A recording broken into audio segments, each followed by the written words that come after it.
So, right. Yep. Everything's went down in the last 15 minutes. I start again. I didn't hit live. F. Hello. F. No yes. F. So, we've been very, very, how do I put this? Little bit scrambling because all of this news immediately just dropped right before we streamed. So I forgot to hit the go live button, but now we're here. Oh, so they got no... Yeah, so they got no intro or anything like that. No starting soon. So I apologize for that, but here we are and we have a lot of news to talk about. Yeah. A lot of it. Oh, people are effing us. Why are they effing us? Have we effed? Oh. No, we're fine. Nope. Yeah, right. So they've...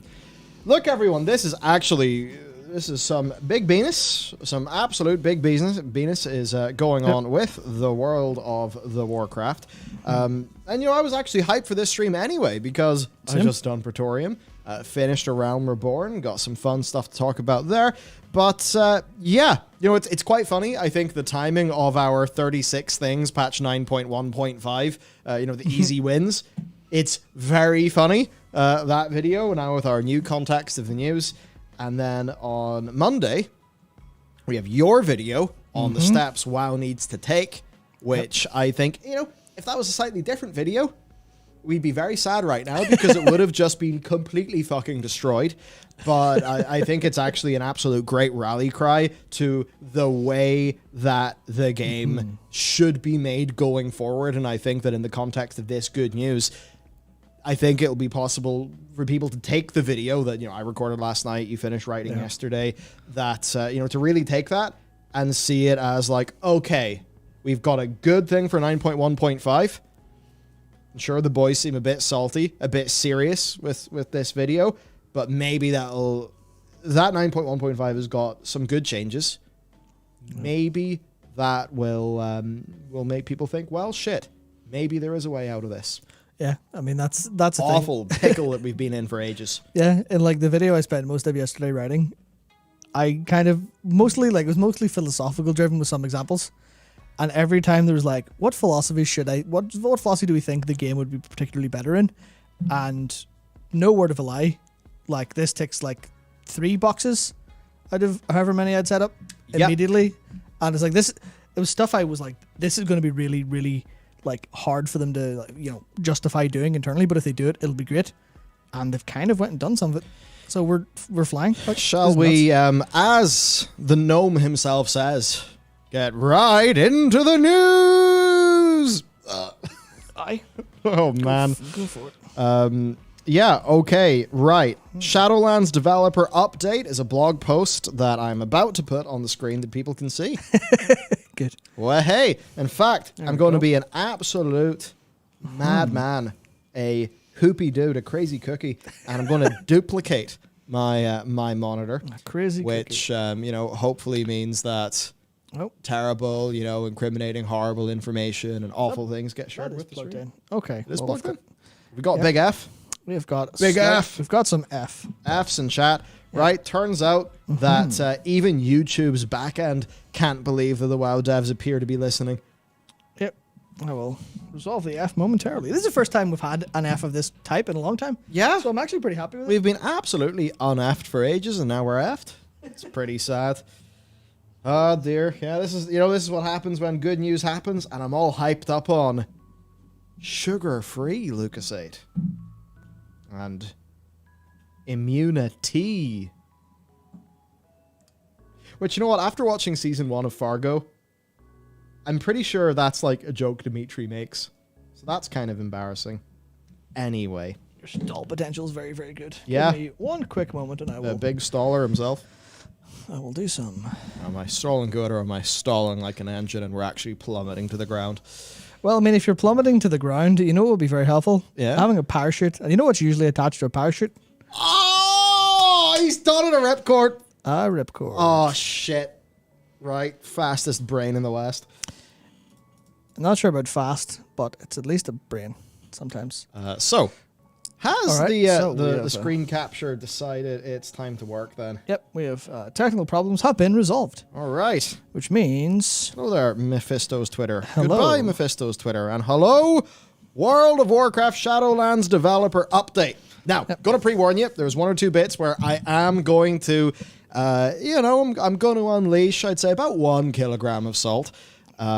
Because There's a few moments where a told you so is very much required, but we absolutely must say in no uncertain terms that this all does seem to be significantly in the right direction, and they've come oddly close to admitting they were very wrong and stupid. Close. Close. I haven't done it, but they came close. Right. But before we get into it, Tyler's in chat. And that's that was where like this kind of all started, where it was, you know, Tyler earlier on stream today said himself. He knows. I imagine he only said that because you knew this news was coming today or something like that. But yeah, I mean, saying 1,000% more playability and hype, I think was not far from the mark. I think Tally was bang on that one. Yep. Good to see you, my man. Okay, right. The Shadowlands developer update. Let's jump right in. Okay, so this is what Blizzard just posted. Alongside this, there is a content update preview, which has a lot of the details that you guys will want to know. But I think philosophical content is very much here. So let's go and talk. This comes from Kyvax. In the next few days, we'll be updating the public test realm with a first look of 9.1.5, alongside feature updates like a new time walking experiences. This time we're revisiting Legion with a couple of twists. Seems neat. These 0.5 patches, falling in between full content tiers, present an opportunity to focus on balance and revision of core systems based on feedback and data from the season so far. Fun data that we even enjoyed resurfacing, and certainly if the data Blizzard was looking at was similar to what we saw, then maybe they'll have came to similar conclusions. Yep. Patch 9.1.5 will include several significant changes to the Shadowlands Covenant system in particular. All right, let's go.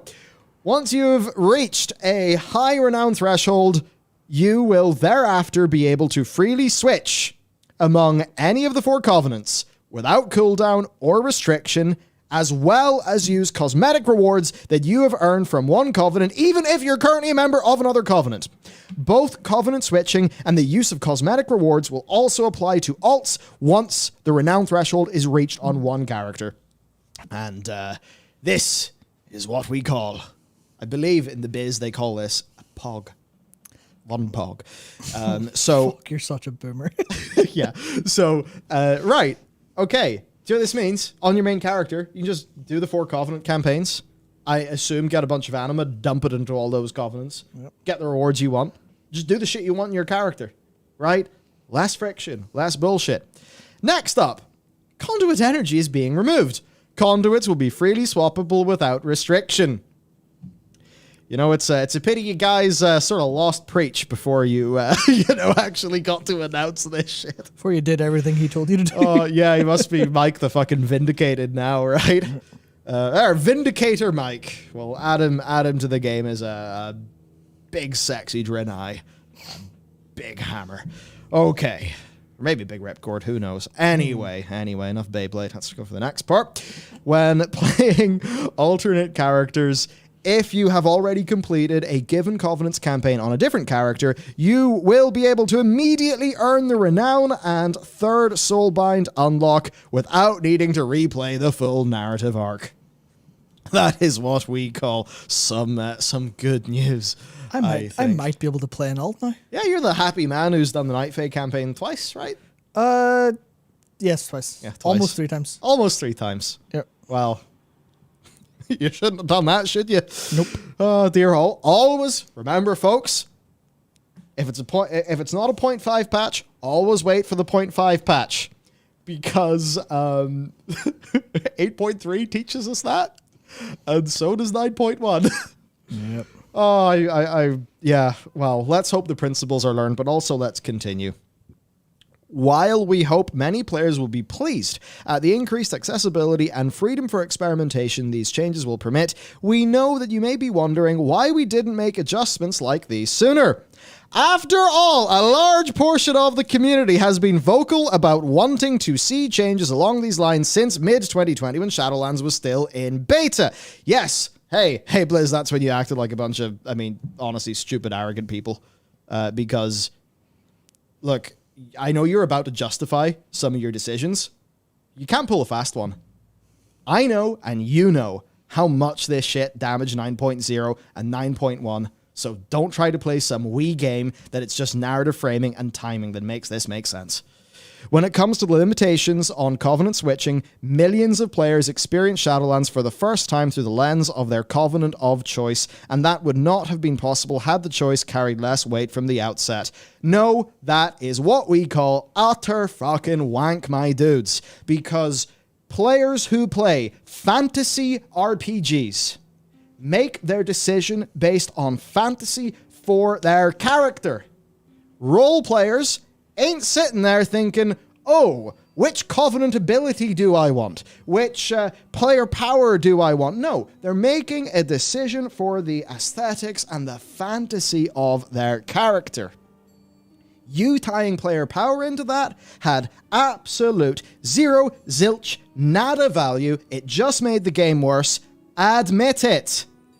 Nevertheless, after the conclusion of the Chains of Domination campaign, the Covenants are united against the Jailer, and revisiting player feedback in that context has led us to reevaluate our approach.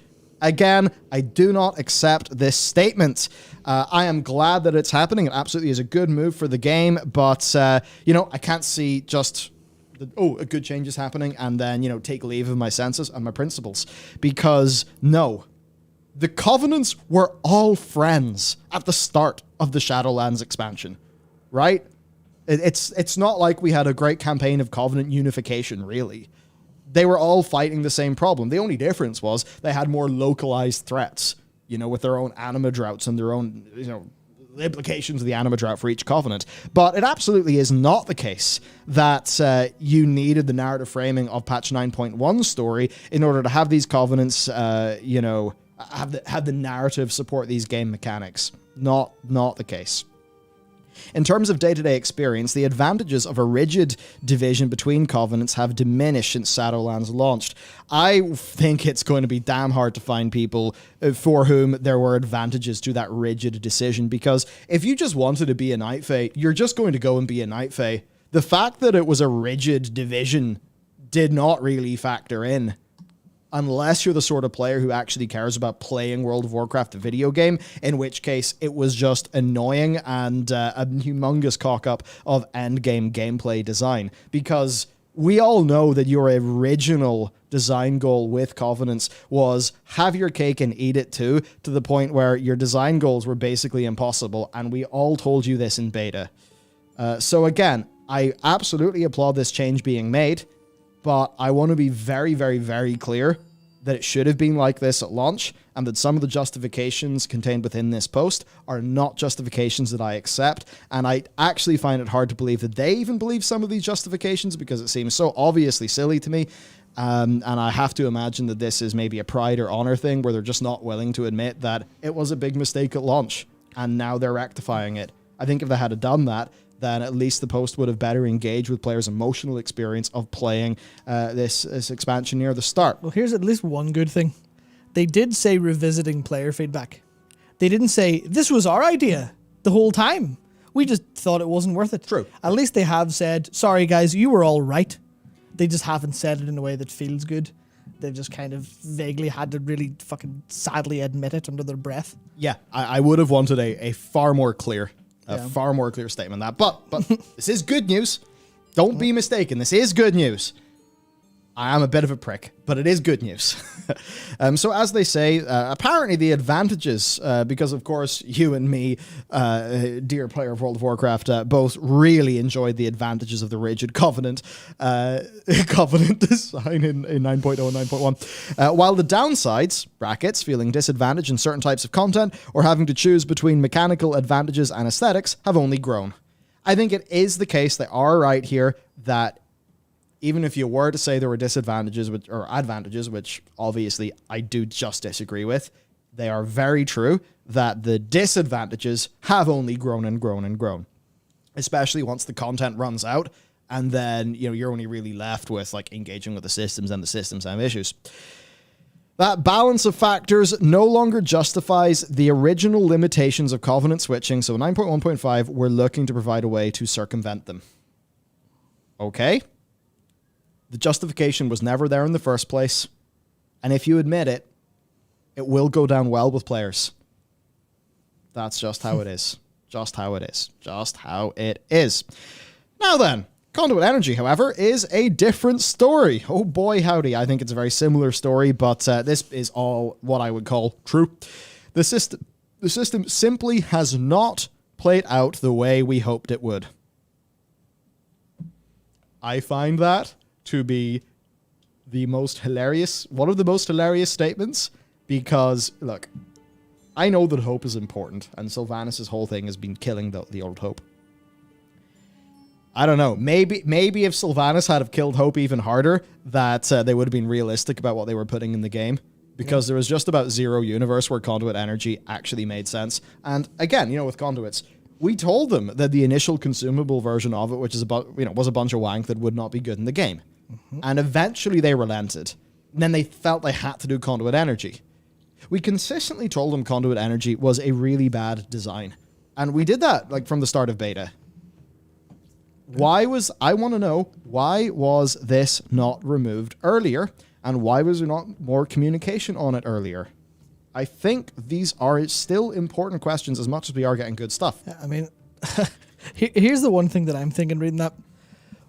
Why, and maybe you could answer this, why are they hoping a system will play out the way it does? Why aren't they thinking a system should play out? Well, that's it, isn't it? I've heard from, I have heard from sources within Team 2 that there is a, basically an attitude of shit it out and hope for the best. Which, I mean, what, Jesus, that feels like you're, I don't know, dealing with a local council or something. Yep. Where it's a bunch of unaccountable, very weird to see from, as a perspective. And, I did hear that from a few sources, actually, which was very surprising to me, because I really don't think that you should be hoping. Yeah, I mean, I'm not saying they should be second guessing all the time and hedging every single bet they make, but I mean, it's not like this is, I'm not saying that this is a solved game like you're a blackjack card counter and in the long run you've mathed it out and you will win.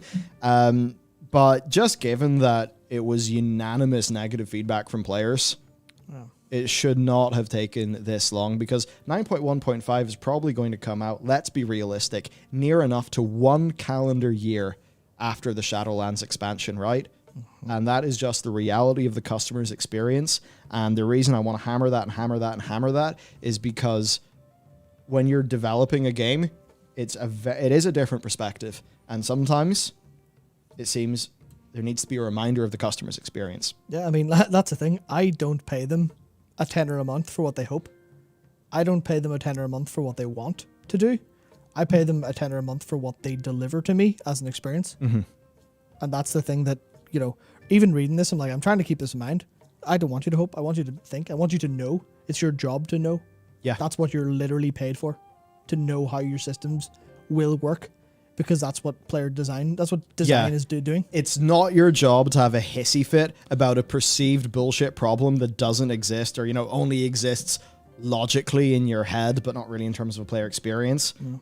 And then to do something like Conduit Energy and hope for the best. That is, that's falling woefully below what I expect from a professional designer. Exactly. Again, professional. Like, if you're working in a bank, you're not going to get away with some of these records. A high standard should be everywhere, including game dev. So moving on, we should have heeded community feedback and taken a different direction a year ago. Good. Why not? Why not? Like, please, I want to know. Was it ego? Did you disagree? Did reality prove your assumptions wrong? I feel like it was a betrayal of player sentiment, this whole debacle, to the point where I think a lot of people as customers, they're happy with what's going to be going on here, but they want to see evidence that this has been meditated upon and that they understand the mistake that they made. So I want to see some good, I want to see this good change. I praise this good change. This is fantastic good change. But again, I want to know a little bit more. I want some texture on this. And I want to know, why in the developer interviews, why was or I mean, really, both interviews between Ian Hazzikostas, game director of World of Warcraft, and Preach. Why were they such disasters? When were, I feel like it's been messy to the point where these are now relevant questions that I think people need to have answered in their heads in order to regain faith. That said, action does speak louder than words.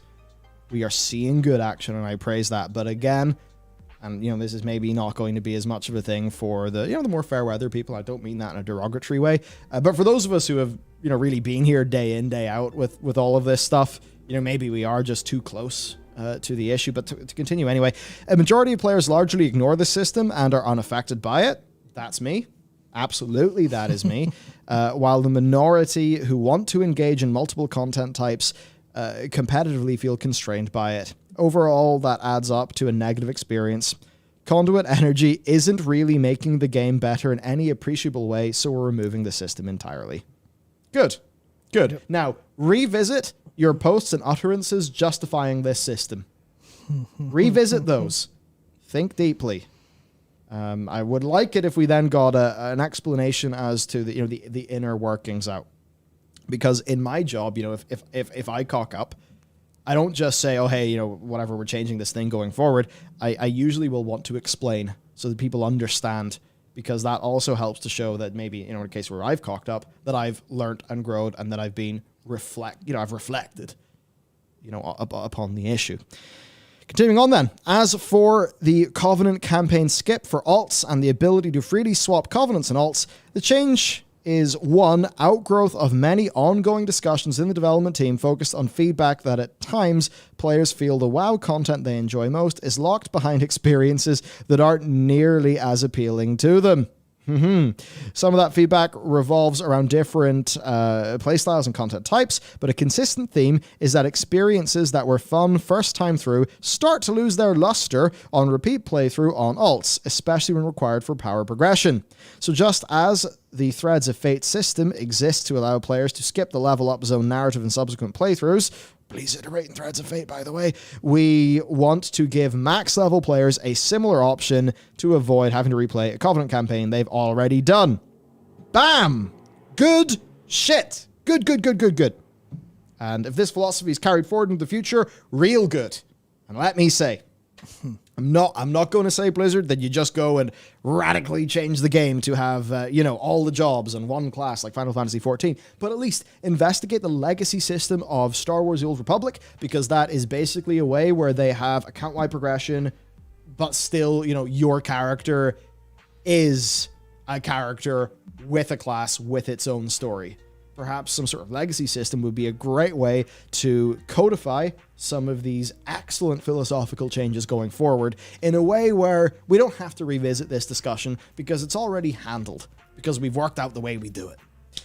As the 9.1.5 PTR progresses, we hope to roll out several other changes aimed at giving you more flexibility, choosing how you prefer to adventure in Azeroth. We'll have more details to follow as we finalize our plans. Stay tuned for full PTR notes in the near future, and we look forward to discussion and feedback to guide us in our ongoing improvements to World of Warcraft. And we look forward to discussion and feedback to guide us in our ongoing development of World of Warcraft. And that's the thing. Like we have been this whole time, we'll be here for that. We'll be here to help that discussion and guide. That's what we're all here for. Yeah. So holy shit, there's 4,300 people in the stream right now. Hello, 4,000 people. Insane. Hello. Yeah, so if you want discussion, you want feedback, set up the systems for that discussion and that feedback to happen. Set it all up, and we will absolutely engage with it the best we can. Buckle up, buckaroo. It's going. Matt, you've got your video on the steps WoW needs to take. Yep. That's going to be dropping on Monday. Hopefully. We want to do that before PTR comes out, so it might not be as tightly edited as maybe we originally planned, but we're going to drop that on Monday. I am working on a video on how we think that class order halls could be a fundamental part of World of Warcraft going forward. Could even be a backdoor pilot to a player housing system, because, hey, you're the High Lord of the Silver Hand. They're not going to give you a lodging or an apartment in there to deal with. Just some thoughts. So we're going to engage with this because, here's the thing, right? A lot of people have said there's bad shit going on at Blizz. Women are being badly treated. People of color are being badly treated. LGBT plus people are being badly treated, etc., etc. And that is a big, big fucking problem, right? Because, when that shit's going on in a team, you can assume there's a lot of other bad stuff going on, right? That is absolute bad shit, unacceptable. What I will say is that it does seem like the people involved in that are getting the boot where it makes sense. Now, there are issues with Blizz. The forced arbitration's probably not going to change. There is stuff like that. But listen, if you only played games where the people who work on them, and if it's an American developer and where they don't have a forced arbitration clause in their contract, you'd only be playing indie games. And actually, you might be a lot happier for it, funny enough. But, we're basically this situation. I've put the feelers out. I know, it's not stuff that I can say because I've heard what seemed to be slightly different versions of the same story from different people. But TLDR, I heard accounts of how basically, in a way, Ian conducted himself on the day where all the shit went down with Blizz. And those were, even though they varied in details, they were unanimously in the direction of he acted correctly, acted in an honorable fashion that was in the best interest of the people working under him. And, I know, say Lore, the community manager, he's reported multiple people to HR, so I hear. People have said that, publicly in Twitter. That there are still one or two little question marks in my head over one or two employees in the World of Warcraft team who I have heard rumbly stories about. I don't know there, and I certainly don't know enough details for it to be a responsible thing for me to actually do anything that involves naming names. Because, look, maybe if we were investigative journalists and, we could fly out to California and start trying to, do hardcore journalism, but we're just not equipped to do that.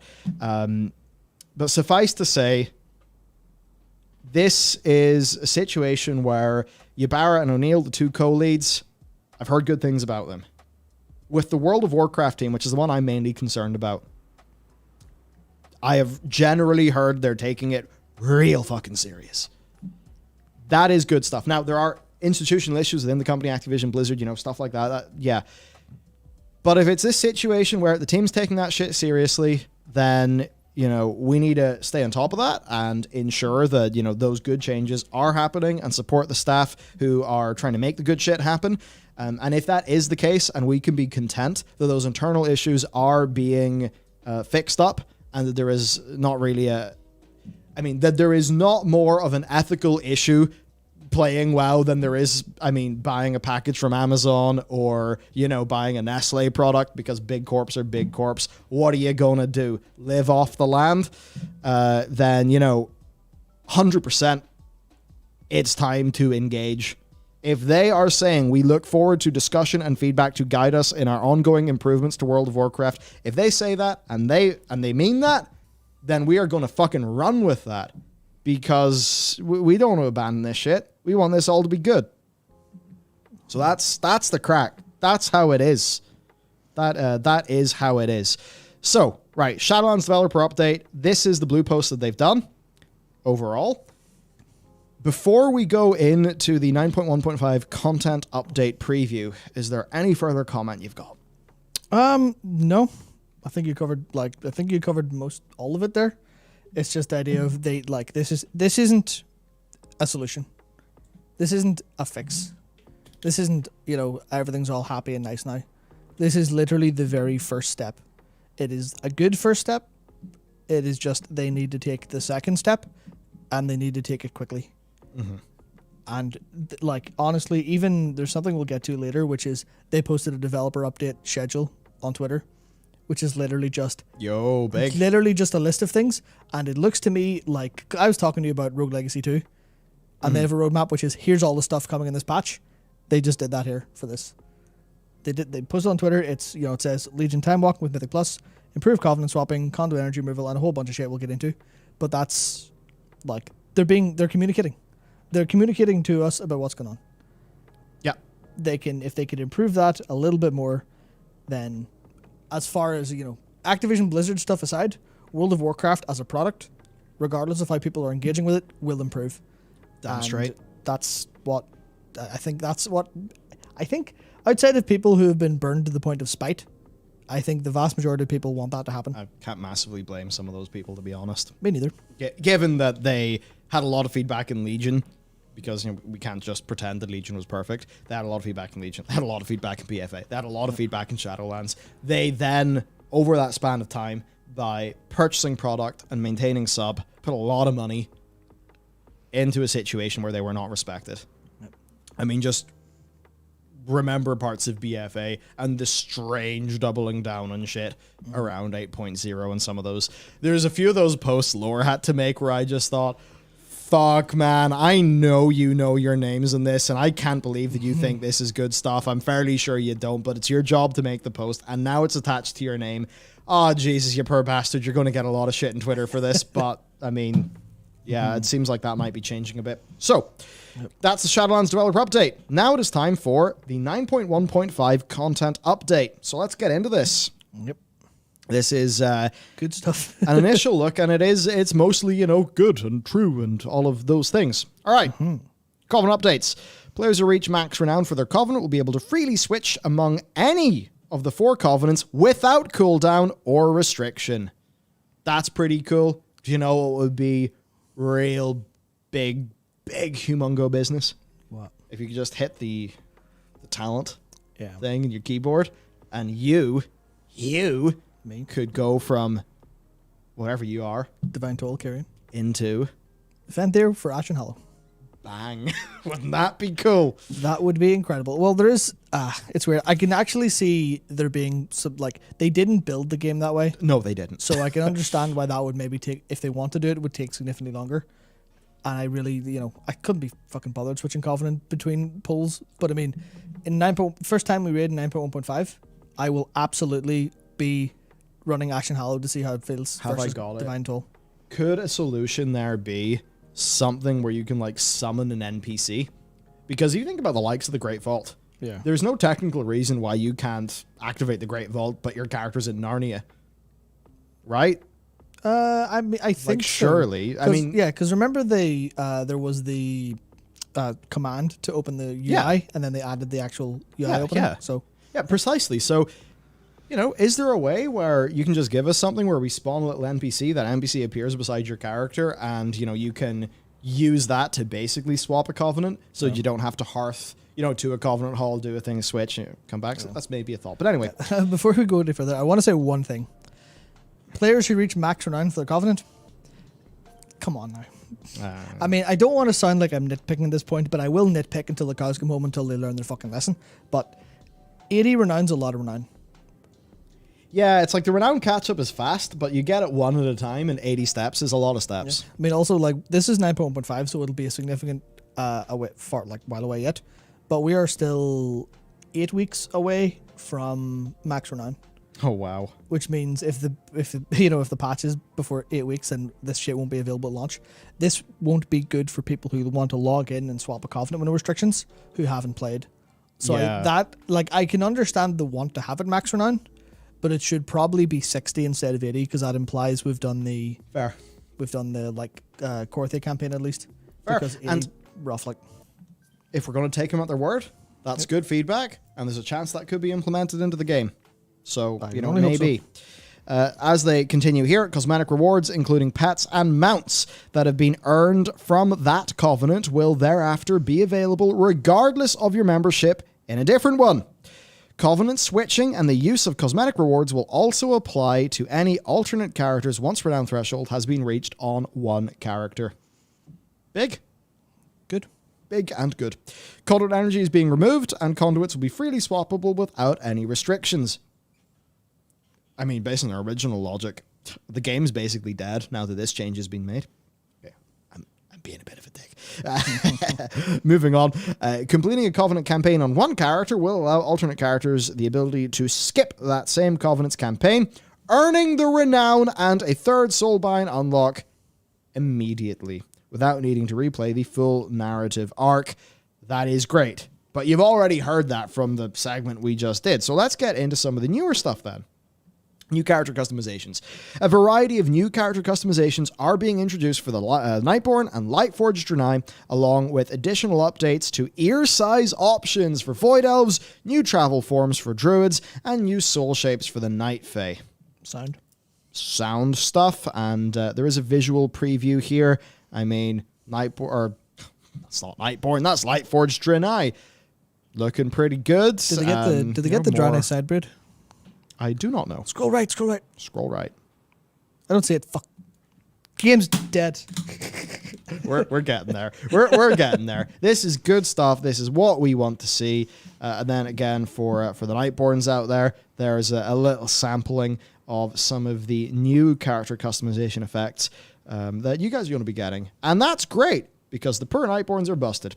Yep. Now, for those of you who've really been wanting High Elves, and I know, because one thing that me and Ian Hazacostas actually very much do have in common is we both pissed off the High Elf fans during BFA. Sorry about that one, I suppose. Maybe they agree too, because you can now have natural hair color options for the Void Elves. And that's pretty big, because it kind of just makes them Alliance High Elves, albeit with Void powers. Which, even if you don't want the Void powers, like for the people who want to RP a High Elf, this should be enough to let them do their thing. Does that affect me? No. Does it positively affect another type of WoW player? Yes. And that is something I am very happy about. Okay. Let's get into the shit we didn't know.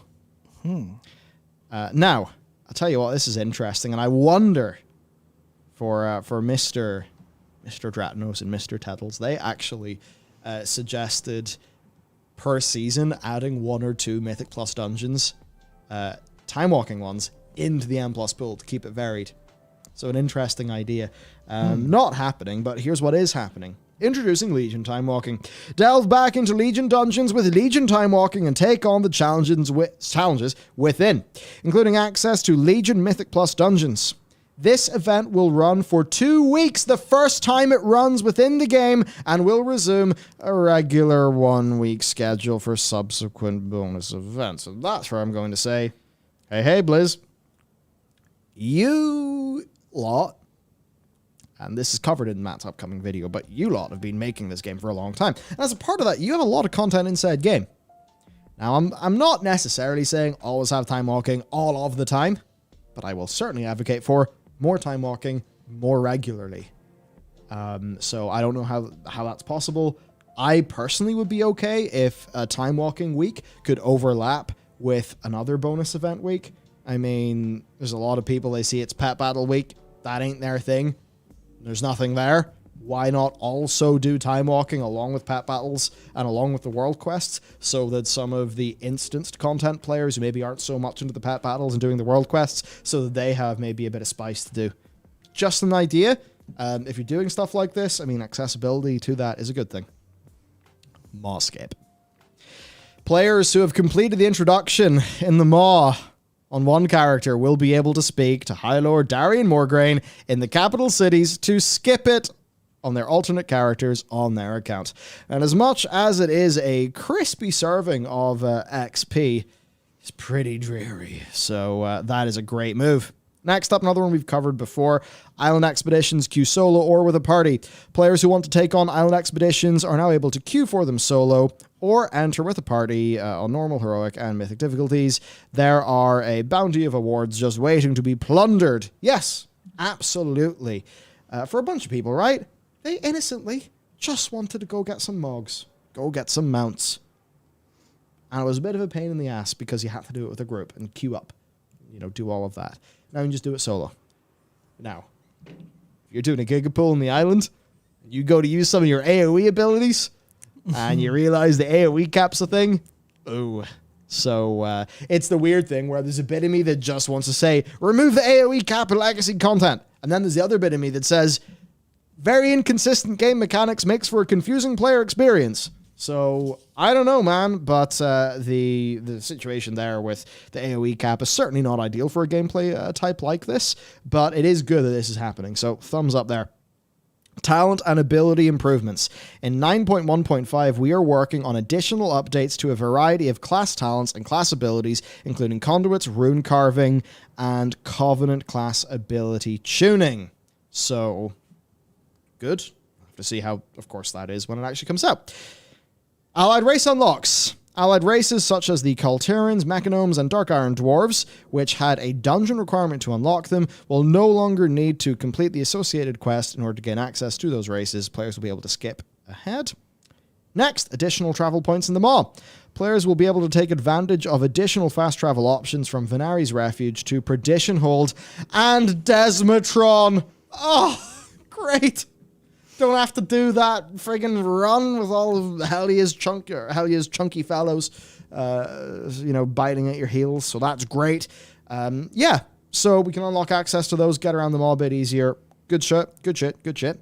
Remote anima turn-ins. Completing quests from Archivist Rosur will provide access to an anima diverter within Korthia where anima can be directly deposited. So that's handy. I'm sure we're all very used to the experience of our bags being utterly stuffed. I mean, I would prefer it if just you get the item and it's immediately redeemed for both anima and these things, but maybe there's a reason why they can't, and I'll take a move in the right direction. Transmogrification linking. Show off your complete transmog outfit to chat or online by easily sharing a link from the dressing room. Players will be able to mouse over these items to see how they can be collected, if they've already collected the appearance, or if it's an appearance that is accessible to the character viewing it. Great. That was interesting, because that comes across to me like a really out-of-the-box improvement. Like, I don't know who asked for that. I've never seen anyone mention this as like a possibility. But it means someone, especially someone, because that would require, actual programming work. That means someone sat down with an engineer, maybe the engineer did it themselves, and went, what would be nice? Yeah. What would be good for players to have? And obviously you can go, well, the rest of the game's fucking falling apart. So, maybe do something a bit more useful with your time. But, removing that because you don't know how these teams are organized, there's a decent chance that was someone I've got an afternoon free to do whatever I want to, or maybe I'll work on overtime. Here's a nice thing that a small portion of players will have. That's it. World of Warcraft, a lot of the need to haves are of, let's say, worse quality than we would like, but the nice to haves haven't existed. Yeah. And now here's a nice to have. That's it. Completely out of left field. And you're like, fuck, sweet, thank you. More of this, please. Speaking of some of that good shit, my dude. Alt leveling improvements. A variety of improvements will be introduced in support of a smoother leveling experience. A smoother experience leveling alternate characters through Shadowlands, such as an additional rank of heirloom upgrades and improvements to Threads of Fate, such as the addition of Torghast as an option. Good. And renown gain for completing bonus objectives. Good. And I would also say, if there was a way that a character leveling up fresh in the Shadowlands, who has, of course, using Threads of Fate, signed up to a covenant, let them, because, Threads of Fate, logically, your character is put into the world state of level 60, but your character is level 50 and just does side shit to level up. So in that case, because you guys have got scaling tech, let people level up through the Covenant campaign. That would be another different way for people to do things, I think that would be great. And, look, if you could get, I don't know how many levels. There's a version of this, because, look, I've been playing the FF14 MSQ. Really? There's a version of this where, I don't know, what a surprise, where if you get from 50 to 60 just by doing the 9 or 10 chapters of the 9.0 Covenant campaign, that feels like a good varied experience. Your character then is level 60, has got a bunch of anima gear unlocked that they can immediately upgrade to a good state. Surely that is a better alt experience. Yeah. Now, there's something else here. PvP gear power adjustments. Lower item level PvP gear will now scale to a higher item level in PvP situations than before.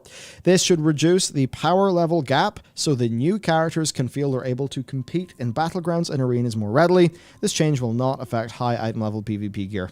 Honestly, with this, I can only analyze this once I actually see it in PTR and know what's going on. I will say, though, Renown gating those honor gear upgrades, big suck. It was a big suck in 9.0. It is a big suck in 9.1.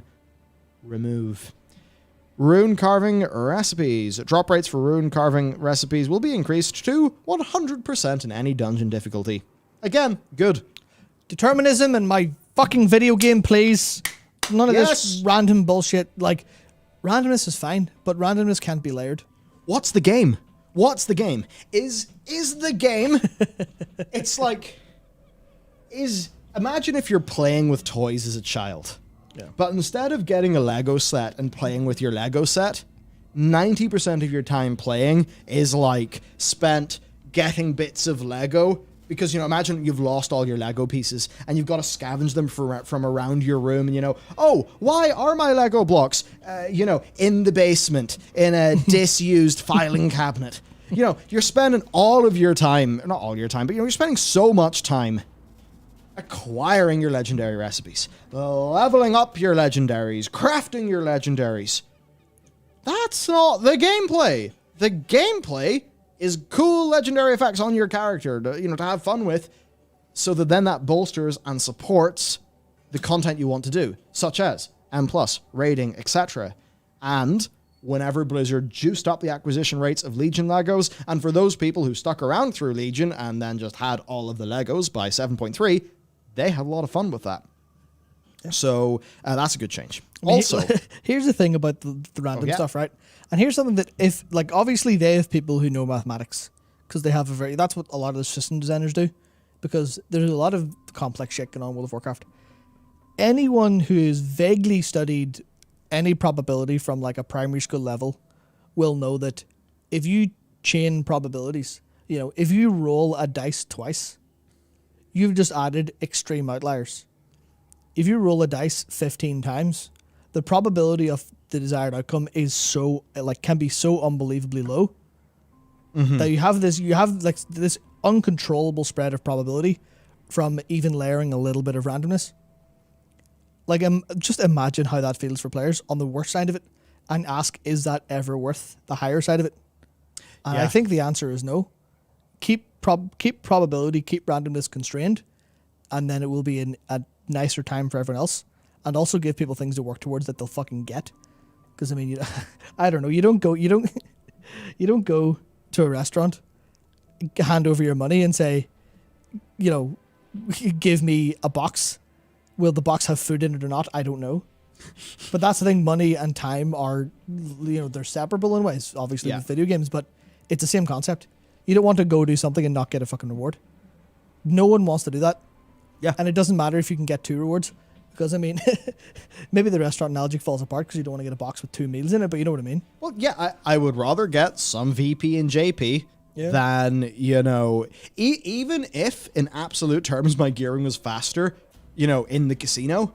Personally, I'd rather just work on it, slow and steady. Good, honorable plotter. That's kind of my vibe, I suppose. I just want to say a thank you to our first new member, which is Sarafay. Sarafay? Sarafay, yes. You have unlocked some cool, sexy emojis created by the illustrious John.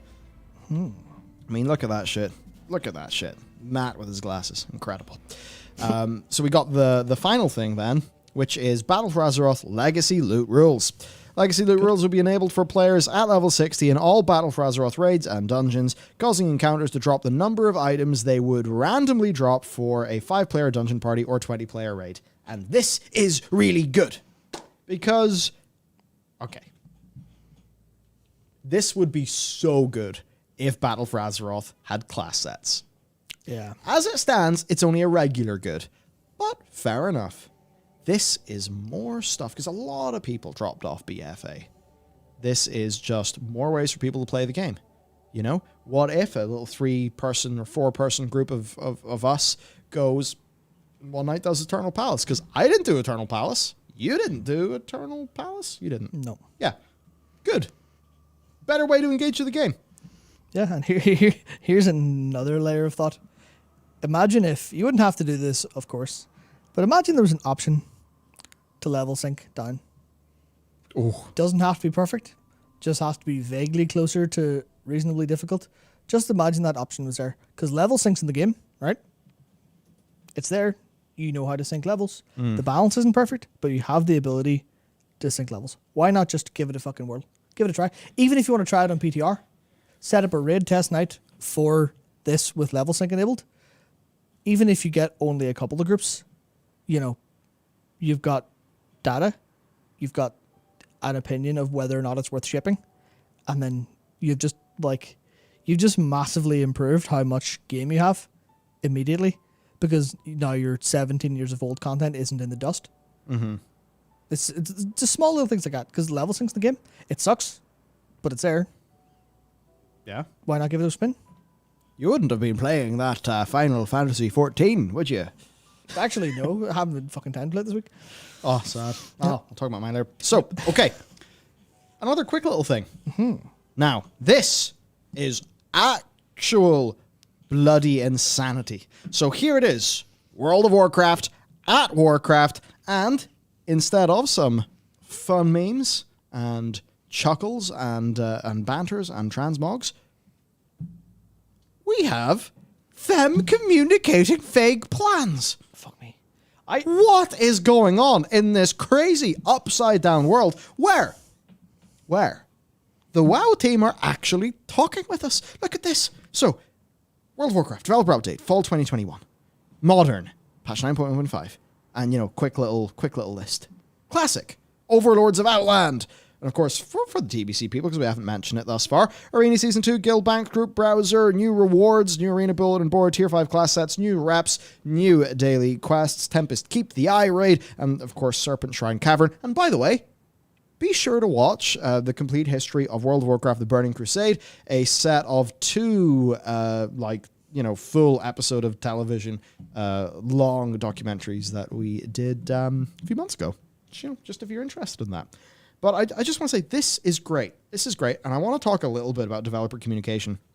You know what, actually? Is it Bungie? Do Bungie just do their stuff on Bungie.net? I think so. I should say, me and Matt are not Bungie gameplay or Destiny players. No. We have played it in the past, but I'm bringing this up for a reason, right? The way they do their Vidocs, and, they do their...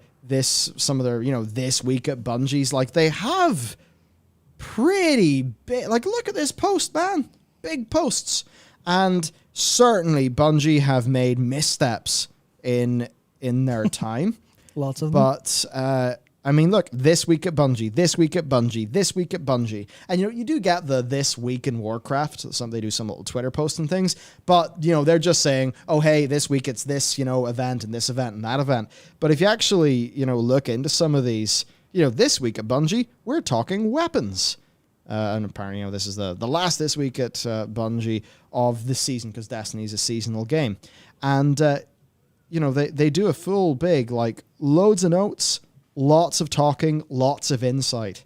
You can disagree with some of the things that Bungie does for Destiny, but you can't really knock them for actually explaining those changes to you.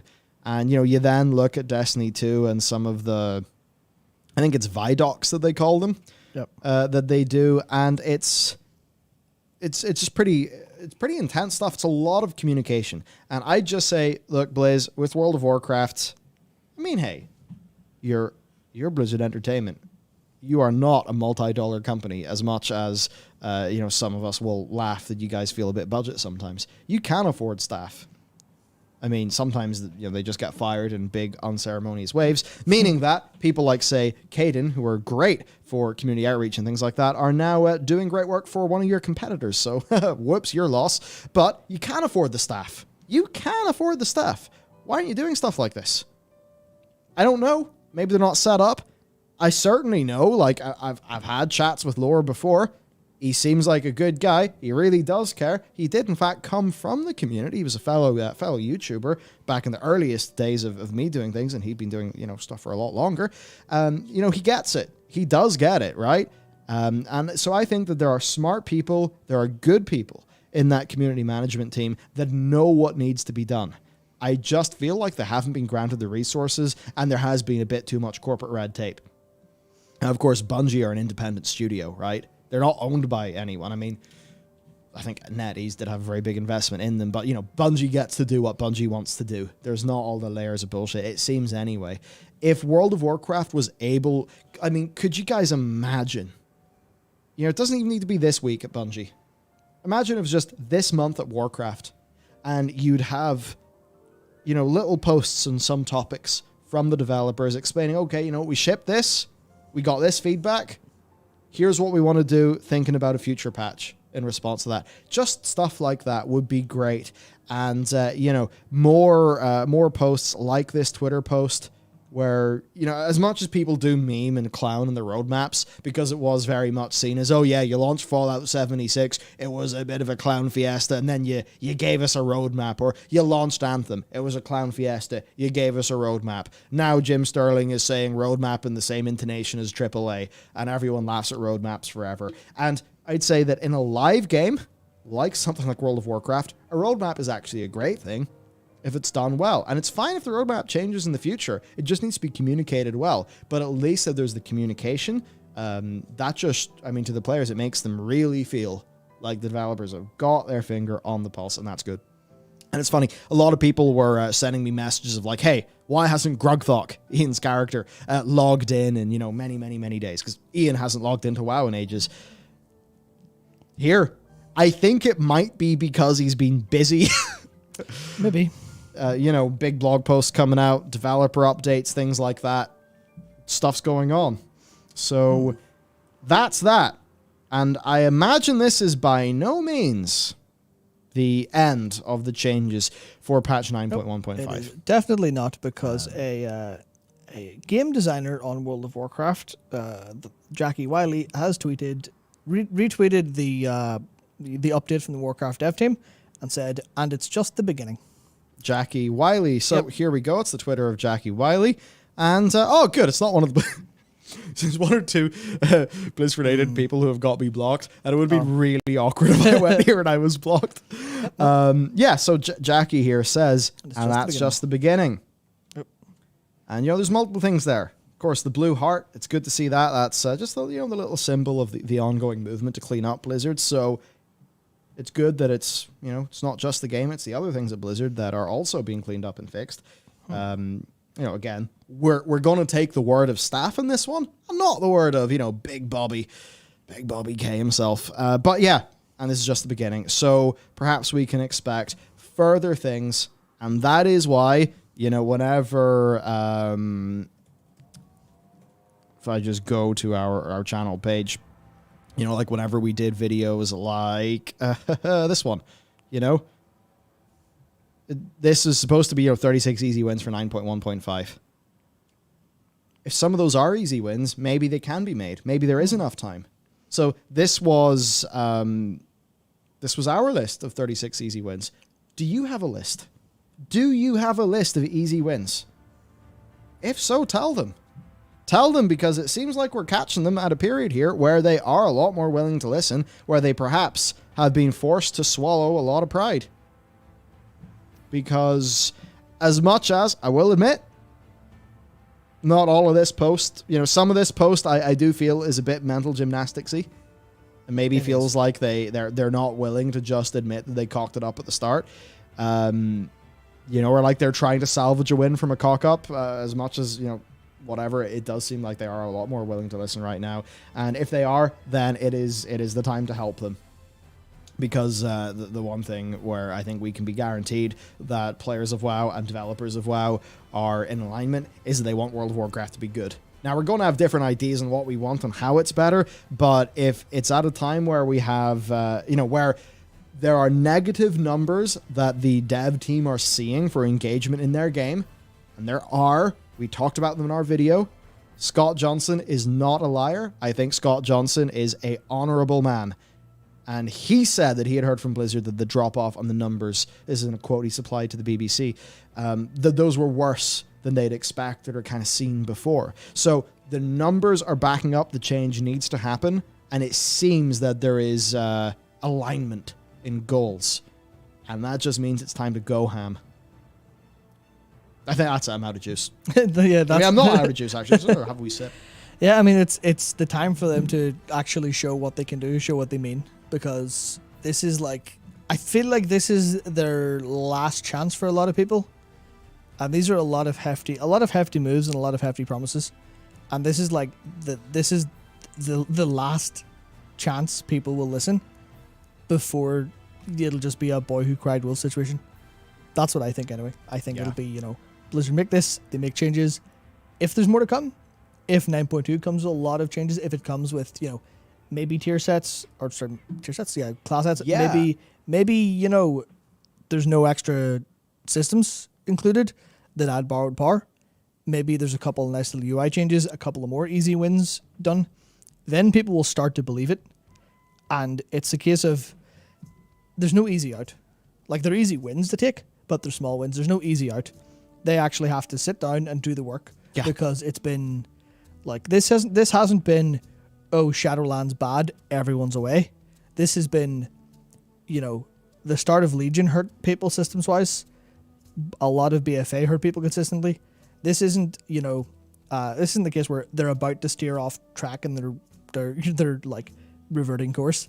This is, they are way, way, way, way, way off track, and they have a substantial amount of ground to cover to get back to where they started. But this is the start, and they need to actually continue. And that's what I think the most important part will be. I believe it was, let's see. It was Justin something. Yeah, Justin Russell asked, where is the best place for people to tell Blizz their lists? It would help a ton of people. And that's the thing. We can't answer that. That's for Blizzard to decide. Yeah. Officially, it's the official forums. Yeah, but that's the thing they need to do. Yeah. Blizzard need to, that's probably one of the things they're thinking about and working on. Because I feel like they've had multiple all-hands meetings in the past couple of weeks, and that's how this stuff actually comes. Yeah, that's it. But they need to sit down and figure out, because I know it's a difficult thing to do. It's not easy. There are a million problems. And if you just ask everyone for feedback, you're going to get massive amounts of noise compared to the good signal. So that's what they need to do. Maybe not next, but at some point, is figure out the perfect place. Like, how do we actually get feedback in a way that's manageable? How do we hire the staff to sift through the feedback, understand it, and deliver the best feedback to our staff and get it that way? Because that's the way forward. Yeah, we don't. It's that thing where, like, if you go to the little I don't know, the spy cam in the CM's office, and you just have these like three people who are sitting down with 500,000 words to go through a day.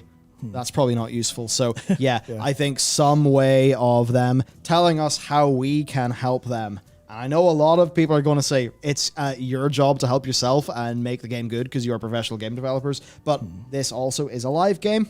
It is a live game. That does mean there is a dev and player relationship.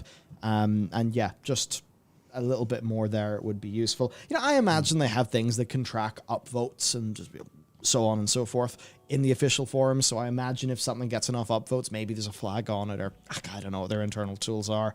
You would hope so. Yeah, you'd hope there was something like that to help them out. I should also say, thank you to Johnny Gratz. No, Johnny Graz to Archmage Ronan. Archmage Ronan is there, and to Kizzy, who have all joined the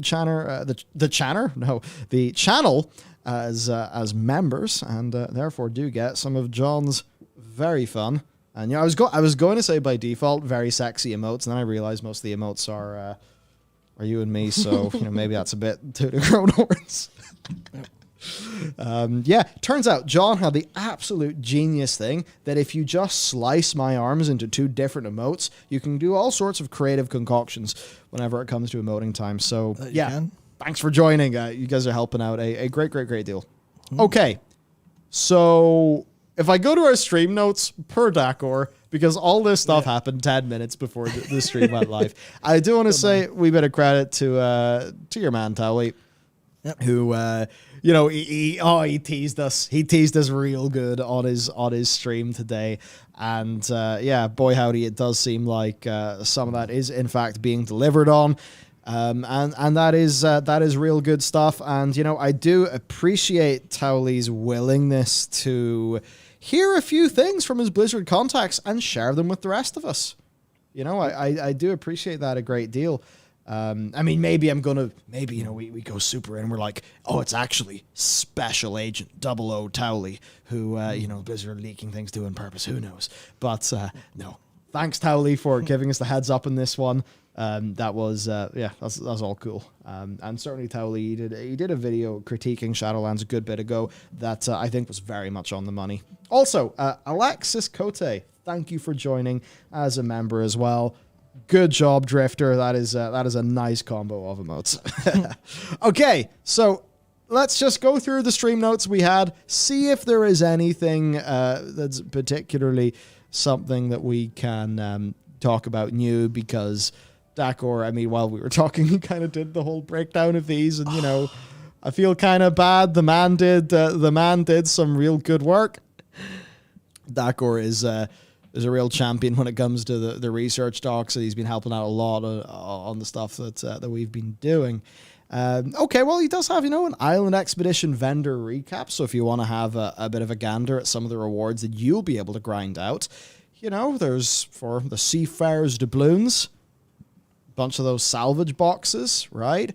And those those can contain many different items. There is also that's the salvage stuff. Then there's also various different mounts and pets and transmogs and things like that you can get from grinding them out as well. So nobody's going to say that this will be the most fun in the universe, but hey, for those people who usually are happy enough to just go and plow their way through a bunch of old raids or things like that, this is another thing they can do, so that's fair enough. Yeah, the thing that's interesting about the islands, especially because I know the amount of doubloons you get is random based on a couple different factors, but I think it's really interesting that the salvage is random, but for a lot of the other things, it's a relatively deterministic-ish grind for a currency that you trade in for a mount. Yeah. And now that you can solo queue them, you can just go and do them, which is, nice rhyme and good situation. Yeah, how do I put this? I think that's what we call content. Oh, yeah, just maybe. It's not stellar content. It's not incredible, but you can, go solo them. It's something to do, which is what the game severely lacks. In future, maybe make more of that. But now people can actually play the old content that maybe they didn't because they didn't want to play BFA. Sweet. Yeah, hey, look, maybe the gameplay of the islands turned your brain into mush, but if you do just go there and one-shot the hell out of everything, maybe it's just another WoW grind that you can go and do and vaguely enjoy for some deterministic rewards. Well, so yeah, Daniel Silva, thank you. Thank you for the super chat. We are proud to have your support, and boy howdy, we are putting your support into initiatives and things that get you guys more content and better content. John on our team, absolute goddamn madman. He's been in Blender. He has been making some real cool custom scenes, custom machinimas. He's getting so good that people are now saying like, oh wow, is this some fan animation? Is this a Blizzard cinematic? And no, it's just stuff John's doing for a lore video. We've got Dakor as our latest member on the team who's doing all this cool stuff and helping out big time. We've got we got two pieces coming up, one on gold inflation in World of Warcraft and another one on the state of boosting. And I couldn't do all this shit myself, and I guess you guys can hopefully see by the content that we do that money doesn't go into my pocket, it goes into making a team and making cool shit. Cool shit's what we're all here for. And also, thank you to Razorclaw as well. And we will, I think, we'll do Razorclaw's question because it's, hey guys, do you think this is what Jen is trying to make Bobby see that listening to the player base is the best way to make money, or is the WoW dev team going rogue? Honestly, Bobby does not have a thing to do with this, in my opinion. No Bobby is involved in any of this, I think. Honestly, for Bobby, WoW is just a number, and he wants to see that number go good, because that's really his job as the CEO. I think that this is stuff within the Warcraft team. Now, I think there's something you could say for J. Allen Brack, who was the president of Blizzard. You know, he came from the WoW team. Could you maybe say that,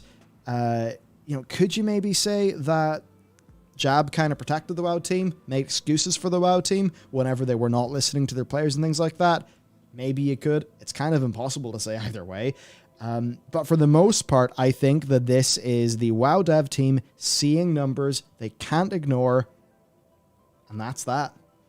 We've got from Miko T, another super. They're removing the D from the salad, guys. Issue might be the salad doesn't feel fresh anymore after a year. That's a great way to put it. But if we're getting used to dickless salads, then perhaps the case is that whenever they do have a tasty new salad and it's not full of unsolicited dick, that it will be what we want. Razorclaw actually had a follow-up super as well, just saying, and one more thing in the Clips channel, did a follow-up on the super chat sent about Steve Denuser and Asmongold, did I see? Not sure. I'd say if there is dev player drama, we generally don't want to get into that too much. I'll do one or two supers before we zoom our way back onto the news. Daniel M is super just saying, I'm pretty sure I'm alone here, but I want WoW to be more newbie friendly. Make it so new players are willing to stick around over choosing FF14. Big true.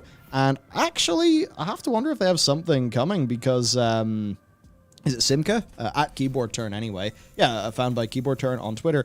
Did have some stuff of new starter gear icons and models, so maybe we will have something for that. But absolutely, new player experience is very important, and I think there are still ways it could be improved for sure. Yeah. I will have a sort of vague counterpoint to that, though, because I think that they are clearly very limited on resources, and where possible, because we can't just say, well, I mean, if we say what we'd like them to do is an extremely long list.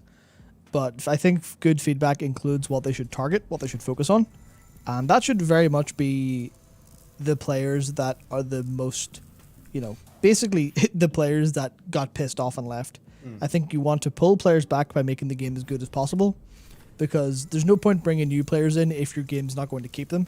Absolutely. It's like, you don't turn on the tap if there's a big hole in your sink. You fix the sink, you fix the bucket, and then you fill it with players.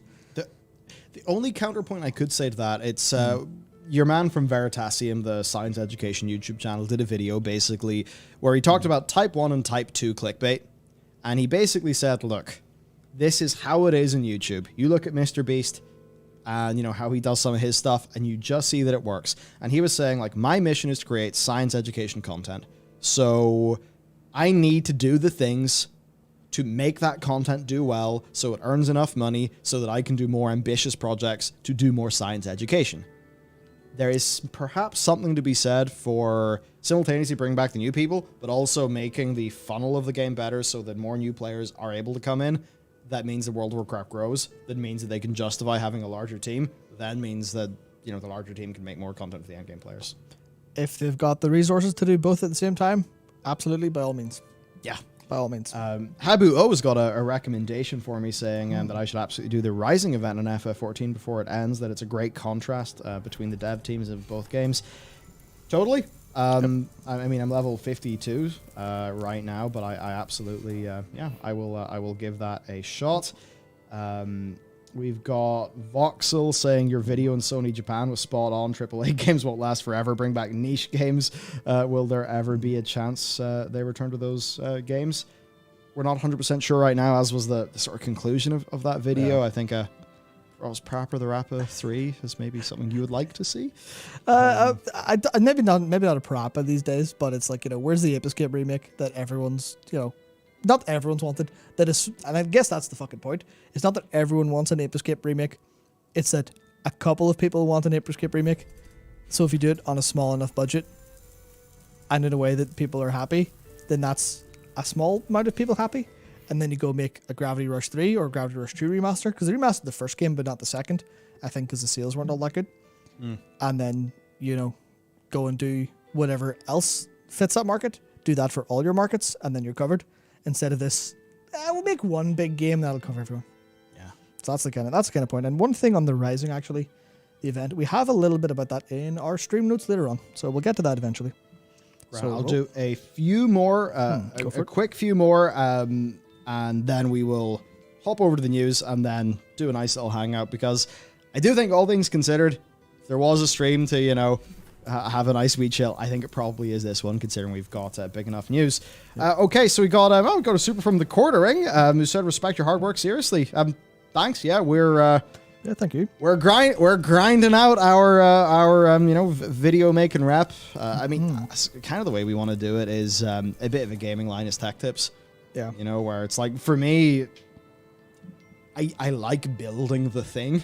Like the team and everything. It gives me a great satisfaction to just to see the team growing, cool shit happening, especially shit that I couldn't do myself, and that's the great thing. John can do shit in Blender that I can never do. Nikki does things in After Effects I don't even know how to do. Jared and Dakor are doing all the research that I don't have time for, and Dakor's like a big maths dude. I'm not a maths dude like he is.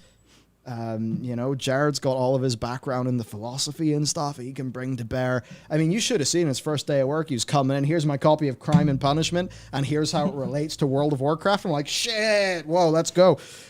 Some big stuff. Okay, right. News.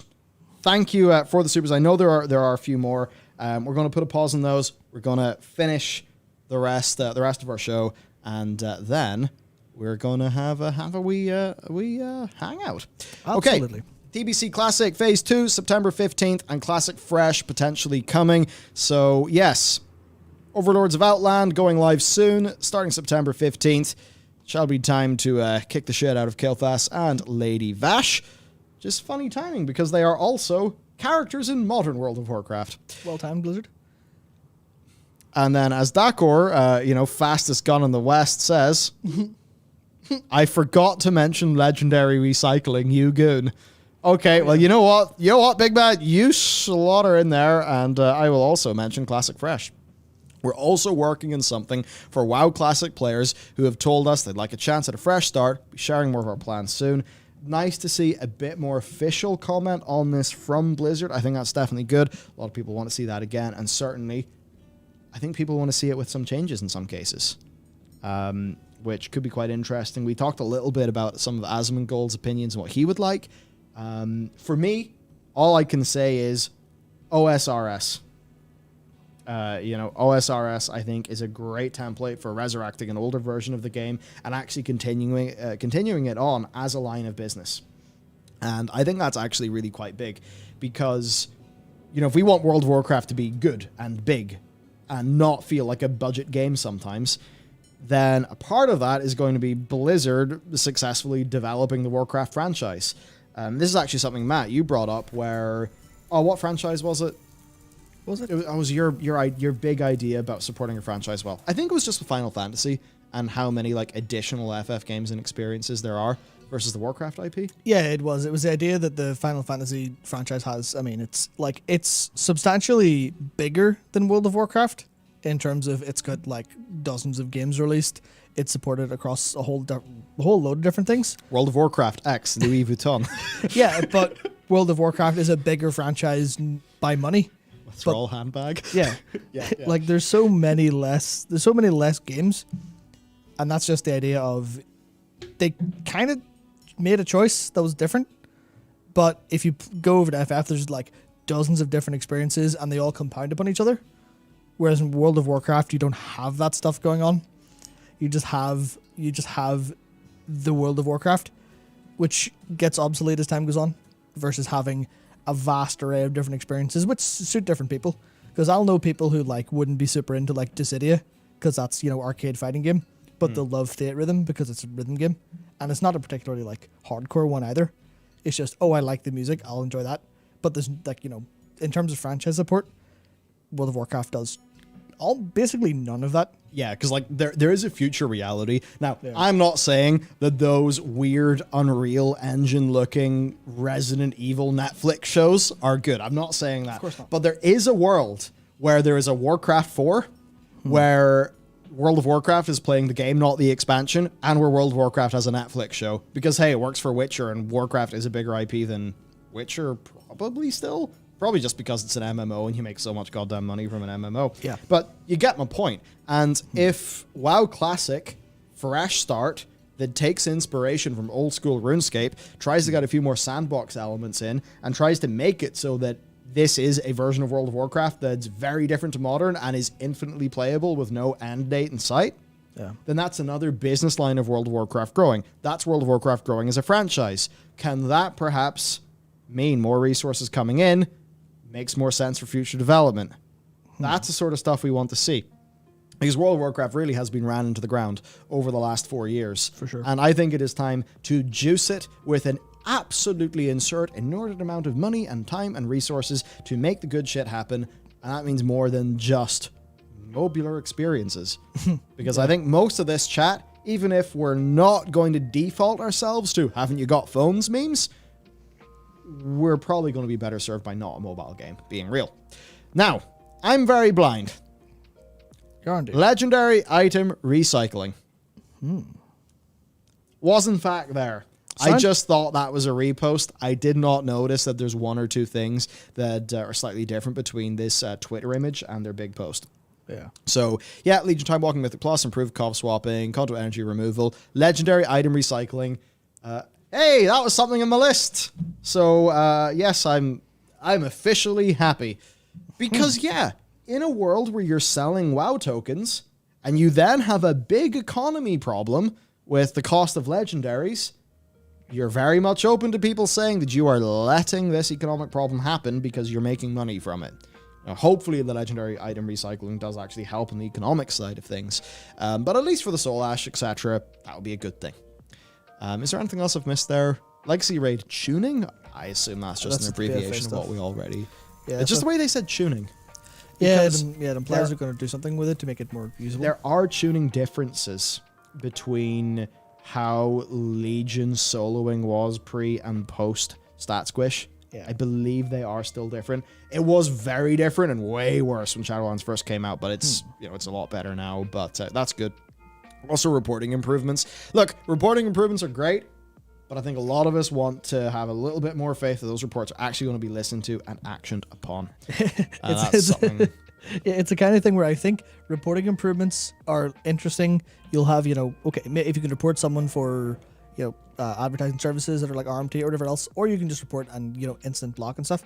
But reporting improvements won't matter until we see basically a news article, because this is stuff they can't really do silently anymore because there's so much industry focus. Reporting improvements won't mean anything until we see the same week as it's announced, like a news article saying Activision-Blizzard have hired, let's say, 800 QA staff, or not QA staff, 800 CM staff and GM staff, support staff. So I think if we can have faith that it'll actually be, handled by humans, as opposed to them going, improvements. But Yeah. I mean, one step at a time, really. One step at a time. We got that. Now, moving on, we do have some cool things. So this was found by Keyboard Turn on Twitter. And this is new starter set icons and models that were found in the patch 9.1 data. Now, this is interesting. So let's have a gander at these. They're more simple, but tell you what, I actually like some of the more simple mods and setups in World of Warcraft. And when I run around Final Fantasy, or run around in Limsa, I see people looking pretty dapper with a suit and tie. Yep.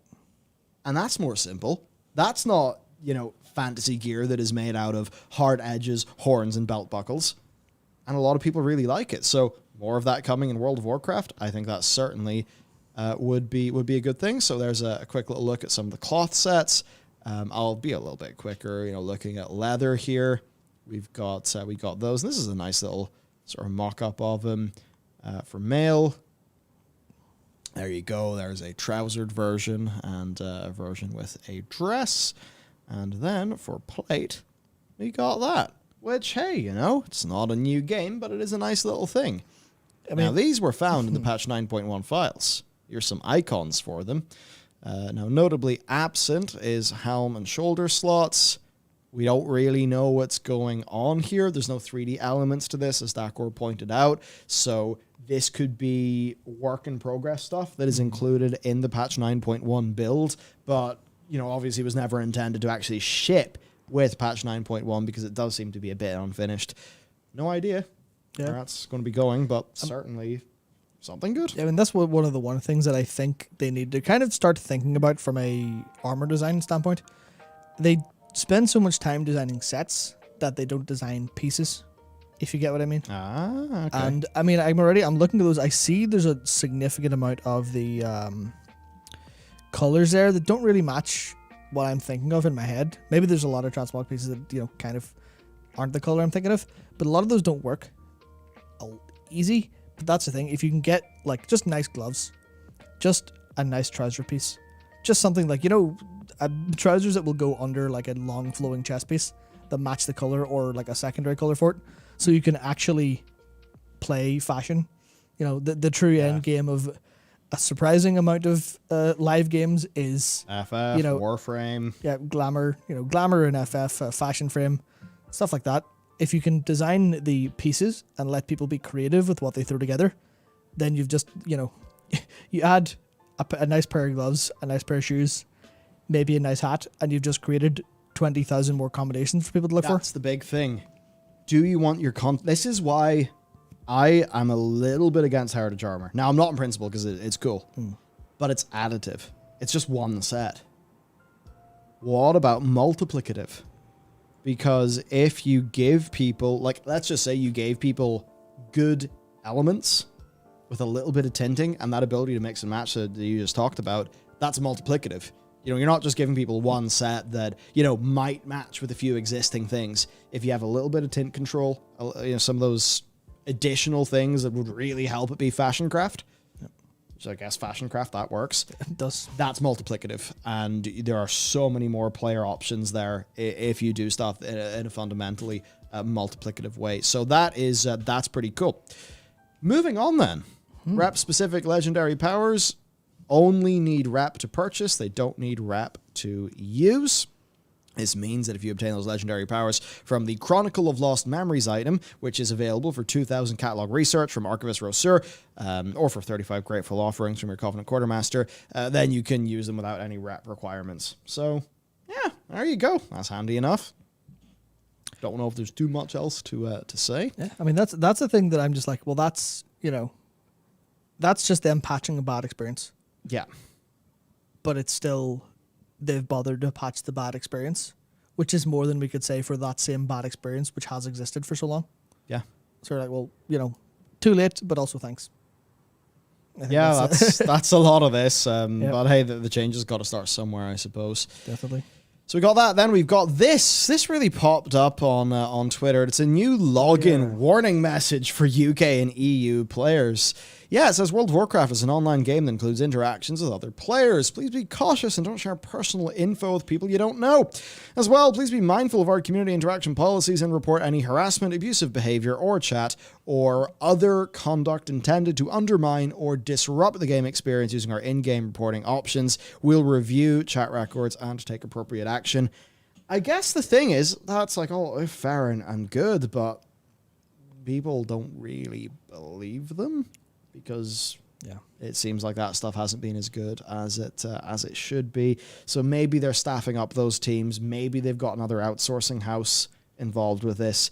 We just don't know. But yeah, they put this here for the UK and EU players. I don't know. What do you think? I don't really think very much, because I did see this whenever we logged into Raid, and I just clicked through it. Well, like I tried to read it and I just clicked through it because I got bored halfway through because it was so long and badly like placed out. Which, you know, is a bit unfair, but I imagine the vast majority of players just went, what the fuck's this? Click, whatever. This isn't relevant. But if it is indicative of a new approach that they're taking, and not just, fuck it, we'll throw this in. If it actually is literally, okay, we've changed something on the back end, we're revamping our processes, this is going to be, like, we're making this statement because we're going to fucking hold to it this time, then great. but we'll have to see the reaction. And actually, I think that might be something later in our stream notes that we can draw a comparison to, but I'll wait until we get there. Don't want to jump ahead too quickly. Cool. Yeah, so there is that. Moving on, Blizzard have responded to the Sanctum of Domination lag issues. This is really good, actually. So, I'll do the highlights that Dakor's got because I don't want to take all day in this one. But yeah, of course. For the past several weeks, they've received and acted upon reports of lag, especially during Sylvanas. They've been working hard to understand and resolve the issues. But they overlooked telling us that. Thanks. They apologize for that oversight and will strive to do better in the future. Again, they're making those public utterances regarding communication that sound good. Hopefully, they continue to be good. I have to wonder, because, we didn't have this on our normal mode, Sylvanas, and I think we're only just on our heroic mode, Fate Scribe, progress now. But during our normal mode, Fate Scribe, we had weird lag. That it was different to lag we'd felt before, especially, it led to me and Matt dealing with some of the rings, like as a two-piece, and them just not working and us losing, like multiple times. We lost like a good 45 minutes of everyone in the raid's time to the mechanic just not working, seemingly because of lag. I have to wonder if it's similar. Yeah, sometimes it didn't work for us. Sometimes the ground texture around the rings and the ground model didn't load for other people, so they couldn't see any of it. So it is, I think, the whole raid's just buggy, really. Yeah. So they've said the most common complaint is a burst of lag when Sylvanas is first engaged. They found the cause to be higher than usual numbers of calculations being done at the start of the fight to facilitate the complex mechanics of the encounter. God, I mean, those mechanics must be so complex, I haven't noticed them. But I guess it's just that Sylvanas, as much as she is a very simple, boring, and I think maybe the biggest letdown of it, and that's a lot given that we were off the back of N'Zoth. There's Nathrus, who was awesome, then N'Zoth before that. A pretty rubbish fight. But yeah, funny that that's what it was. And hey, maybe this is Preach and his bag of dice again. I mean, it has to be, but I think they might need to really, really look at how they design encounters. N squared is the answer. Yeah, I mean that's the problem. If that's actually happening, where a fight that's relatively simple mechanically is still rolling so many dice. You know what I mean? Generating so many numbers, sending so many things all over the place. It screams to me like it was made. I don't want to say like in a rush, like it was rushed out or anything, but I definitely feel like, the difference between you've made this bit of code, it works. You've spent 3 times as long to make this bit of code, it also works, but it also is significantly more efficient. So it feels like they're kind of going a little bit too quick with this. So I think they should maybe consider slowing down a little bit. Yeah. Because these problems, it doesn't matter how much of a banger your fight is. If a substantial amount of people are having problems with this, it's just an awful experience, and it's not worth it. Because nothing makes me hate. Because, one of the reasons I like World of Warcraft so much is because combat feels good. Pressing buttons feels good. It's remarkably responsive. It's still, like, one of the best tab targeting games for how it feels to press buttons. And that's been getting worse over time. And I imagine this is similar. I remember entire, like, basically, I can't remember, was it 8.2, I think, or maybe 8.1, but there's a massive stretch of a patch where playing the game felt awful because there was massive added world lag. And the world boss in Desmotron, not very complicated, but sort of fun, except I'm not going near it again because it's unplayable every time. Shockingly, yeah, I did it last Wednesday, a few days ago, just before raid. Yeah. And while my frame rate was oddly low, of course, it actually didn't fall over. Now, its mechanics seemed like they were operating a bit slower than normal, so I'm not sure. But it worked better, so that was nice to see. So yeah, they say they're looking into ways they can potentially improve this, but they have to be careful not to change the design or the mechanics of the encounter. And that while this is something they think they can improve over time, there will still be a few seconds of server lag on pool for now. What we eventually discovered is that the Sylvanas fight, in particular, is very messaging heavy. The mechanics involved require sending many frequent updates to game clients, which itself isn't a problem. However, they discovered an unrelated change to how they organize and distribute server processes across server hardware, combined with accumulated changes over time to how our server hardware, or our hardware server infrastructure is organized, that resulted in our server processes being more concentrated across our hardware. Basically, load balancing issue. Seems like that a load balancing issue or something like that, where the resources they had were not being perfectly allocated, which then means that they're not as performant as they really on paper should have been. And for the final highlight quote then, with our most recent weekly maintenance, we've deployed several changes to how we distribute server processes across our infrastructure that should alleviate this potential source of lag. Please let us know about your experiences in Sanctum of Domination going forward, especially if you can capture video of any new misbehavior. So again, that's great. Especially, they say in the other lines there, this shit can be so hard to replicate in an internal testing environment. Yeah. I have to wonder if any of those changes have to do with that world boss not being a complete catastrophe for me most recently. Well, I mean, obviously you can't say that for certain, but if last week it was shit, this week it's not shit, they changed stuff this week, what is it? If it quacks like a duck? Quacks like a duck, must be a duck. So I guess the next thing, Dakor has got for us some images from Grimoire of the Shadowlands, because his copy has actually arrived. So, you know what, that is so hard to read. Don't think we're going to be reading that. I literally cannot read that from here. Maybe we will not do all of this. Chapter 9, grand design in the first ones, refined cosmology, mysteries of the first ones. Could you send us that book, Decor? Thanks. We haven't got ours. You know what, actually? I will be able to read this if I mirror displays. Or you know what, actually, I'll just grab a link to this. Because, it's literally so small on that screen that I can't read it. Because my eyes are busted. Okay. Got it here. I'll just take a look at this bit here. Chapter 9, the first ones, and the grand design. Since we brokers first set out from our realm of origin upon the great barge cities that navigate the currents of the in-between, we have been driven first and foremost by one goal: to learn the truths of the first ones and lay claim to their ancient secrets. The journey began by seeking centers of knowledge that legends tell us were shaped by their hands, such as Oribos, Baroneth, Nerim An, Korthia, and more. So there's some teasing. In some cases we were successful, in others we continue our search, but even when we found such destinations, every hard-gleaned answer we uncovered led to new questions exploding like fractals before our very eyes. I think it's when we start getting to the fractal that some people's eyes start to gloss over and they're like, why are you putting maths and science into my fantasy setting? So queries of the beyond.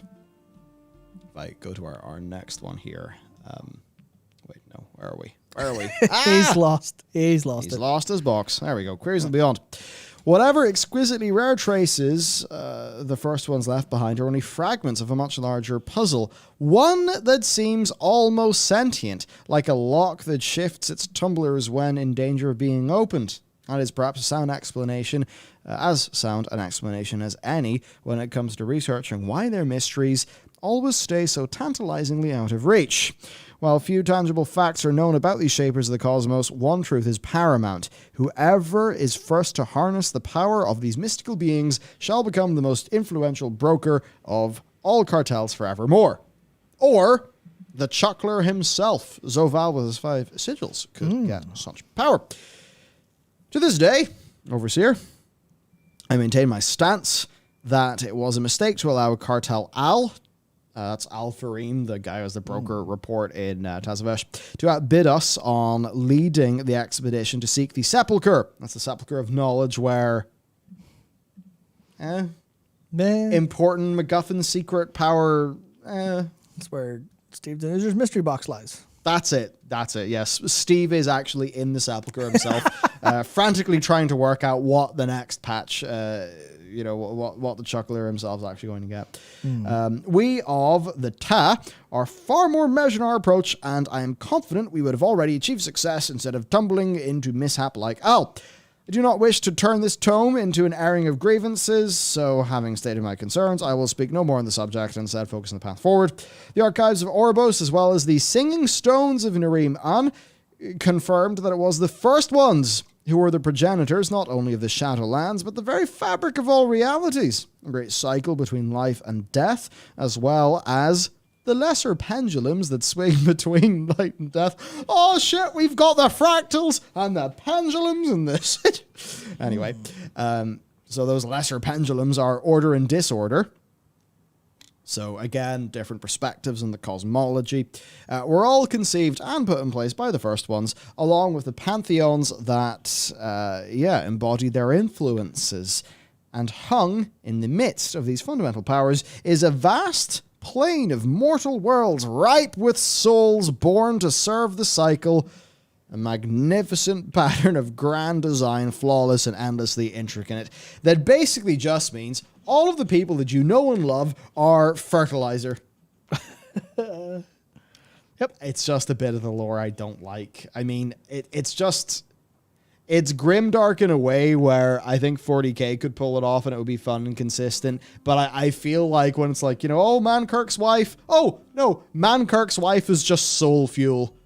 It's not the way I would have taken things. Yeah, but I think it's difficult because like 40k and the Warhammer stuff, as far as I'm aware, you're never involved as, a character in it. So I don't think you. Well, you're doing a role-playing campaign, but I get, but in this case, you're not really doing a bunch of really caring about specific things in a very, very lower level. As far as I can tell, the lore enjoyment of that is very high concept. A lot of it's high concept, at least. Maybe not all of it. If you're reading the Black Library and you're wanting to chew the fat in every single detail of like the Horus Heresy, then you totally can do that. And you have these characters like Eisenhorn and stuff that are followed through loads of different books and things. Yeah, it's very much a lore of macro and micro, where there's crazy individual stories that only work within such a crazy universe. But then people, because the universe is so big and crazy, they're just interested in it. Now, it does have things like the Eternals and very, what is the Emperor? Very big fundamental things, is the Catan, the War in Heaven or whatever. So it does actually have a lot of that very big cosmic spooky, maybe there's some weird gods and stuff lore going on. Yeah. I don't mean like the gods as in the ruinous powers. I mean like the other like eternal stuff. But that's all very mystery and played close to their chest. They certainly would not really. I don't think they would do it in the way that Blizzard have done it. Yeah, because the point I'm trying to make is that this devalues everything else that you're doing as a character. Because it's the kind of thing where you come back to Azeroth and, one of, say an important character dies, but now they're going to the Shadowlands and you know how to get there. So what's stopping you from going, oh shit? I mean, you could technically say the same.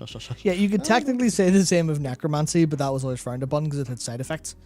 But today, it's like, ah, shit. The Dreadlords, like as an example for a story setup.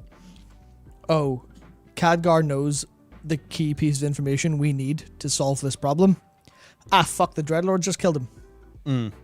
Well, they killed him, just say stabbed him, he dies in front of us, he didn't get to tell us. With these new rules, we can kind of just go, oh, well, I guess we'll go, we'll go have a week talk in the Shadowlands to see what we know, see what he was going to say. So it's like it kind of breaks that wall in a really interesting way and makes you kind of not really care too much about specific things. It's like, oh no, their soul's destroyed. You're like, yeah, but it's going to be turned into mulch anyway. It's going to be, just going to have some fucking wild gods going out of it. So, But if you're doing time-walking Maw of Souls, will you mind as much? I guess that's a little bit of it for some players. I think just for some of us lore nuts, it gets a wee bit shifty. Yep. Another page here. 6 forces existed in strife. Well, not strife in the way one such as you or I would see it. Opposition surely, but whether malignant or benign is unclear. There was imbalance until there was need for something more. They came together To me, honestly, that just reads as Ian. They came together or were brought together depending on how one interprets the fractal and gave form to their design. Forged, scribed, shaped. The exact word is elusive. Each gave a portion of themselves, and thus the pattern was drawn. It is from here that the language becomes clearer. With a framework in place, all that we now comprehend came to be as if reality were nothing more than a fungus growing upon the frame.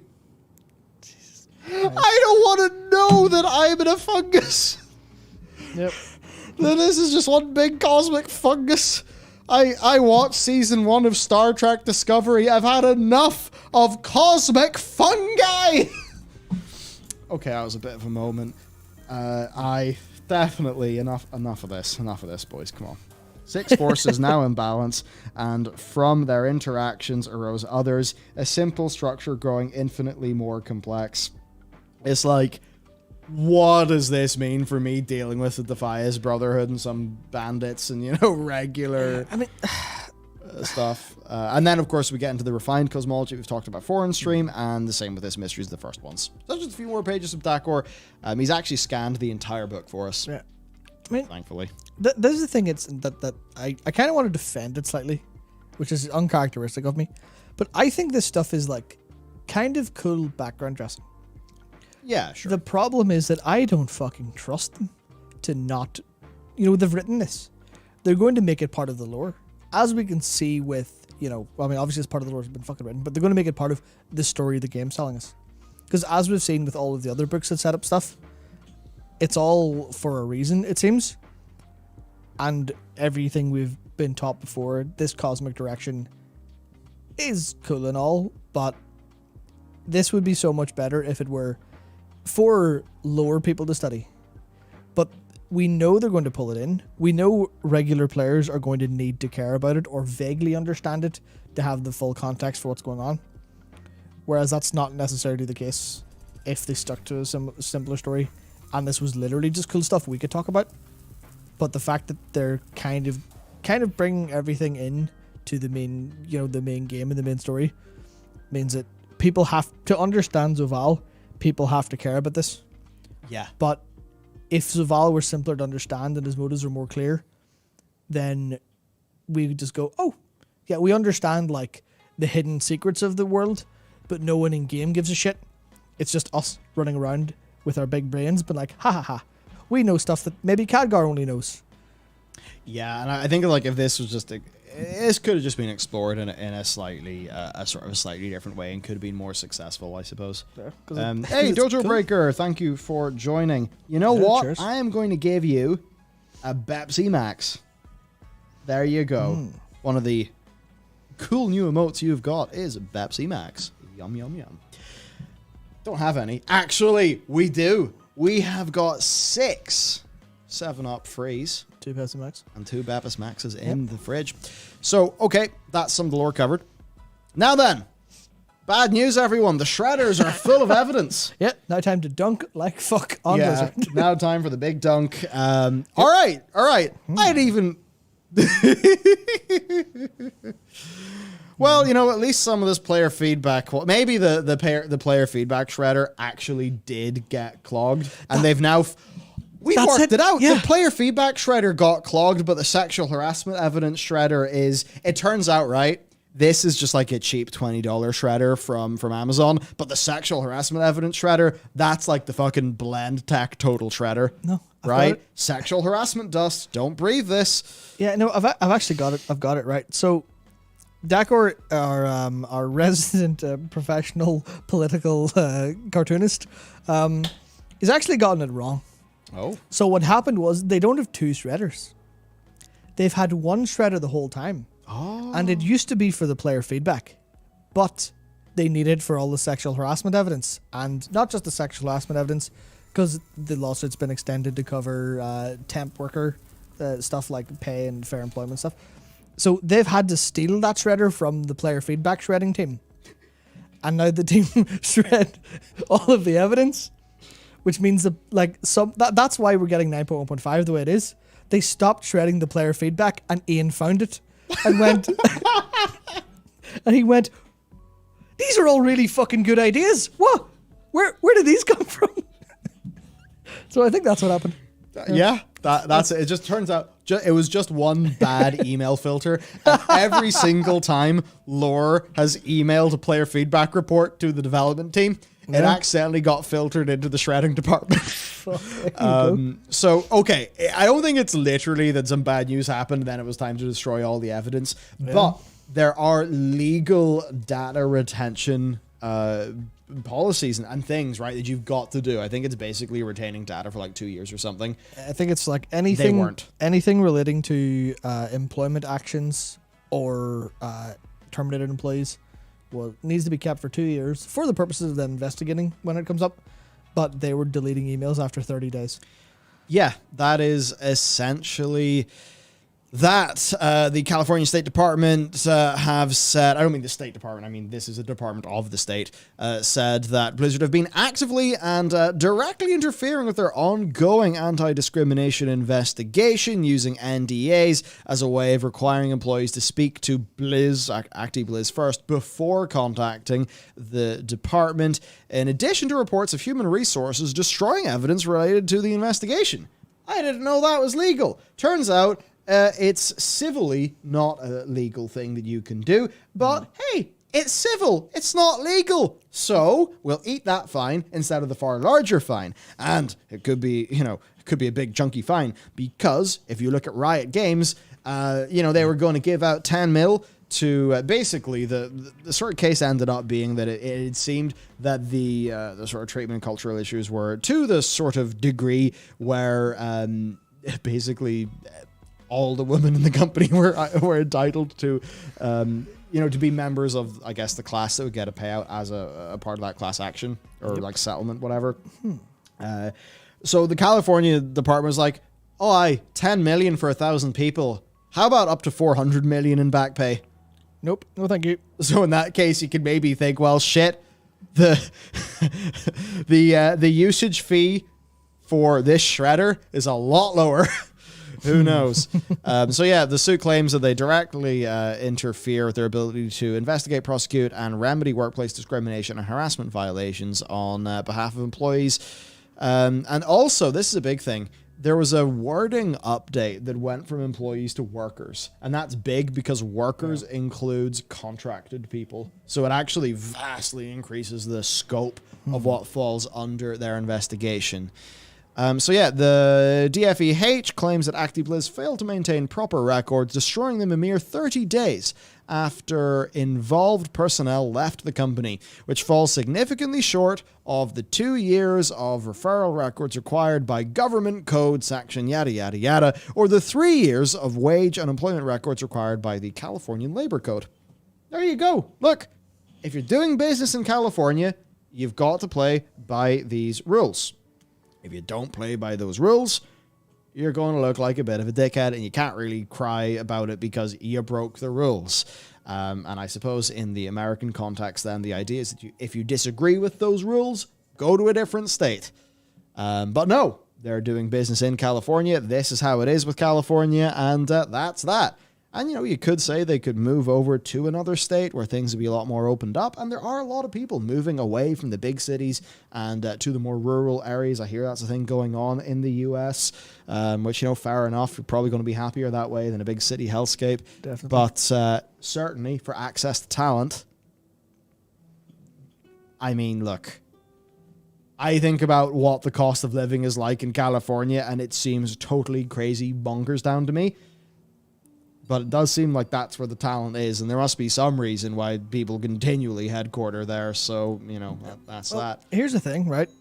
If you're Activision-Blizzard, talent will come to you, I think. Yeah, that's another point. The only problem is you have to pay them enough to make them actually, make the journey or move.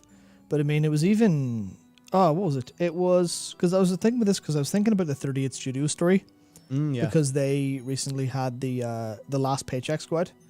But to cut a long story short, whenever 38 Studios closed on Rhode Island, a lot of their employees were hit with mortgages from Massachusetts, where they were originally based. Because the company said, "Oh, we'll take all your mortgages until the houses are sold, because you're all moving to Rhode Island to follow us." So they relocated, made sure everyone was, sorted mortgage-wise to move to Rhode Island. And that was that was a reckless use of money, seemingly. And it was all part of the scheme to get Rhode Island to give them money, like government-wise. But that's like a possibility. That's a thing you can do. I mean, it would be extremely expensive to abandon a campus, of course.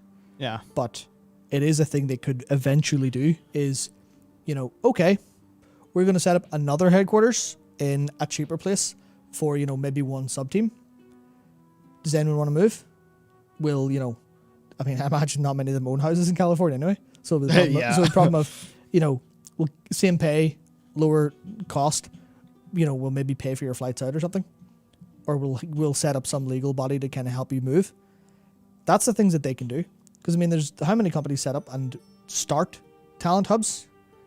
And, other companies and games have been doing that anyway. They have been moving to smaller cities in the US. So there's nothing, technically speaking, stopping them from going, fuck it, we'll set up somewhere else. Yeah. And, getting talent to come to them because they're Activision-Blizzard. Maybe that doesn't mean very much nowadays, but it used to. Probably won't be Rhode Island because Yeah. I think they are done with giving big handouts to game companies. Yeah, people move to Cali to work for Blizzard. I'm sure they'd be happy to move to anywhere else. Well, like Georgia, I don't know. I have no idea, but where's good for industry in America? But, the possibilities are. So, okay, there's that. Now we got your boy Wyatt. Now, this is a funny meme. This is all fun and jokes. Now, that said, I do think that Wyatt Cheng, let's just call him Punished Wyatt, because, think about this poor bastard, this poor motherfucker, in a barren BlizzCon, he has to do the big thing. He has to go out there to a crowd of PC gamers and have the big announcement be a mobile game. There's no universe where that was going to go well for him. He was, I think, failed by his leaders. It's not his fault. This is a funny meme about the company. He's the face of it, but it's not his fault. And, you could say, oh, don't you guys have phones? Was a silly thing for him to say. Maybe it was. But also, what are you going to do when there's probably a few million people watching you at home and a massive crowd in front of you? He's on the spot, man. He was expecting people to go, oh, sweet, yeah, Diablo mobile game, fucking right, give me that. I can't wait to play Diablo on the bus. And he got people going, Poor Wyatt. yeah, he's like just imagine, just like the entire crowd just be like, what? Poor bastard. Yeah. Poor So he's like- bastard. I have a lot of empathy for him. Poor You man. guys not have phones? The fuck? I don't know. I would have handled it worse. I know that for sure. Yeah. Oh, that's for fucking sure. So there's that. Then also we did cover this a bit, but there's the expansion of the lawsuit, which basically just means more people are covered by it. So if Blizzard, if they're found to be, or Activision-Blizzard anyway, to be foul of more stuff there, then, more people included in the lawsuit. And that probably means more money to pay out. There's also stuff there. Employees with HR concerns are being subjected to internal investigation. ABK is subjecting people who have raised HR concerns to internal investigations. We have a legal right to talk publicly about this unfair labor practice. In my case, it started with a one-on-one invite with HR to talk about my past HR complaints. ABK subjecting people who have raised HR concerns to internal investigation. Oh, I've already said that. Ron Burgundy moment, love him. I wanted to believe they were trying to make things right, so I went. I was promised a follow-up update on my report, which never happened. Turns out I was lucky. Others were forced into signing an NDA or settlement. Yo. Is that what the update to the state's case is about? The forced, NDA signings. Maybe this is because I opted out of forced arbitration. Anyone hired after 2019 or who didn't opt out won't be as lucky. Yep. Yeah. It's impossible for me to trust the company has my best interests at heart when they're allegedly shredding our old HR records and are still silencing us. Shred it. Very good. Very good. I love that, man. Good job. So yeah, this is just the thing where they do a recap of the things they've done. And I will say, I fully support all of these. Almost all of them.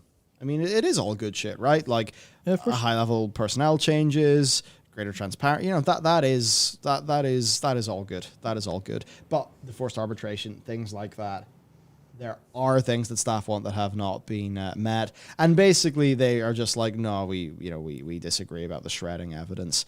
I mean, look, maybe you literally didn't shred documents. Maybe it's you deleted email records in a way that was in violation of the labor code. Either way, it's not good, and it is what you're being accused of.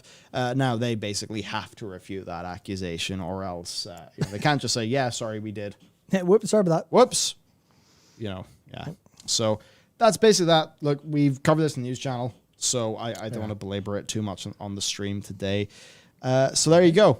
Not the most rosy update. There's also, we literally recorded this like an hour before stream. Here's your TLDR. We've got Mick Cosby. We've got Ruth Bader Ginsburg. We've got all the other ways you could call McCree. But basically, I'll do the short version because I've already done a full recording on this. McCree is named after a guy called Jesse McCree, who was a Blizzard employee. We do not know why Jesse McCree was terminated. I believe he was at the Cosby Suite. But again, we do not know. And again, with the Cosby Suite, there are people there. There's one of the guys, I forget his name exactly, but all I remember is I think he's a Navy veteran. He's got a pride flag in his bio. I can't believe I've forgotten his name. It begins with A. One of the Blizzard staff anyway. But I'm fairly sure he was at the Cosby Suite or, something there. But it's like he was just a regular dude at the company. He was there and some bad shit happened. Yeah, so I mean, that was 100 people plus party, like so. Exactly, yeah, and bad shit happened at that party. I mean, look, okay, I'm 27, Matt's 28. We were not the sorts of people, I think, to be living it up big, doing going to house parties in the Holy Lands. People from Belfast will know what that means. That wasn't us, but I do have friends who were big house party goers, and yeah, you can have a house party, 100 people there. It's all going good for, 80-90% of them. And then it turns out there's a random orgy going on in one room in the house, and actually within that, some real bad shit's going on. I even have one or two stories of people in and around, our, not anyone in our circle, thankfully. It was an acquaintance of people in one of our circles. That's just one of those things. All good house party for most of the people there, but it ends up being a hunting ground for the people who, are doing awful things. So that's just to say, attendance at the Cosby Suite is not a reason to get rid of somebody. And it obviously isn't, because there's people who have been in the Cosby Suite who are still at the company because they didn't do anything wrong. Right. So what we do know is the Bobbers, Big Bobbers himself, said that I don't know why I try to come up with a unique, funny nickname for Bobby. It's what I wanted to, ultimately what I want to do is like Bobby B, do some Bobby B posting because it's Bobby B, but you can't really do that with Bobby K, right? And Mark Addy doesn't play him, but I would like to see that anyway.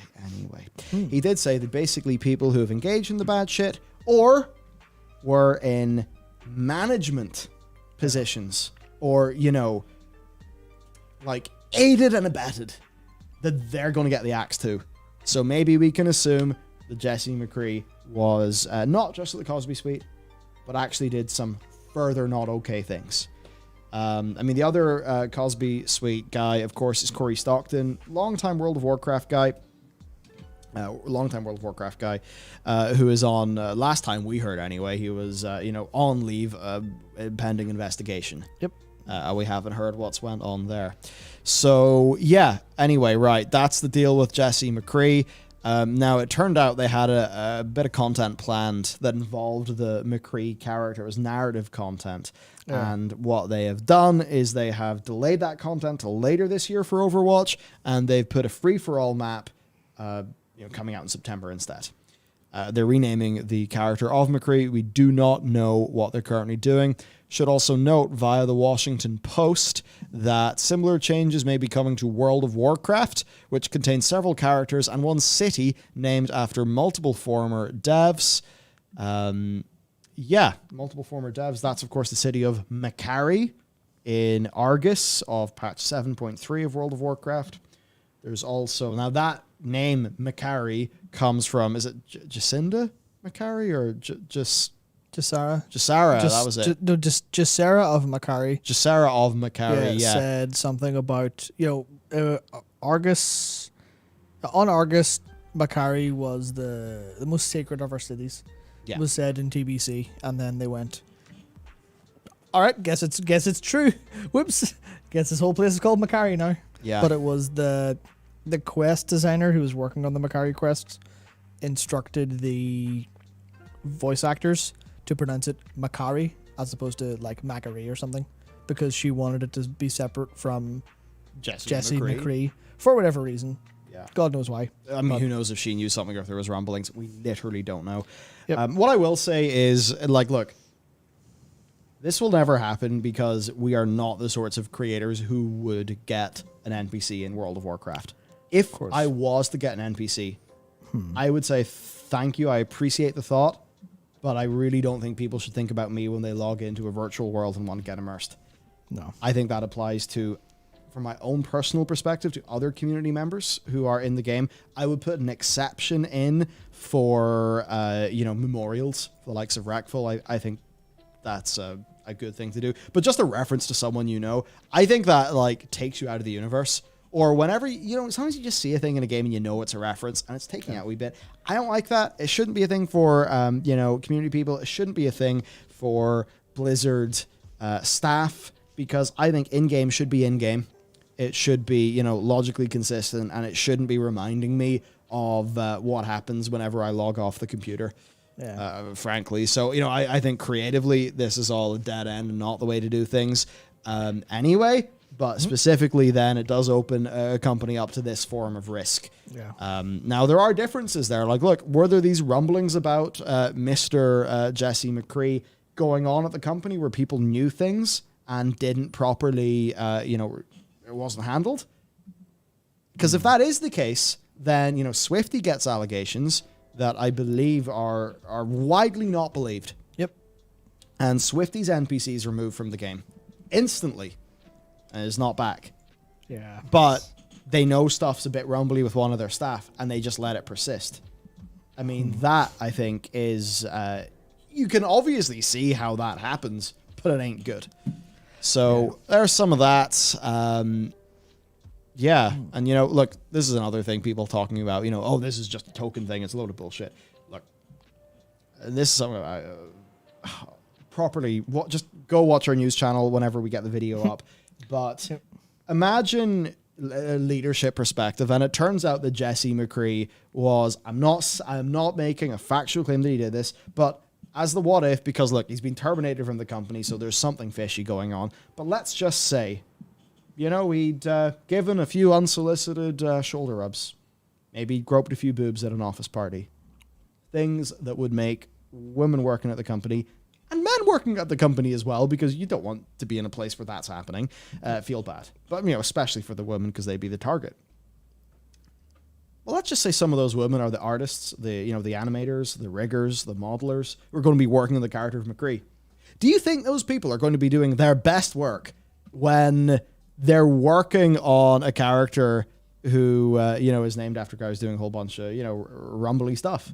They're not going to be doing their best work. They're not going to feel great at work. So even just from a leadership perspective, this is one of the reasons why you don't just do a bunch of, naming shit after people. Somebody said a John Lasseter hug. Oh.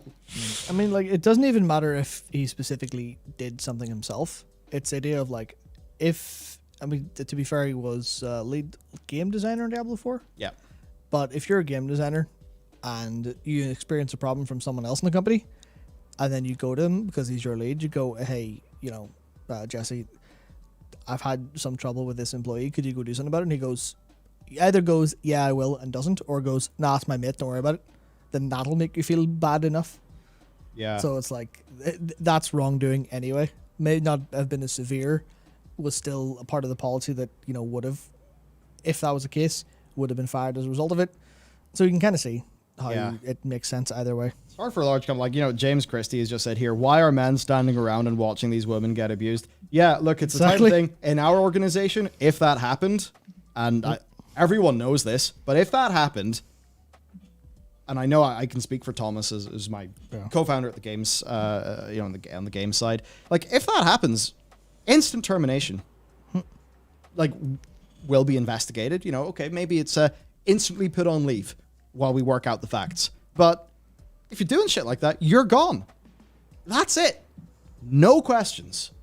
No ifs, no ands, no buts, no route back. It doesn't happen. You have to have a zero tolerance policy for that kind of thing. And it does blow your mind when it's like, why are men standing around watching these women get abused? Like, take Lore, the community manager for World of Warcraft. I know that, and this was said publicly on Twitter, as I mentioned earlier, he has submitted multiple HR reports whenever he has seen bad shit going on in the company. And it's just that weird thing. What happens when you're in a situation with a company where, you do actually have the men standing around watching these things happen. They then do the correct thing and report these violations, and nothing happens. I mean, that just tells you that something is sick, that something messed up is going on at the company, because that shit shouldn't be going on. Like, what the fuck? I don't know. It's like, why does video games feel closer to the stories you hear of investment bankers? Right? Like, weird, man. Okay. Right. Moving on. We're going to talk about this week's videos. And then I think some people want to know my most recent, there's the FF news. And then also I have an update because I had a very good night last night involving Final Fantasy. Yeah. Before we move on, actually one thing's been my attention's been drawn to, which is yet another Blizzard employee mentioning this in a positive light, the developer update. So this is Josh Augustine, who's a game designer at Blizzard, who has said, also wanted to specifically call out that I'm proud to see us speak candidly, re conduit energy. When we mess up, we need to be honest and direct about it. You're good. Yep. Yeah. Yep. Fuck yeah, cheer. Do more of that. Do substantially more of that. Josh Augustine is J Augustine on Twitter. Augustine. I'll have to be sure to give this fellow a follow. Sure. Yep. That's exactly the kind of thing you want to see. Do you want to see game designers at Blizzard? I mean, fuck, man, this is literally... That's... he follows us. That's because that's the thing I was writing yesterday about communication for the video. It's like, you've got Twitter, you've got game designers, communicate, please. Figure out how to communicate. Figure out the policies you need to be able to allow developers, even if it's certain developers, you need to give them that thing. And it's like, obviously this isn't going to be a solution immediately, but this is something I wouldn't have imagined happening 2 days ago. Yeah. I would have thought if someone said, "Oh, next week they're going to be on Twitter openly talking about what a dev update means and how they feel about it," I'd have been like, "Are you high? Like Bizarro land." Yeah, what are you? I mean, maybe. What the hell are you talking about? They would have to be so unbelievably desperate to let that happen, or it would be something about the narrative changing at Blizzard or something like that for that to happen. They couldn't do it, especially with authorization. But it seems now, after whatever they talked about internally, maybe the new leads have talked to the dev team, but it's a case of they now seem to go, all right, we're gonna open up a little bit. Zero tolerance is nothing but a cancel culture overreaction. It's zero tolerance when the violation has been confirmed. Yes, of course. That's saying something in the context of employment policy, where you do have to have your facts straight. Yeah. And if you have your facts straight and the thing happened, it ain't cancel culture, it's the fucking rules being followed. That's how it be. That's how it be. I mean, it's this crazy situation where, I guess if you think about it, if you really take a big view of like human civilization, This whole thing of, a pretty mixed workplace is quite new. It's quite new for humanity as a group, because that shit wasn't happening as much in the 1800s and even much of the 1900s. And it's very clear that, as we've got all of our social media and all of our monies and all of our big things going on, there's aspects that have fallen behind. I mean, sure, we're not at the stage where we've got a cigar smoking fat cat, going, oh, hey, sugar tits, or, any of that shit that you'll see from, a 1960s thing, or maybe I haven't watched Mad Men, but from what I imagine, Mad Men, we don't have as much of that going on, but there's still issues. So as a species, right? As a species, we need to get this shit right over time. Yeah, that's that, right? Yeah. So like we live in a very new world, and a new world that's changing all the time, which means our attitudes and our behaviors need to change to accommodate, because that's what adapting is. Sometimes you have to be careful to adapt, to not over-adjust, not over-adapt, depending on how things are going. You have to carefully make the correct actual, Yeah. Yeah, no, that's that. Oh, people say Mad Men's a good show. Cool. So I've heard. Yeah, might get to that after my TNG rewatch. So, this week's videos, this week's vidges, we have got the man to worry about, Terralian. Right. This is a fucking banger. I mean, I don't want to toot my own horn too much. Much of the reason why it is a banger, though, is profoundly not my work. Yep. Because it's one of those cool things, right? Now, and in this case, writing this script, I had a few ideas of cool things. Didn't know John would just hop into Blender and do all this shit custom, right? All of that. He's got crowd shots working now. Doing all this in Blender, so he's doing these custom machinimas for us. Well, not that one, obviously. Not that one. That is a Blizzard Entertainment machinima, and then a lot of cool creative stuff. I think he even did custom stuff for Urel's model. That's custom armor, I think. Yeah, so he did a custom armor set for Urel. Yeah. He made these custom, and see when you guys are thanks. Yep. Whenever you see me talk about a sponsor and say thanks for the support, or thank the patrons and talk about things like the exclusive Lore Walking podcast, episode 4 is out right now, and me and Matt, by the way, are hitting that very, very hard next week with podcast content, because this week Rory and Adam were off, so we're doing our jobs as well, because we're not big enough to have multiple people for each role.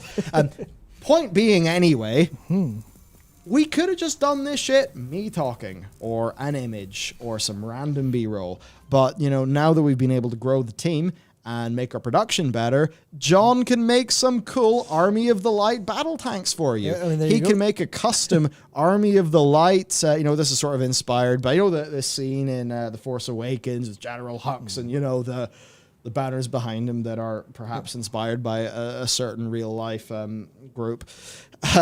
But this is a video about it all going a bit wrong. So we got a custom Lordaeron Army of the Light thing going on. Yep. There's Herr Terralian. So yeah, look, that one's a bunch of fun. And I think some fun lore. We've got what Blizzard 6 big reveals mean. Man, I'm not going to say there's borrowed homework from Star Wars, but we're going to Zereth Mortis, maybe? Star Wars has a place called Mortis, and in Mortis you find the son, the daughter, and the father, who collectively are known as the Ones. And Mortis seems to be all about, those cycles of death and rebirth, and the light side of the Force and the dark side of the Force, and it's like the conduit from which the Force comes from the universe. You're like, whoa, shit, what's going on?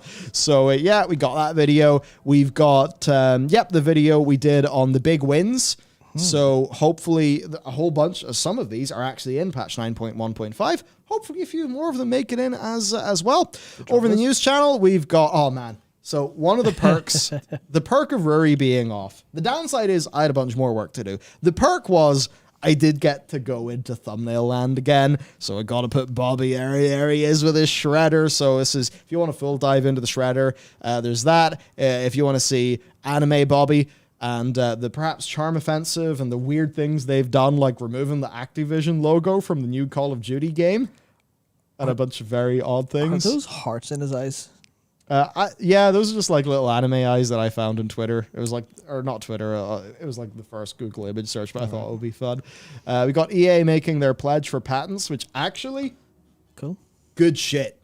Good shit. Yeah. Also, might have a video next week on EA good shit just because of what Chris Bozo said. I mean, obviously it was, kind of a puff piece, but did say good things. They've avoided all this bullshit. Good job. Yeah, I mean, if they did have a whole bunch of bullshit, yeah. Yep. There's people talking about Dr. Disrespect. Yeah, I really want to dive. I need to watch. I don't know if Richard Hoeg. I imagine Richard. It is Richard Hoeg, isn't it? Yeah, Richard.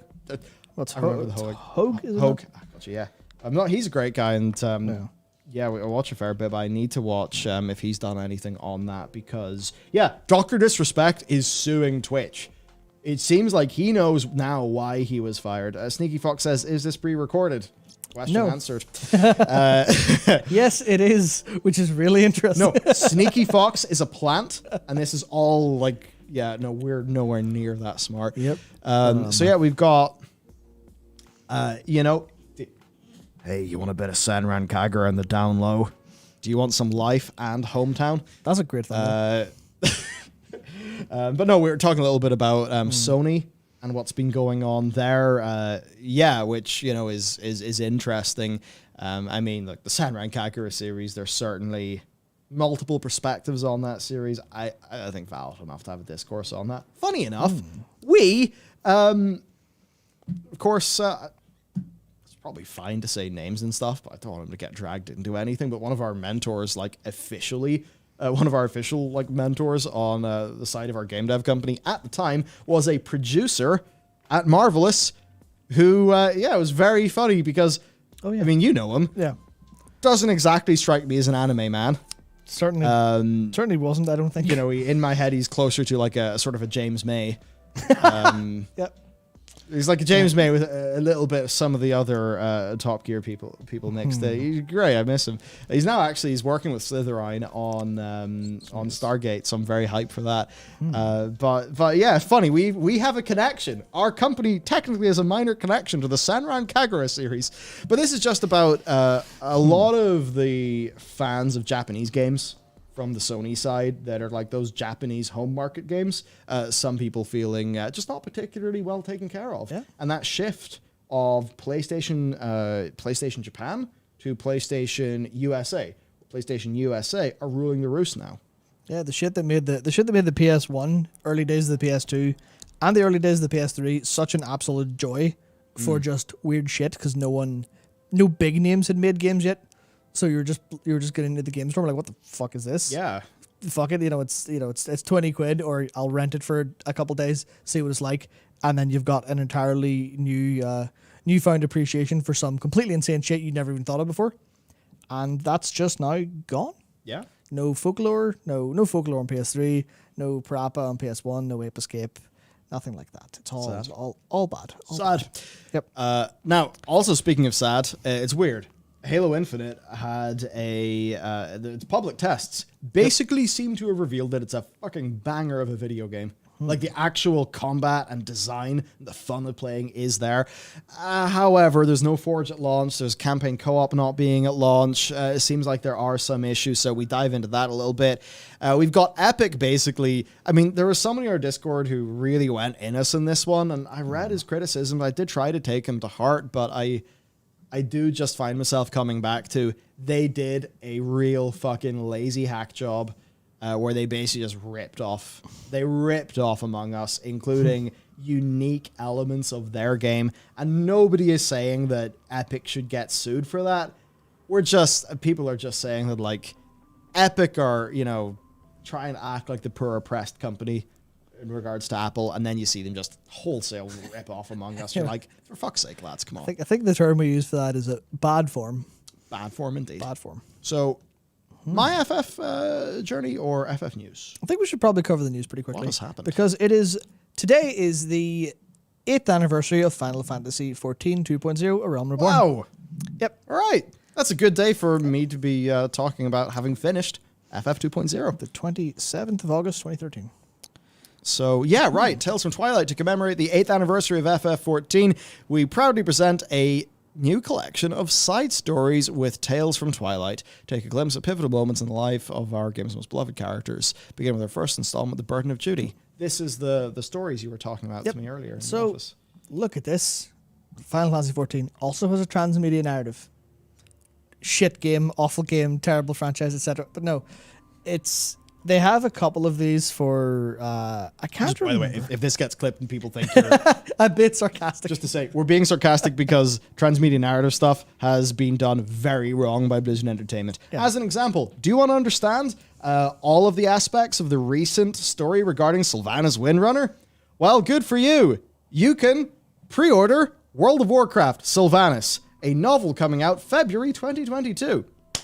All right, back to the point. So now that we're safe. Yeah, so all of that doesn't really happen here. Outside of the Encyclopedia Eorzea, which just has details on the world, there's nothing else to buy. This is all published stuff, and it's always just backstory or a little bit of flavor about stuff. Like The Burden of Duty, which I read today, is new, and it's just a little bit of detail about the past of two characters that you meet in Stormblood. And they're great characters. There's a little bit of detail. I went back and read some of the other ones because the ones from I was about to say fucking Shadowlands. The ones from Shadowbringers are actually fantastic. I've read a couple of them now, and they're literally just beautifully written with a very specific bit of direction, very specific goal in mind to talk about a specific character or a specific concept, or to kind of bring a little bit of during this this character's history, or if you read it and then watch a cutscene back again, you'll maybe go, oh, that's a thought I hadn't thought before. But there's nothing new. It's just really nice. It's just really nice. And you can tell that, you can tell it feels like stuff they wanted to put in game, but had no place for it. So the writers just went, fuck it, write it. Off we go. Also, they're time getting them for some reason. I don't know why that is. Okay, your renowned bar. Yeah, but no, I can't even remember the name. One is Air Our Curtain Falls, for the Tales from the Shadow, which is definitely don't read it until you're finished until you're completely caught up, but it's so good. It's really nice, really nice. So that's some pretty nice stuff. The Rising returns on August 27th. So that's the in-game event. Yep, Yoshi P usually shows up during the Rising to speak with players in a fourth wall breaking cut. Yep. Whoa! Yep. There he is! Yeah, there he is, surrounded by all the NPC Lalafels. Holy shit. Yep, but he literally, that will be his character. That'll be him speaking in, I think it's framed as like a dream, where he speaks to the Warrior of Light about their adventures and stuff like that. Basically, usually around the same point of, he'll be talking to them about stuff in Shadowbringers, this thing. Not specifically, but generally. Okay. And it's just nice. So they basically, Blizzard needs to commission a high-res Grugthok and just have him, hop over for a wee chat with her characters whenever he falls asleep. Right. Now there's the bits that I get why the FF people are okay with the store, because generally they feel very well taken care of as customers.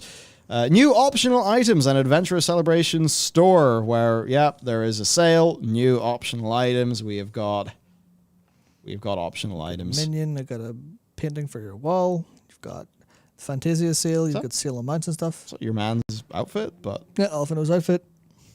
Shit. Oh, the Fenrir's on sale. Might buy that. Fuck. Oh, wait, hang on. We then have actions being taken against in-game real money trading and other illicit activities. This is what I was talking about earlier. Yes, so this actually, there's a little bit of Blizzard in this. It's nice whenever Blizzard gives us updates in these things. I just think in general, the more the merrier. But yeah, this is just them, fighting RMT.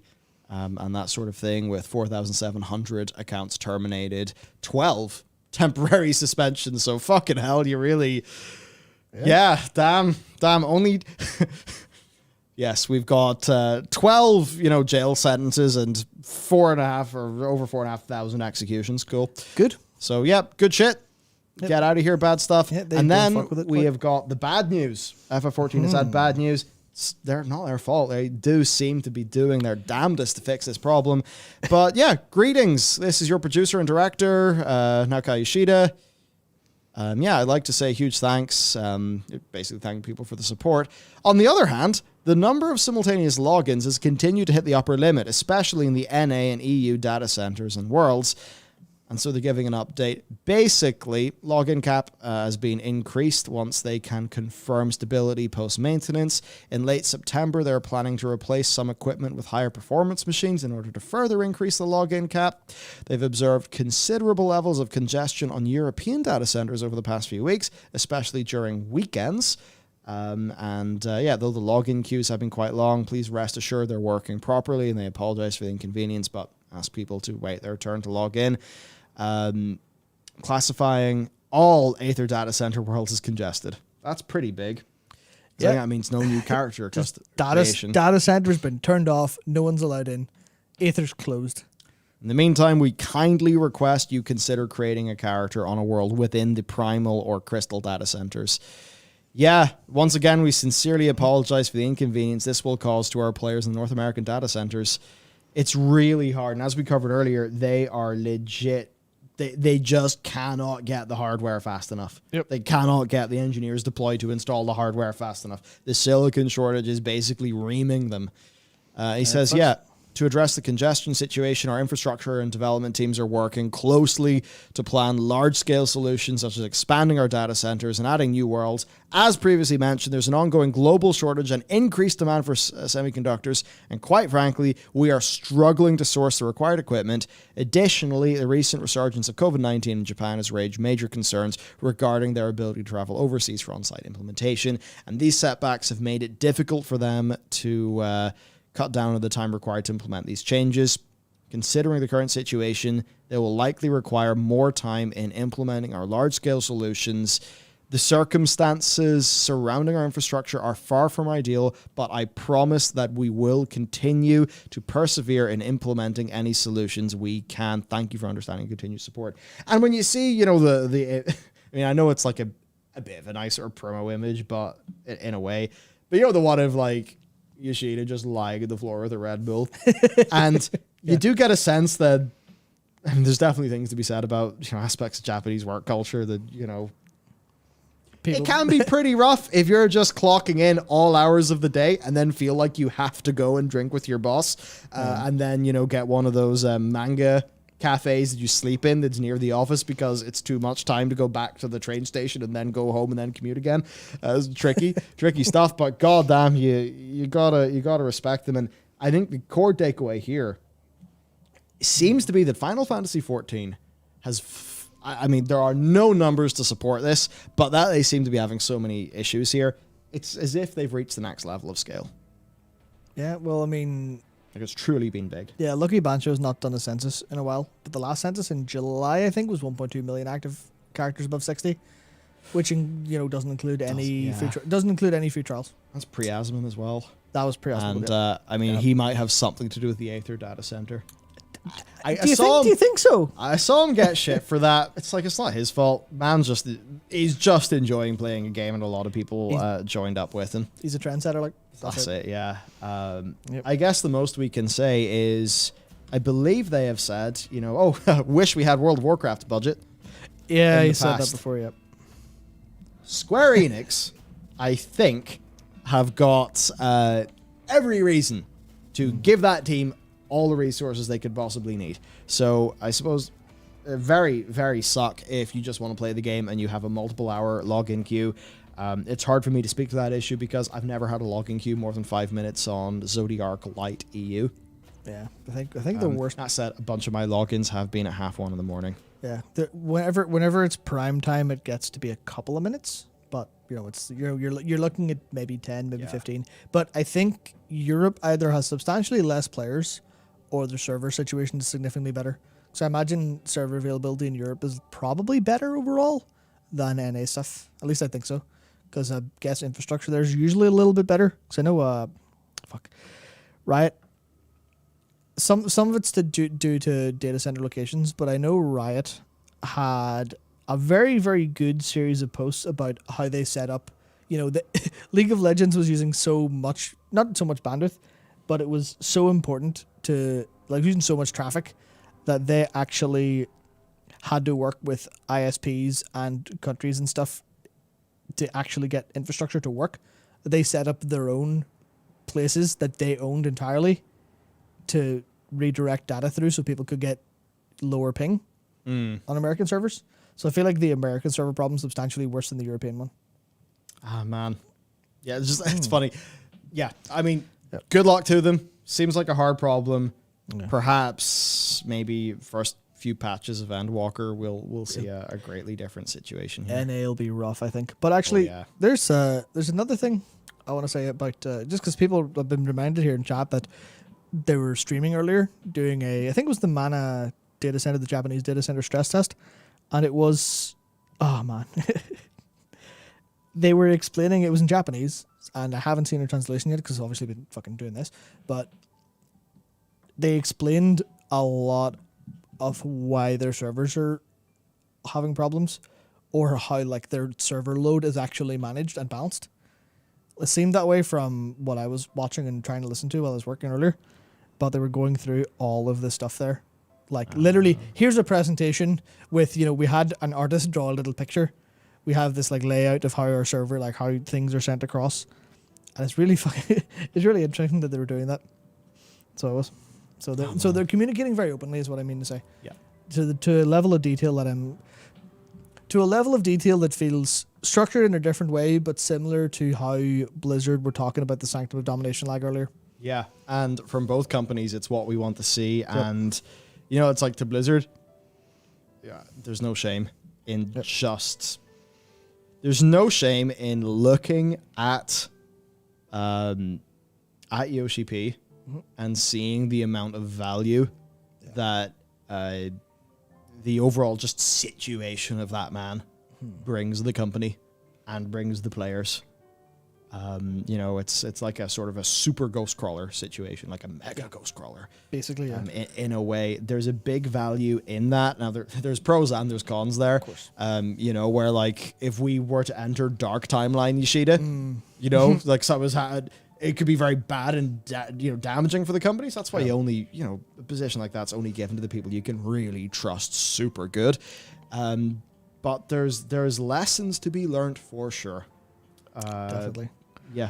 And I think as well, just the thing with him is what they pulled off with this game is so miraculous, especially considering they did not cut and run their original players, that it's just such a heroic game dev story that you can't help but like the people involved.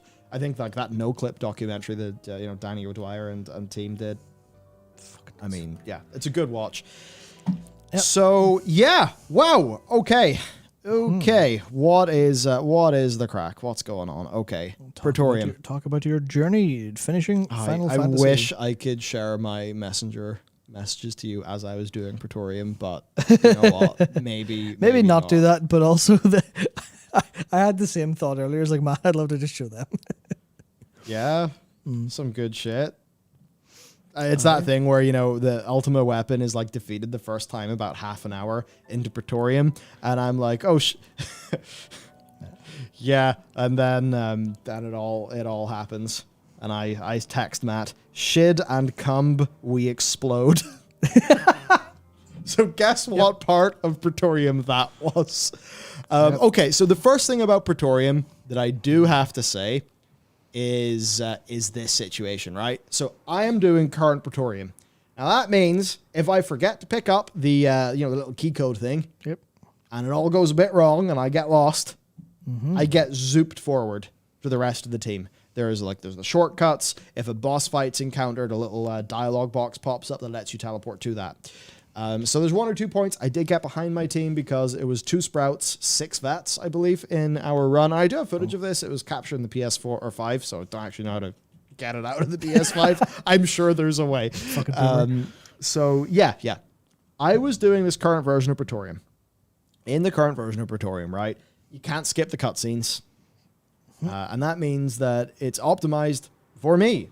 It's optimized for the Sprouts who are going through it. Now, it's by no means a perfect experience because when everyone's just rocketing through it and, you're not really doing stuff. And then you get to the fights and whatever it is with the scaling, it's like, oh, hello there, Nero. Oh, dear, Nero lasted about 2 seconds. Although, it was a pretty cool weapon and like some nice stuff. And yeah, all of that. So for a whole bunch of people, as Matt says here, Praetorium used to have cutscenes that were skippable, so players would rocket ahead and leave Sprouts behind. Yep, my experience was Very, very different. And actually, I know there's a certain content creator who plans a Praetorium video that seems to have a very similar experience to me back in the day, which is very much That's Taliesin, isn't yeah, it? Taliesin, yeah. And that's really like, it was fucking horrible. It was an awful experience because what happened to me was, you know, just cutscene, zero context for anything that happened in the middle because all the players did that while I was watching the cutscene. And then I would get in the middle of a dynamic, interesting, action-heavy cutscene. Things are happening. Pay attention. This is the climax of the story. A little pings like, the area will be sealed off in 15 seconds. And I'm like, fuck, they just started the boss. Yeah. And before that cutscene ends, I see the next one because they've started the next boss. I was like, what the fuck is going on here? I got that, message, but then I could hit a button and then boom, I'm at the boss. Yeah. So this is not the Praetorium experience that I think most people who have done the Praetorium have got, because I think this stuff's relatively recent. I can't remember when they made the cutscenes unskippable. Okay. Well, I guess I'll just talk about my experience. Take it for what it is. It does not reflect Matt's and other people who've done Praetorium. Oh, yeah. It is literally... mine was an era where they had a big problem. Yeah. And then they were like, well, this is a really shit experience for all new players. We'll fix it. And then they changed it in a way that now makes it significantly better. Like, I wish I had the same experience you had. So, here is what Praetorium taught me. Not taught me, because I already fucking knew it, but really, it was just a nice little reinforcement of it. Especially because what was in my head was Sanctum of Domination. Oh, yeah. Now, Praetorium is not an endgame raid. Like, coils. Yeah. But I was thinking about the different experiences that I had. And I mean, experientially, there's aspects of Praetorium, at least from the narrative side, and the getting me hyped about the world and the characters and the things that I'm doing, that vastly exceeded Sanctum of Domination. And that's going to seem insane to some WoW people. But I just say, imagine the runtime of the Praetorium cutscenes, like even the voice acting cutscenes and stuff. Imagine that runtime and all of that, but applied to Thrall and Jaina and Sylvanas, right? Instead of a 2-minute long thing where Sylvanas, has another wee moment, as she is like to do, because it's Sylvanas, she's a bit of an odd written character, and, then gets her soul back and she faints. We just get, 2 minutes of just teasing. I mean, the difference in Praetorium was the characters talked, and my character was talking with them. I was actually there and important. And it's definitely not the whole, oh, you're a small adventurer, or you're a nobody in a big world. No, it is, you're the warrior of light. But the thing is, if you're going to do that, do it well, and they do. Even with Praetorium being odd. Because it is odd. I mean, there's only voice acting for the last half. Well, what gives with that? Suddenly, Sid has no voice. Now Sid has a voice. Huh? It's like, even with all of that jank, and even with the fights not really lasting long enough to see any of the mechanics, and the fights being, not great, let's be real. I mean, they're not awful. It's just like they're barely even fights in some cases.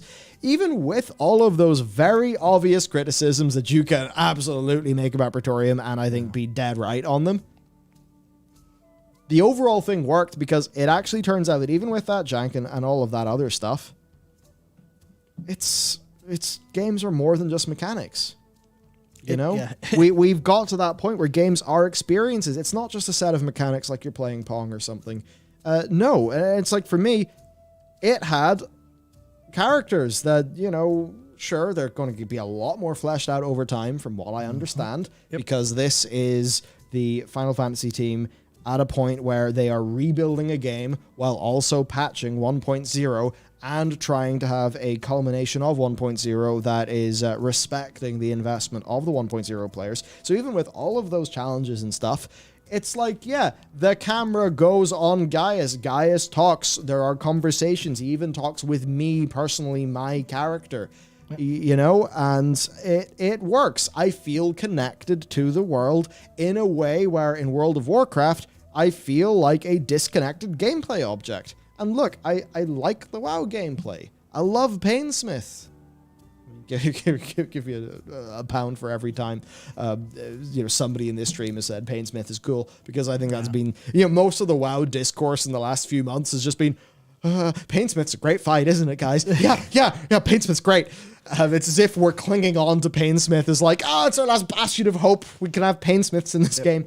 But yeah, it's that thing where with Praetorium, the narrative stuff was working. And I just think, imagine just that amount of narrative being in the stuff with WoW, And there are some fundamental things where, in World of Warcraft, they don't have lip sync. They don't have auto lip sync, or, that sort of thing that they do seem to have in FF14. And that's engine differences, right? Yeah. Because Blizzard characters are basically made of, building blocks. They're not dynamic in a way that a character made in a quite a bit more modern system works. But whatever it is, like the end result for me as a player is I can have these experiences, and there's times where I imagine, right, it's going to all feel very believable and very real in the expansions. There are times where there's a little bit of jank. There's not the voice acting here. There is the voice acting there. So it feels like it's the sort of, maybe you're watching theater and you do need to suspend your disbelief just that little, a little bit more or something. But it works. It does fundamentally work. And it hits me, with the story. And, Ultima Weapon is destroyed the first time. And Lambus Bread, Lebrun, what do you call him? The Ascian. Well, his name's La Habrea, but... La Habrea, yeah. La Habrea comes, and the stuff happens, and then it's big, and there's a big boom, and then the stuff, and then you meet Hydaelyn. You get all the important dialogue. Yeah, and it was all like, it wasn't just like, woo, Cosmos. It was all explored, like, in a way so directly tied to my character, and that character's story. And that meant that it was exciting and cool and mattered to me. And then there's the bit where they flash the fucking purple crystal. And I'm like, Lebrun, no Zodiark, that's my server. And I kind of know a little bit with Zodiark. But then I remember, I was like, hang on, so if Hydaelyn is light, but then I watched the Shadowbringers trailer. There's a sort of nasty looking light person, and then I'm just, the gears start turning. I'm like, oh, they are setting up a lot of shit that's going to be important later. And yeah, so it just worked. And like, there's somebody in chat there that said, I fell asleep playing the FF14 quest line.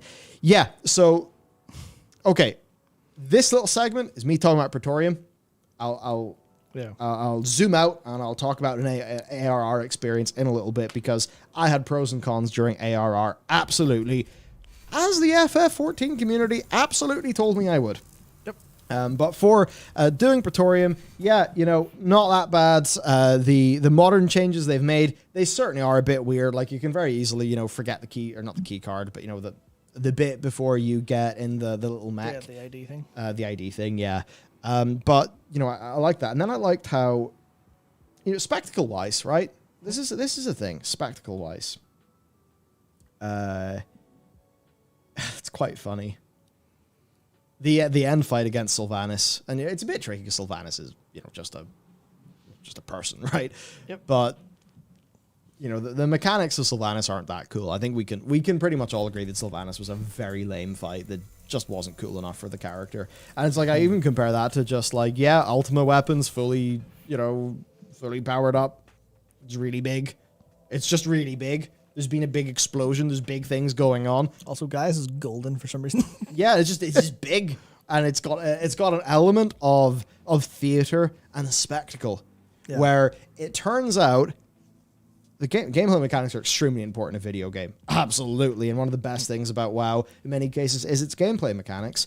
Maybe not systems, but hey, we've had good news in some of those things in today's stream, so thumbs up there.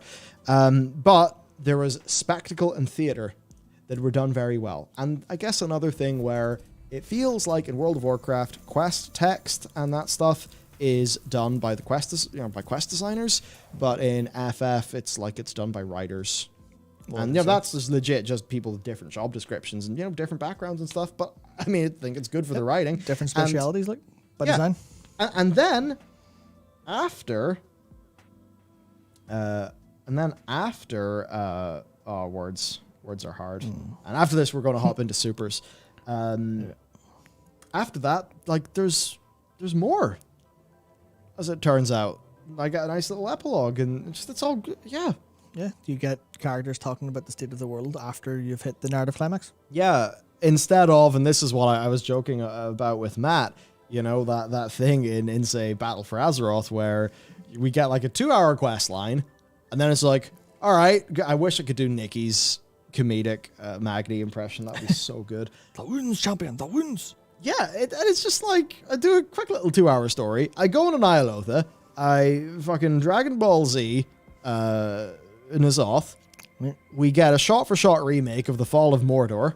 I go back to Magni. He's like, oh, cheers, mate. You've destroyed the big evil. You're 72 gold. Done.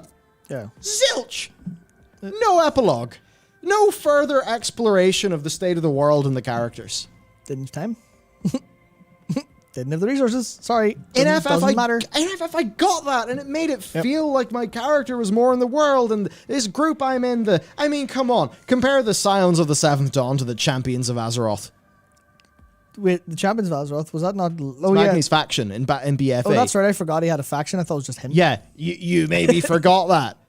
There's the faction war going on, but we're members of the Champions of Azeroth, and, you know, while we're warring with each other, we're also healing wounds and doing things to say... I mean... Yeah, it's a completely different thing. You can just tell there's an institutional focus on like spectacle and theater and storytelling within the FF team that is quite simply not present. Yeah, it's it's a very, very philosophical difference, I think. Where World of Warcraft was never about story. It was about a world. It was about lore. Yeah. And it was about the background. You know, you never expect, you wouldn't expect to go kill Onyxia and get a big cutscene. You never expected to kill Ragnaros and get a big cutscene where everyone went, well, good job, everyone, we've done. Here's a big epilogue of characters talking for 20 hours. You expected quest text because that's the rules of engagement, essentially, for that time. And they've kind of tried to adapt that, but not give it their whole heart because it's a slight change in direction. Whereas in FF, from the get-go, they were like, well, this is a Final Fantasy game. This is going to be story-driven. We're going to have cutscenes. We're going to have all of these narrative things played out. Yeah. But that's a relatively new thing for World of Warcraft because, I mean, that as a focus, as far as I remember, only really started in around Mists, where they started to have a lot more of that. I mean, it kind of started mostly in Wrath, but... Great small stories in Wrath and Kata. I think people really like... okay. It's a bit weird that Azeroth has been busted for over a decade. Of course, yeah. But I think generally, I wouldn't be surprised if some people actually preferred the level up, the non sort of endgame-ish Kata zones. Because, just some of those smaller quests like Stone Talon were great. And that's like that nice little, small level of storytelling that's great. But I think when it comes to the big story, FF can do it in a way where it feels polished and stuff just beyond Blizzard. Because FF's 2013 in-game cutscenes are leagues above a bunch of Blizzards. Like, for Blizzard to do a good in-game cutscene, they have to, and this is something where Blizzard are really paying the price for their technology. If they want to do that, they have to create a new Anduin, face, mesh and rig and full set of animations so they can hand animate Anduin talking. Yep. In those in-game, it's not the pre-rendered in-game cutscenes, but the in-game cutscenes, but you can tell they're a higher level of quality. They have to do so much custom work to get that to work. In FF, that stuff's clearly been a focus from the beginning, so they get it for free. Yep. And that's where you really just, notice that problem with Blizzard. And there's another one too. So whenever my character, because obviously my character doesn't speak with a voice that I can read because it's my character. And if they gave my character dialogue, it wouldn't be my character anymore. It would be theirs. So instead, my character will, mouth something or nod, play some basic emotes. And it works enough. In World of Warcraft, those very same emotes are so goofy.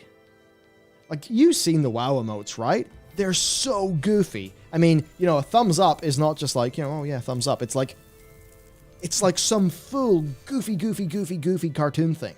And the problem is that as their character models have got more goofy and cartoony, their stories have got, at least what they've tried to do, way more serious and dark and grim. And that means that if, let's just say the Blizzard team wants to do a real serious quest line where my character is involved, and they have to use a thumbs up emote or something like that, it's going to be totally inconsistent to the point where it literally will not work. Yeah. So that's a big issue for Blizzard. I don't know how they get out of it, because they can't just completely change WoW models. Because the solution to this that would involve updating how characters are created to be way more granular and a way more modern system. Look, I don't want to explain all of the stuff. People who've worked in 3D, you'll know what I mean. That will subtly change the art style of World of Warcraft. It will just look different. So they can't change how players' characters look and feel. But at the same time, they've painted themselves into this technical corner. And then when it came to doing the emotes, there's a reason why they're big, cartoony, and goofy. It's because they're designed for when your camera is back here. Because they did those in-game cutscenes in Warlords of Draenor. They did those emote designs with the Warlords of Draenor character revamp. That revamp happened before they started doing the big in-game cutscenes. So now if you do an in-game cutscene, it's like sometimes theater actors. This is something, it's a big difference between being a theater actor and a film and television actor. A theater actor is further away from their audience. They'll often have to have quite exaggerated, like facial expressions and stuff like that. Yeah, that's why they're exaggerated personalities from theater, because that's the exaggerate. Yeah, there's a bit of that going on. Yeah. And for some theater actors, whenever they then are doing a scene where the camera's like right here, they have to change because it's very close up. And the same way of acting that they're doing in the stage, where people are, in the audience way over there, that's not going to work when a camera's up in their face, like it's film and television. And WoW has this exact problem. Its emotes are designed to be big hammy theater, not hammy theater, but like they're designed to be very readable from a distance. And then that means when you try to do in-game storytelling by, putting a camera up in a character's face, everyone's too goofy. So Blizzard are in a really rough situation with that. I don't know how they get out of it, but it's a rough situation. There's that, what I was sort of trying to get to about the lore versus story thing is that there is a way out. The only problem is they're not going to like hearing it. Because there are two ways to get out of the current problem where they technically can't do story stuff very well. I mean, let's completely ignore like anything about the quality of writing or the concepts of writing or how they're doing it in terms of how they're actually engaging story writing, because there's certainly problems there, but technically they can't do it. So they've got two options. Fix the technical reasons they can't do it. That's number one. That'll be a ton of engineering, a massive amount of artwork, etc., etc. The other option then is to not do it anymore, which I think it's where World of Warcraft can find itself its own unique voice. Yeah. And this is going to sound weird, but going back to the classic days, the classic idea of there was no story in World of Warcraft Classic. There were stories, there was lore, there were things that happened and things you did, but there was no overarching story that was super hyper important. There were no cutscenes that you were rammed through. There's no campaign. And I think you can still have a campaign, but you have to figure out how to do your job within the constraints you have. That's it. And that's the important part. And to me, that means the simple way to do that is immersion. Yeah. Do more with your quests and more with your quest text. Because if it's too expensive to do big cutscenes, because realistically you could get a lot of work out of doing all of your cutscenes the way you did with the ending of the Sanctum of Domination, when you have the big bespoke cutscenes as opposed to the stuff that's literally done in engine and game, because you want to do that like you just can't you either spend massive amounts of money bumping up Terry and Gregory's department and having them be like the largest part of the WoW team to do all of it that way, or you figure out how to, because I think they did it pretty well in Legion, actually, now that I think about it. those in-game cutscenes were very rarely used in Legion, and when they were used, they felt nice because of all the mount stuff. Like I remember the DK mount, Yeah. and I remember that it was literally just some character spell animations, but it was filmed quite nicely and shot in a way that I didn't like. It was very constrained, but it felt like it worked, and it feels like they had the time to design what works with their restraints instead of trying to force this shit through.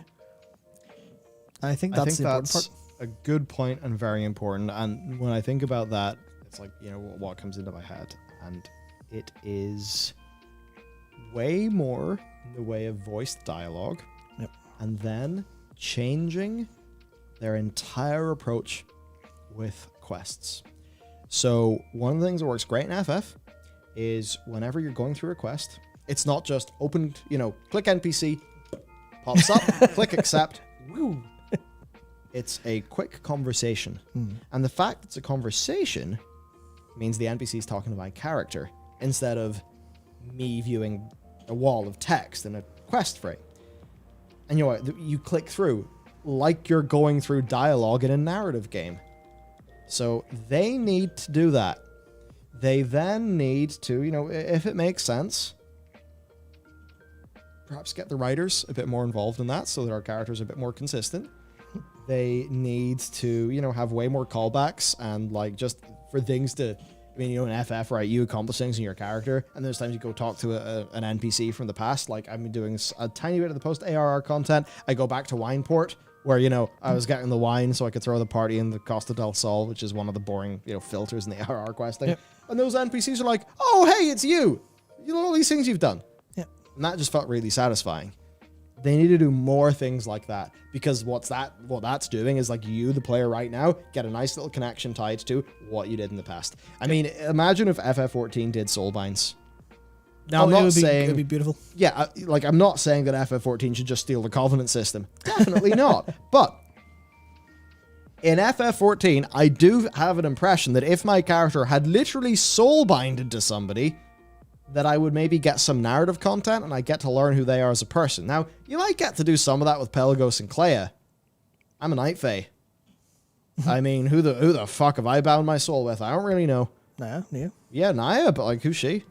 I mean, there's a little bit of her in the questing, but the soul binds that I have bound my soul to have less than the Warlords of Draenor garrison champions. Bodyguards, yeah. Or with the bodyguard trait, who had 4 quests or 5 quests when you got them to higher rep or whatever levels. Yeah.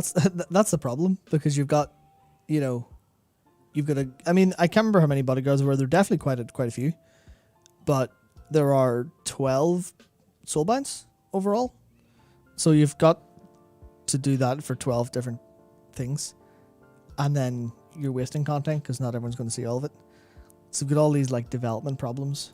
Whereas I feel like if FF did that, FF wouldn't go, here's your 12 gameplay choices tied behind one gameplay choice of 4 things. It would be, here's 4 characters this expansion. You're going to spend 20% of the expansion with each of them, and then for the last 20% you'll have all 4 of them, because that's how a JRPG would do it. Introduce character, deal with character arc, have it sort of come together towards the end or towards an important narrative point. And that's kind of the difference, where it would be designed in a way from all levels to be the sum of its parts, or greater than the sum of its parts rather. Whereas that's the thing, the gameplay designers thought of soulbinds, but I can't imagine that being a thing where I can't imagine Ian sitting in a group with the leads from every department and working all this stuff out. I feel like with how World of Warcraft's designed, it feels more to me I might be completely wrong, this is just a gut feeling, but it feels like the gameplay designers probably thought of the soulbind system, and then they kind of scrambled to get it all to work. Yeah, they did the narrative framing for it and stuff. But they didn't go, let's make this soulbind shit the best experience for all players. They likely just went, fuck it, soulbinds will work, right? Whatever. Have you got any characters planned? We'll use them as soulbinds. And to be fair, there's some of the traits that feel right for the character. There's stuff with Pelagos where it's about confidence and about doubt. Yeah. That's like, face your doubts, get stats. And that stuff's actually cool. I wish it worked like that. Yeah, I mean, it's really stupid, but it's like, your doubt will spawn, you look at it, you're more confident. It feels like it's part of the core narrative or the core of Pelagos' story. And that stuff's nice. Same with Braun and the little, I can't remember his fucking name. The mechanical, the mechanic, Swolkin. I can't remember what they're even called anymore. The stewards. So there's a bit of that's like interesting and unique, but there's no quest content. There's no specific, here's a super design. It's like a kind of a nuance thing that they didn't put a lot of time or resource into, where if they did, that would have been substantially better. Yeah. I think that's the difference. I mean, they could get away with just being more lore oriented instead of story oriented, but it's those details. Yeah. It's those details that make all the fucking difference. That's it. So, okay. I've talked a bit about my Praetorium experience, which overall was good. I really, I enjoyed the narrative content.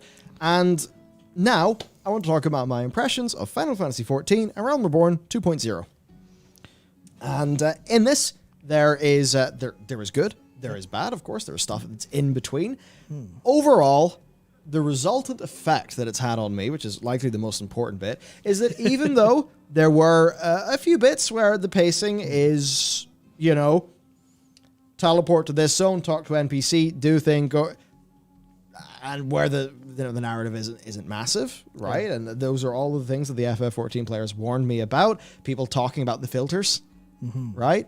The resultant effect in me is I feel like my character is well positioned and situated in this world, where this world feels fairly real, where the Scions of the Seventh Dawn are a full real organization, where I have comrades who know who my character is, where all of these people have been through trials and tribulations together, and I know that the Scions of the Seventh Dawn aren't going to be thrown out in the next expansion for a new different thing.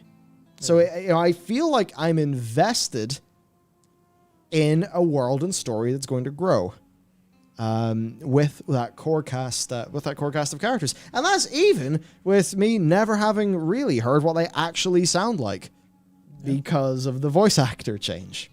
Now, if I was to do some gameplay criticisms, it's going to be nothing that people who love FF haven't told me about, really. Yeah. Because, I start playing Ninja. And level 38 is where I get my first regular AoE ability, and whatever it is where you get to use, Earth, Heaven, to the AoE one. Death Blossom and Cadum around level 30. Yeah, and my single target for the longest time was 1 button. Then it was 2 buttons. And then it was 3 buttons. And, the classes start off slow. The gameplay design of the of many of the quests is very simple. Stuff like that. Did that end up mattering massively? Well, sometimes it did, sometimes it didn't. What mattered for me was the bits where so Ifrit was pretty good. Titan, great. Some of the lead up to Titan was a bit slow, but once actually you go there, you go to Titan, and then obviously there's the post-Titan thing. And there's a post-Titan thing where it's like, oh shit, well, Garuda's coming, we need to deal with that.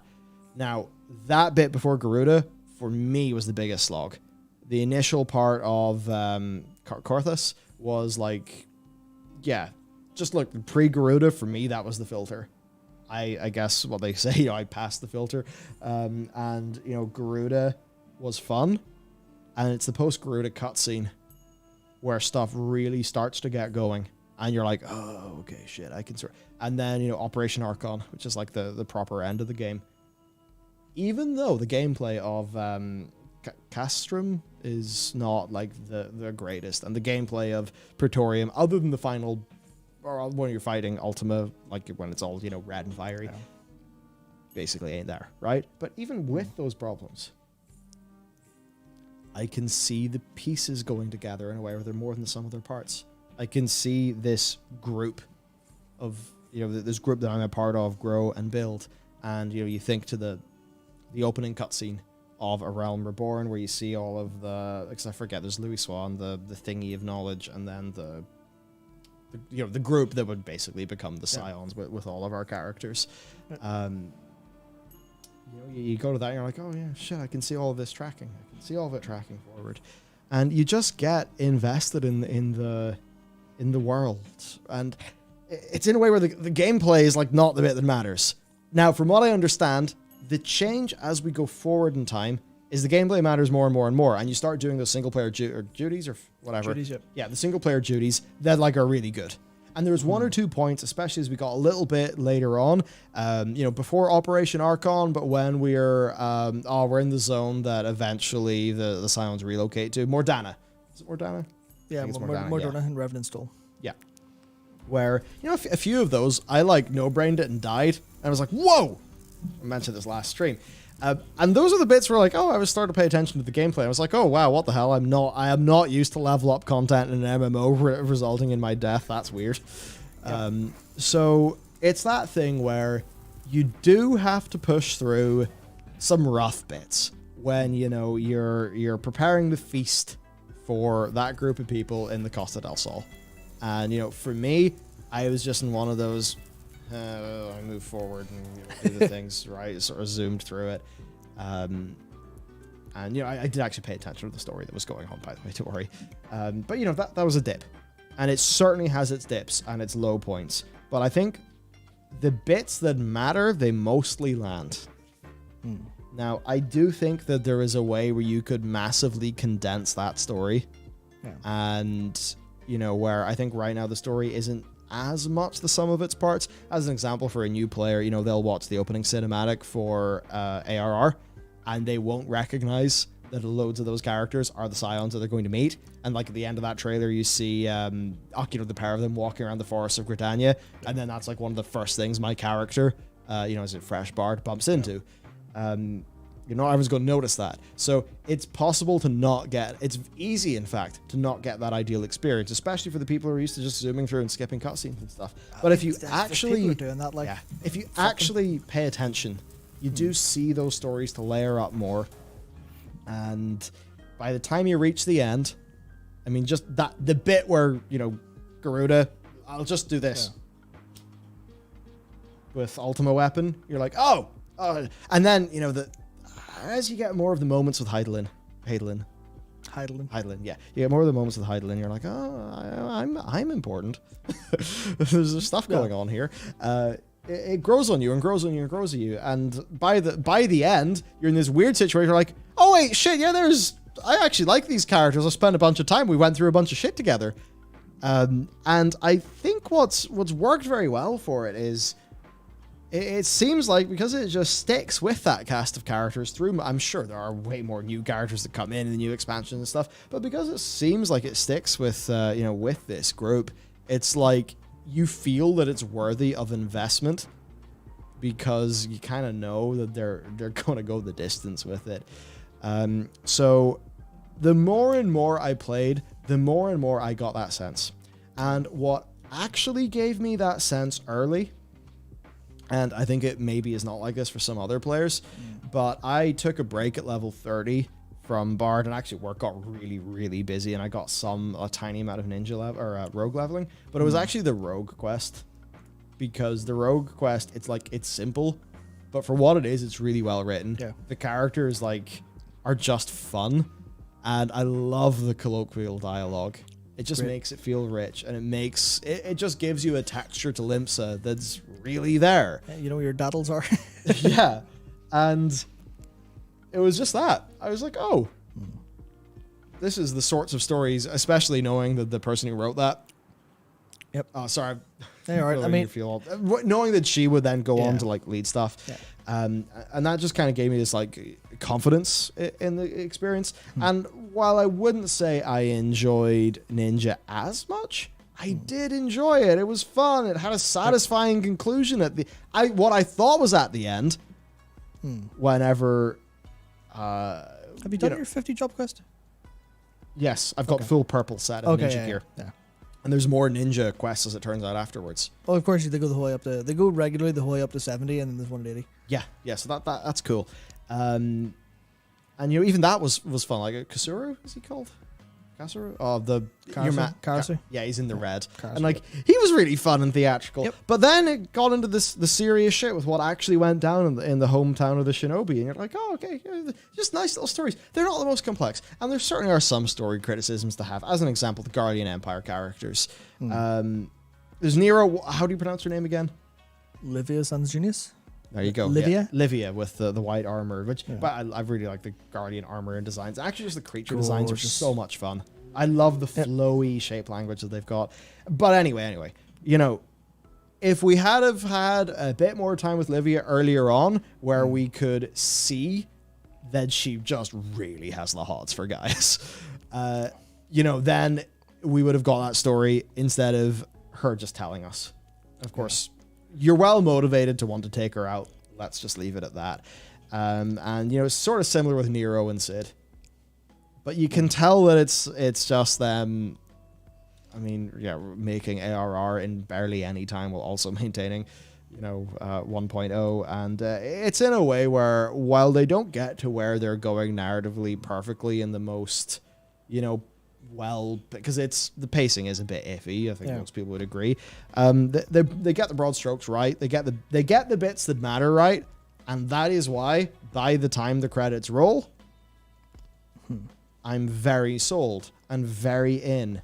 And then loads of people, and you know the little tease with Zodiac, and then all of the people on Twitter tell me that like, oh, the game's only just begun. That's the best way to put it. And then it's like, I know, okay, so I've played what they're kind of joking as, you know, the bad bit. And, oh shit, so it only gets better and better and better and better. And that's basically where I'm at. Yep. That's where I'm at. I'm trying to think if I have other thoughts. I think it's just the story that they have could be told better if there was just like a few little differences, but I get why they haven't done that. But look, it was enough to work for me. I think my expectations were appropriately set because you set them and basically the whole internet set them. Yeah. Because everyone talks about the ARR leveling in the way that they do. I went in with those expectations. In many cases, it was what I expected. In many other cases, I was pleasantly surprised. And in a few cases, I was, I don't know, very, very pleasantly surprised.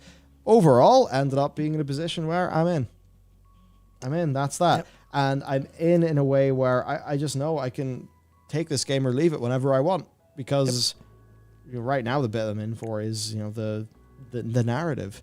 But then I also know, based on watching Discord streams from our FC, from, you know, some of the gameplay the guys were showing off, from watching videos of people doing like the real big, you know, like the Savages and stuff later on, you talking about Baja and stuff. I know that the gameplay side, because I already enjoy the ninja quite a bit. So I really know the gameplay side is going to be getting bigger and bigger and bigger and bigger. And then there's also that thing where I just know that I can have multiple different jobs on my character, and that's really good, right? Yep. So, yeah, the whole system has came together to work for me. Yeah, one of the things that it's very important, and someone mentioned this in chat, and I actually, it didn't even fucking dawn on me. The only thing that you have done that wasn't released, literally on this day 8 years ago, is the rogue quests. Because the rogue and ninja were added in, I want to say 2.3, I think, but they were added later to start off. But yeah, nope, everything you've done so far was released in one big package 8 years ago today. Yeah, which means there's literally 8 years of player feedback and them improving things to go. I should also say we have a bunch of supers. Yep. I'm going to turn supers off very shortly. Because I don't want to overcommit us. Yeah. And, you know, cause us to have to, you know, rush through and not actually, you know, you sort of do you guys justice. Yep. So, I will go grab some beverages. Would you like anything? Some of that 7-Up free would be very, very numb. So, yeah. Hey, fun stream. Fun stream indeed. And lots of good things. So, all right, the super chats, I don't know, what can I say? 20, 19, 18, 17, 16, 15, 14, 13, 12, 11, 10, 9, 8, 7, 6, 5, 4, 3, 2, 1. And I'm now going to go to the bit of the YouTube UI to turn them off. Because if we take all the supers in the world, then it would take till 5 a.m. to properly do all of the supers. And then we would be delirious and would not do them very well. And that would be unfair. So supers, super chat, off. And now the super chats are off. I have a big list of supers, and we are going to have some good fun going through you guys' questions. Once I bring them up. But yeah, I mean, man, what a day. What a day with the Blizzard Entertainment news, to be honest. I guess patch 9.1.5 stuff had to be, you know, it had to find out about 9.1.5 at some stage, right? It's, you know, normally we would have found out about it significantly earlier in the overall cycle, but yeah, they certainly do seem to be trying to meet player concerns. That's definitely a good thing. I'm just doing a quick little browse of Twitter here just to see if there's any final updates to give you in that. But it doesn't seem like there is. Nah, it doesn't seem like there is. I think that is everything for the new WoW news. Just, you know, sometimes little bits, little tidbits of information. Cheers. Do pop up. Yeah. There's no new 915 stuff from what I can tell. Yeah, no surprise. Not a surprise. Oh, man. Any crack in my absence? Yeah, no, not particularly. Oh, Taryn, somebody just said Taryn Gregory just posted about it. Oh, yeah, what? He said so Jared Gillis said, a lot of good stuff here, even more coming, but I think the cause is more important than the effects, realizing and acknowledging our mistakes, followed by taking action, everything we can to do better. For all you see, there's much more happening behind the scenes. I've never been as proud of this team as I have over the last few weeks, as we've rallied together on this and other problems, challenging old assumptions and ideas, affecting change large and small as a team unified. I want this to be the first step to a new way. That's Jared Gillis, and then Taryn Gregory replied, big same, the work is never done, and we have a lot to tackle, but the devs at the core of these experiences are digging in and leaning on each other in the shared goal of a better tomorrow starts with us. Perhaps is this sort of a situation where, you know, a bunch of terrible info comes out and the game itself kind of hits rock bottom. Yeah. And, you know, you're at rock bottom in a way, the only way is up, and you're just like, well, the only way is up, and if I don't take that way, we're screwed. And, you know, maybe that's what it is. Maybe that's a galvanizing and inspiring force within the team that, you know, ushers them forward in a better direction. I hope it is that. Yep. I definitely hope it is that. Okay, right. So, number one, I do want to say a thank you to our new members because we've actually got a few new members. We've got Cock Block Hawk. Interesting. Weapons Primed, Azzy, and S. Kelly. So thank you. Drop some Bappuses in chat for our new stream team. Yeah. Oh man, it's good. Yeah. 7-Up free. It's so humid in Northern Ireland right now. It's like I basically swim down the street to work some of these days. But yeah, there we go. Right. Super chats. Let me open up the place where the super chats go to, and then we will have many topics to talk about. I just need to be, you know, a user of the computer. Good luck to you. Computers are hard.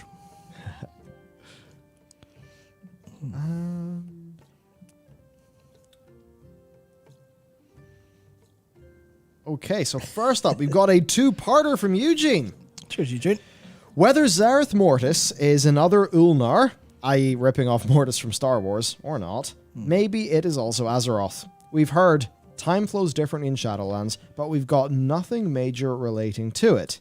Yet, what if Mortis is actually a distant future of Azeroth and last survivors of the dying world are destined to follow the great cycle from the end of life to the beginning of death to inhabit Shadowlands? Time is a flat circle. See, that's the thing when you've got these pocket realms. And what was the data mine survivor thing? Because we haven't talked about that in stream. I completely forgot about that. So, let me find it. But basically, there was a data miner who is fairly mysterious on Twitter, but was looking through what seemed to be some assembly stuff and found a list of classes. So, you've got your regular 12 classes, but at the bottom, there was an entry called Survivor. And let me just find this. What exactly did he say? He said something about it, and it was a joke. But joked saying, Survival Hunter going to be turned into its own class in this expansion, confirmed. But it's called Survivor. So, it's interesting. What do you think a Survivor class could mean? Not to say that it's going to be a class, but where in text you would see Death Knight, Shaman, Paladin, Warrior, but you see Survivor. I have no fucking idea. I have no idea. I don't know, man. Everyone just gets a new class, which is Survivor of the Chuckler's Big Snap, or whatever. Zoval decides it's finally time to be the Thanos I was born to be. I don't know, but it popped into my head that he did literally say "and last survivors." And then we saw the data mine weird class thing of Survivor. It's like, oh, what? Yep. So, yeah, that's what I'm thinking. It could be anything, right? It could be this person having a laugh, but because I can't imagine there'd be a class called Survivor. No, that doesn't make any sense. So I was thinking, well, why would you have when would you need to have a class of Survivor? Like a scenario where you change the player's class? Yep. That was the only thing I was thinking that makes sense. Shit. So either you're the player with a different class, or you're taking the role of someone else, maybe through some sort of vision. Same way we did with Uther in the Covenant campaign. Yeah. Or the Korthia campaign, sorry. So perhaps there's a case in 9.2 or something they're testing even. Because I don't know, because there's no PTR, so I don't know where he got this, to be honest with you. I have no clue whatsoever. Maybe it's even something from Classic, maybe. But, well, no, because Demon Hunter and Death Knights are. But, you've got Survivor. You've got... Maybe we play a different character, and maybe the class designation is Survivor. So someone calls you Survivor, so you hover over and it says Survivor. So I can't imagine that being an actual class, but it does maybe give us some vague hint of what content direction they might go in slightly, just a little bit. But it is Survivor. It could be this person taking the piss, could be from anything else, But yeah, it's certainly interesting. Yeah. I guess to engage with the other aspects of of this question. I mean, like, anytime says time is a flat circle, and then I'm like, all of this has happened before, all of this will happen again. Hello, Battlestar Galactica, good shit.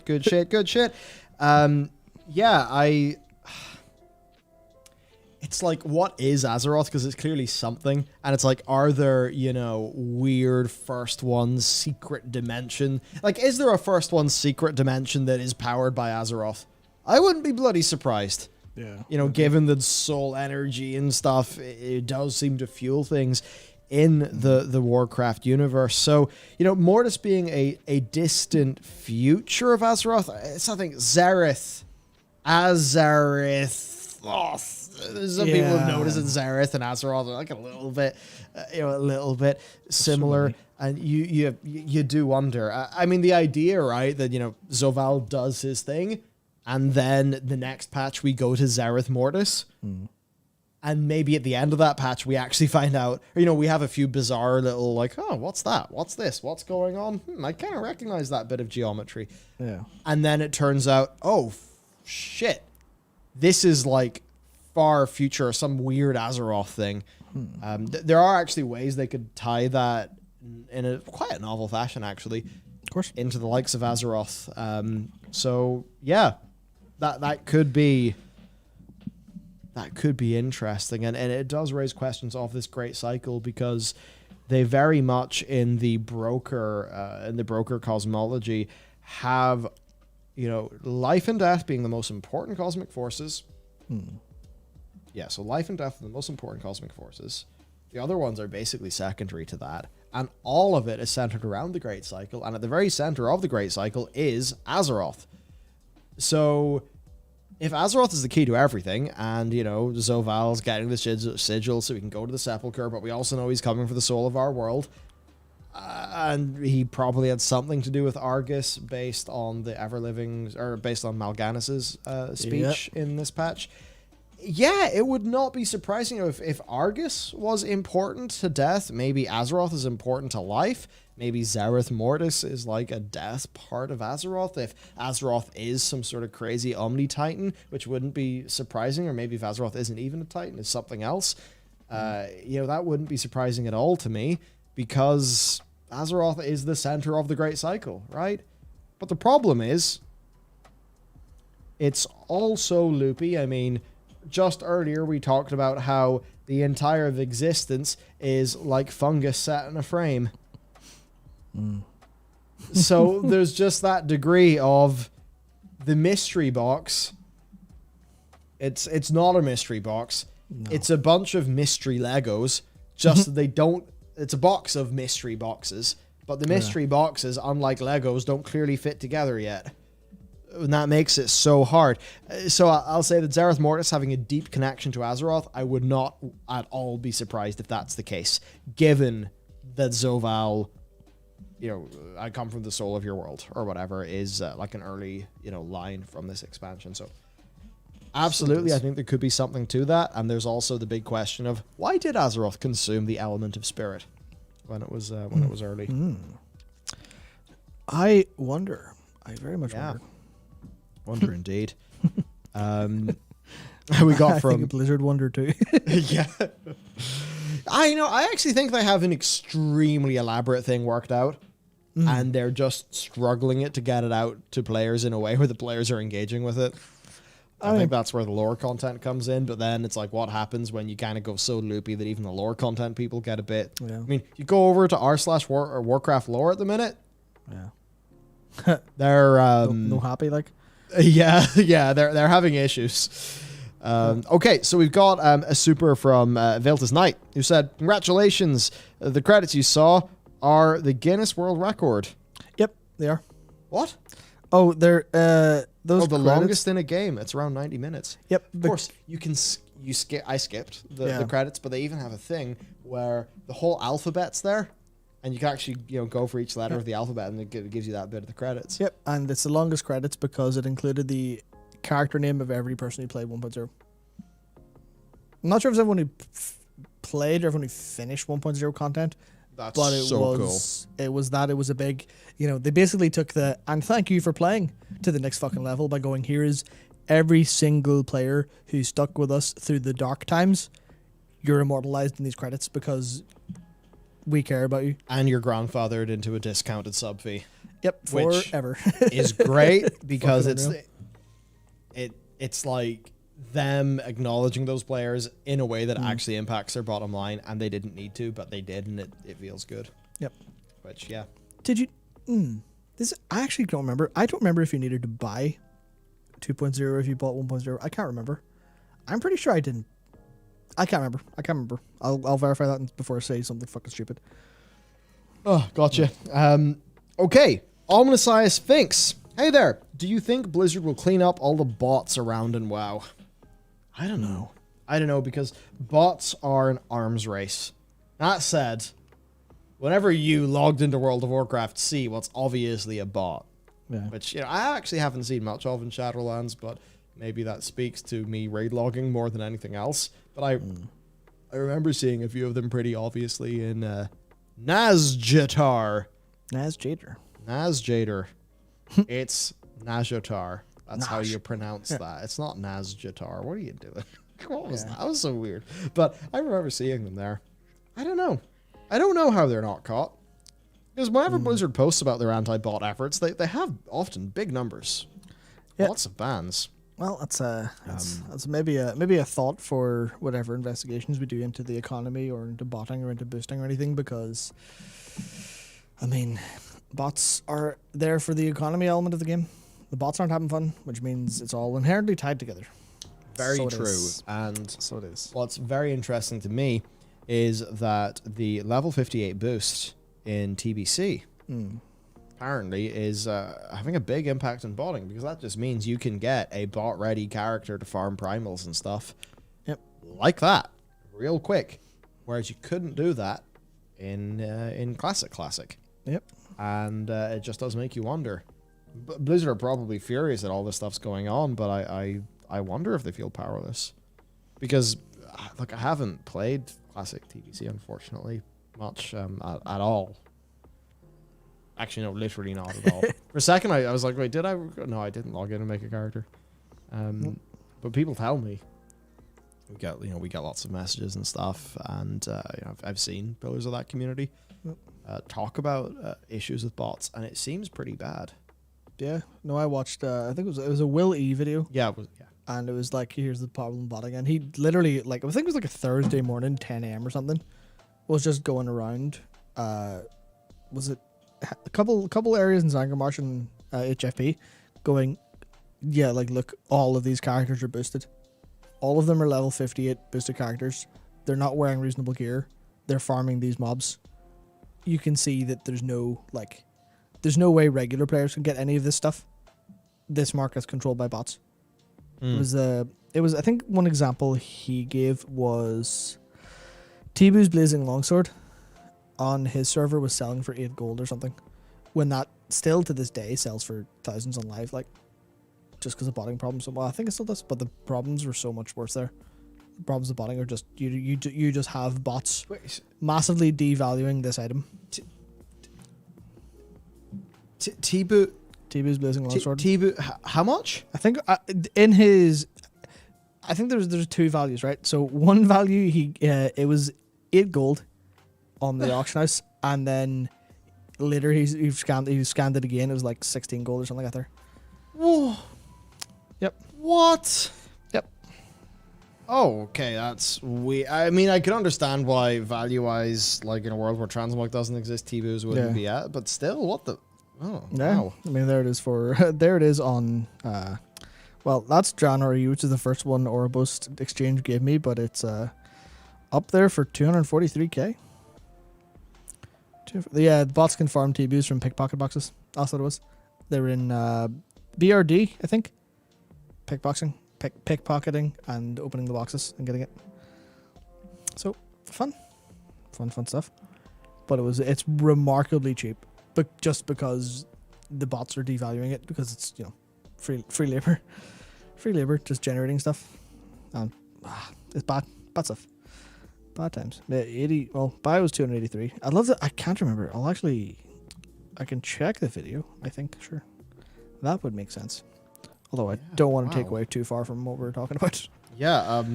That's just interesting. So, Omnissiah is for my response. I mean, hopefully, but evidently, progress has not been where it should be, because if people are talking about, oh, hey, botting's really an issue these days, well, that means it's got a bit out of hand. There's always going to be a low level of botting. Yeah. But, you got something for us? Yeah, I'm just going to go through and see. But it was just a massive list of level 58 rogues in BRD. Massive amount of 58. Was it mages in Zangarmarsh doing stuff? Doing obviously botting behavior, because you can see them. They've got insane gear. They've got insanely specific talents for farming. Or maybe just insanely weird. What do you call it? Insanely weird. No, I don't see the number anywhere in the video, sadly. But yeah, that's crazy stuff. Yeah, I wonder if... See, this is really tricky, because there's a very technical approach where you're looking for the technical fingerprints. Yep. And, looking for those clues, telltale clues of botting.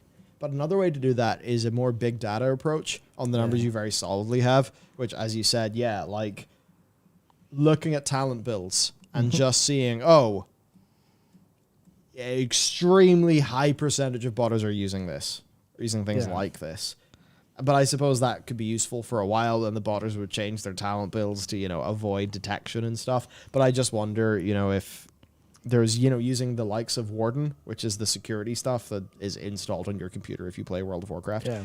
It's their security system for anti-botting and anti-cheat stuff. I wonder what the techniques that involve taking a big data approach to the in-game telemetry. Yeah. Aside from Warden, I wonder what that would yield. But yeah, for now, it just seems like it is an issue. Yeah, it's insane. But I mean, you have to face the facts, because obviously there's there's one thing to say, which is every bot's a sub. You know, every bot's a sub fee. Is it worth it? Is it worth it? If you've got 1,000 bots, is it worth 10,000? And if those bots boost. Oh because, you know, a boost is worth a hell of a lot more.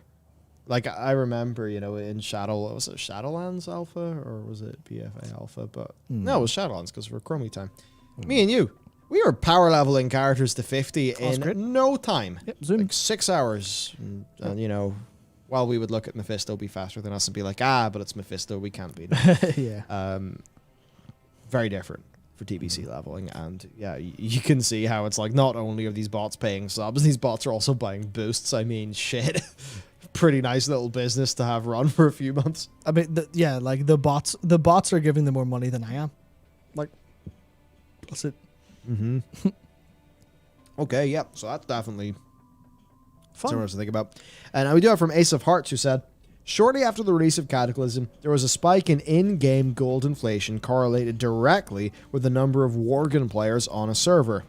For more info, search WoW Worgen inflation. I don't trust you. I don't trust you. Is this a sex thing? Because, I mean, the inflation kink exists. Yeah. Because yes. What is the okay? Nope. Just some of the URLs include, of course, Fur Affinity. Obviously, Fur Affinity would be the top one. DeviantArt, obviously. Sexhd.org.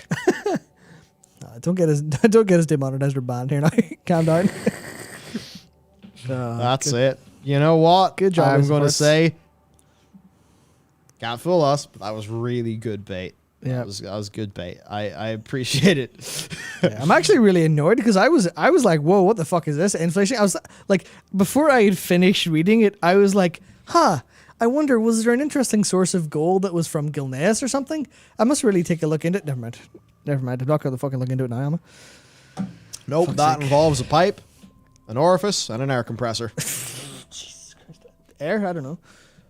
I suppose, yeah, that could be before argon, you know, a nice or neutral, or maybe some helium if we want to make it all comedic. Yeah, maybe something. Yeah, thanks, Ace of Hearts. Yeah, rascal.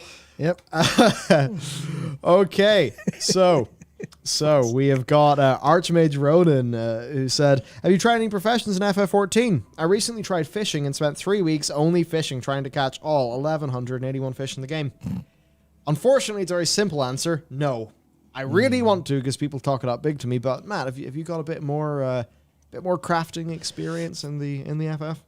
Crafting a decent amount because, well, to be fair, I got them up to like 30 odd being reasonable and doing, you know, normal crafting as it was as God intended, going down the crafting stuff, doing a lot of quests, etc. And then I found out about Ishgardian Restoration, which was the system they added in Shadowbringers at some point, which is about rebuilding damaged part of Ishgard and restoring it to eventually be used as a player housing area, including its whole leaderboard system, a bunch of unique events, a unique area called the Diadem where you could go and gather, including cloud fishing, mining, botany, stuff like that. But then I basically spent, this was a couple weeks ago, I spent a while going just completely insane, brain dead, crafting to get all of my crafters and gatherers up to 50, and that was really fun, but it was mostly figuring out what average ideal step, what ideal series of button presses would get me the highest quality craft for the specific item I needed to turn in, which gave me a massive amount of XP, assigning that to a macro, and then hitting the craft button, hitting the macro, scrolling to it every 30 seconds, coming back, doing it again until I'd filled my inventory, and did that for all the things. So it's really, really interesting how much gameplay there is in crafting. A lot of it is like, you can just go look up a macro which has stats. Like, if you have these stats, this macro will work for you, so you can kind of look it up because it's based on like largely deterministic, you know, you've got 10 steps on an item before it runs out of Yeah. durability. So how much can you increase its quality and its progress to get the progress to 100% and the quality up high to roll it into high quality? Or the unique thing about the Guardian stuff is the quality isn't about a binary high quality, normal quality. It's about the collectability, I think it's called. The collectability, which is a unique value that, if it goes up, if you make this item, you get X XP. If you make it this high quality level, or like this level of collectability, which is a sliding scale, you get 2x XP, and then you get like 3x XP if you do it perfectly. So it's really in depth, really interesting, and you go super. It's obscene how much you can have fun with it. But fishing in particular is fucking mental. It is actually mental because you've got weather conditions, you've got time conditions, you've got what specific bait you want to use, you've got just fucking tons of little things that change up. And like this person said, there's 1,181 fish. And you can go collect them all and fill up your fishing log. But a lot of them are hidden in sneaky places or require very specific conditions. So crafting is really fucking good. Also in this card you get Sky Builder scripts, which you trade for unique rewards for doing the specific event. Also there's things called, fates. Yeah. They have ones in this restoration area, which is called the Firmament, and they're called fetes, which is literally just, it's FET instead of FAT, and they're kind of the same, but they're fun activities where you're like, what's the one? You're picking a big Moogle plushie and running it down to the other end of the street and dropping it in the box, trying to do it fast enough.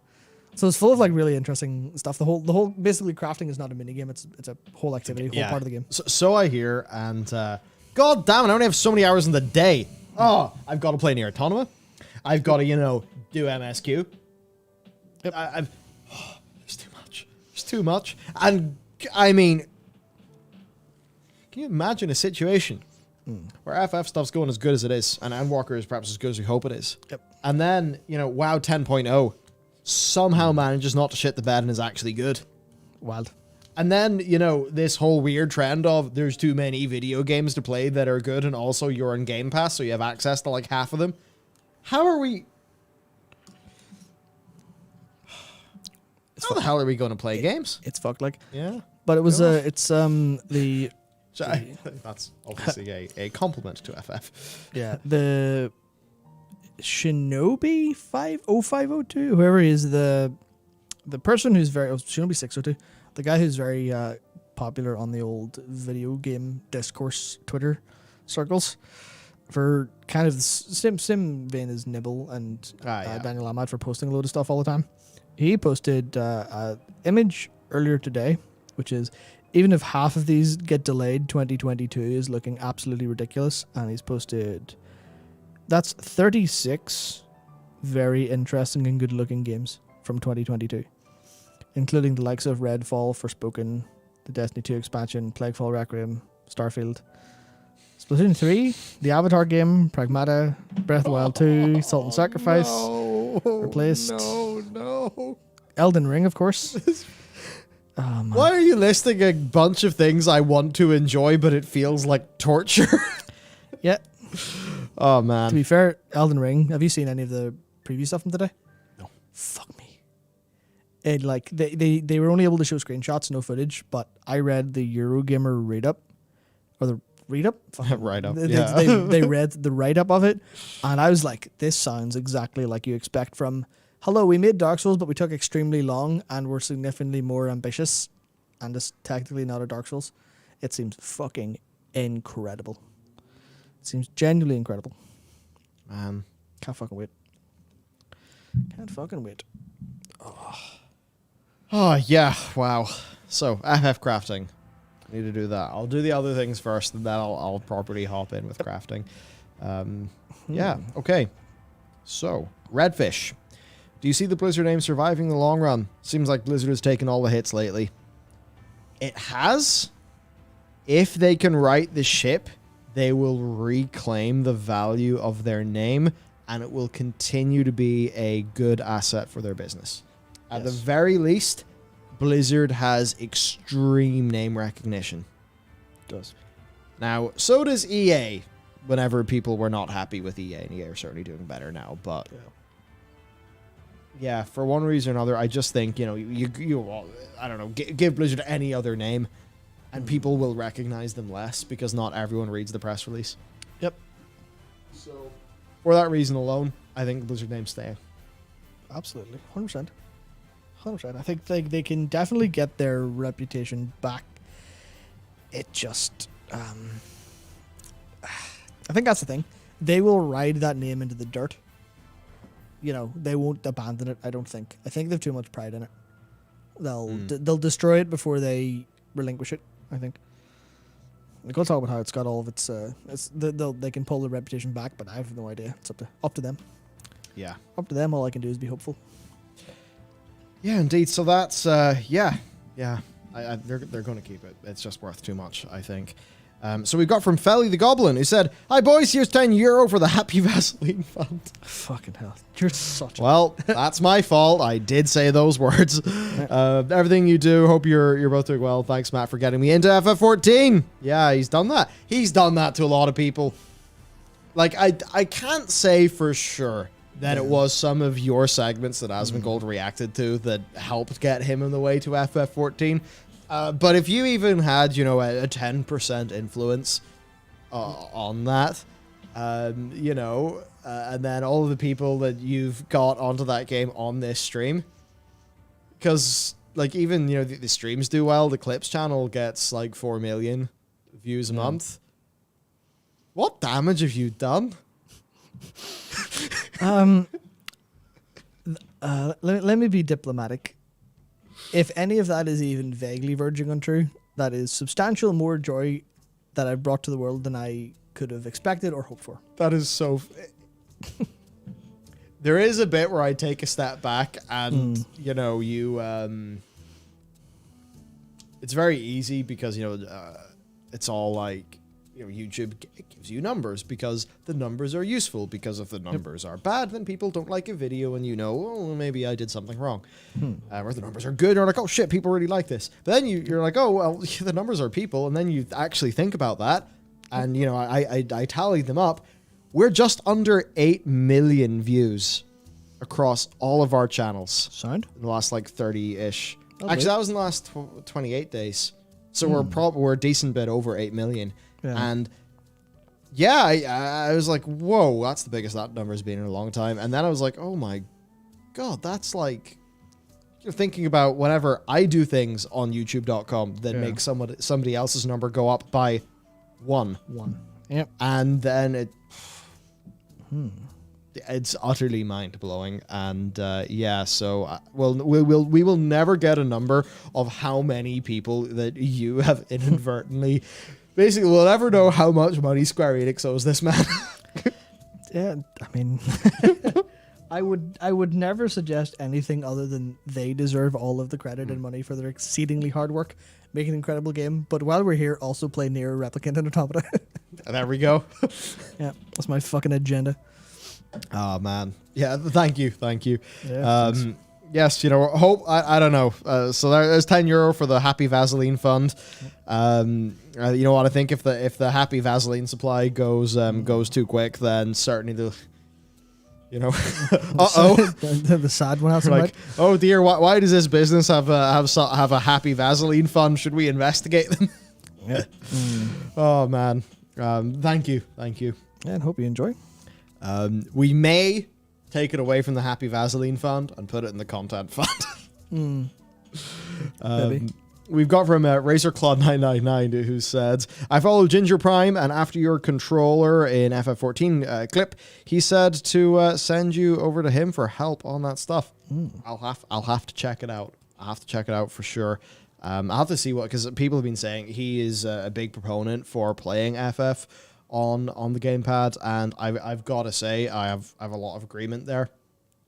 I'll have to see what his setup is. I definitely have to see that, you know, because he's one of the guys who does it the most, it seems.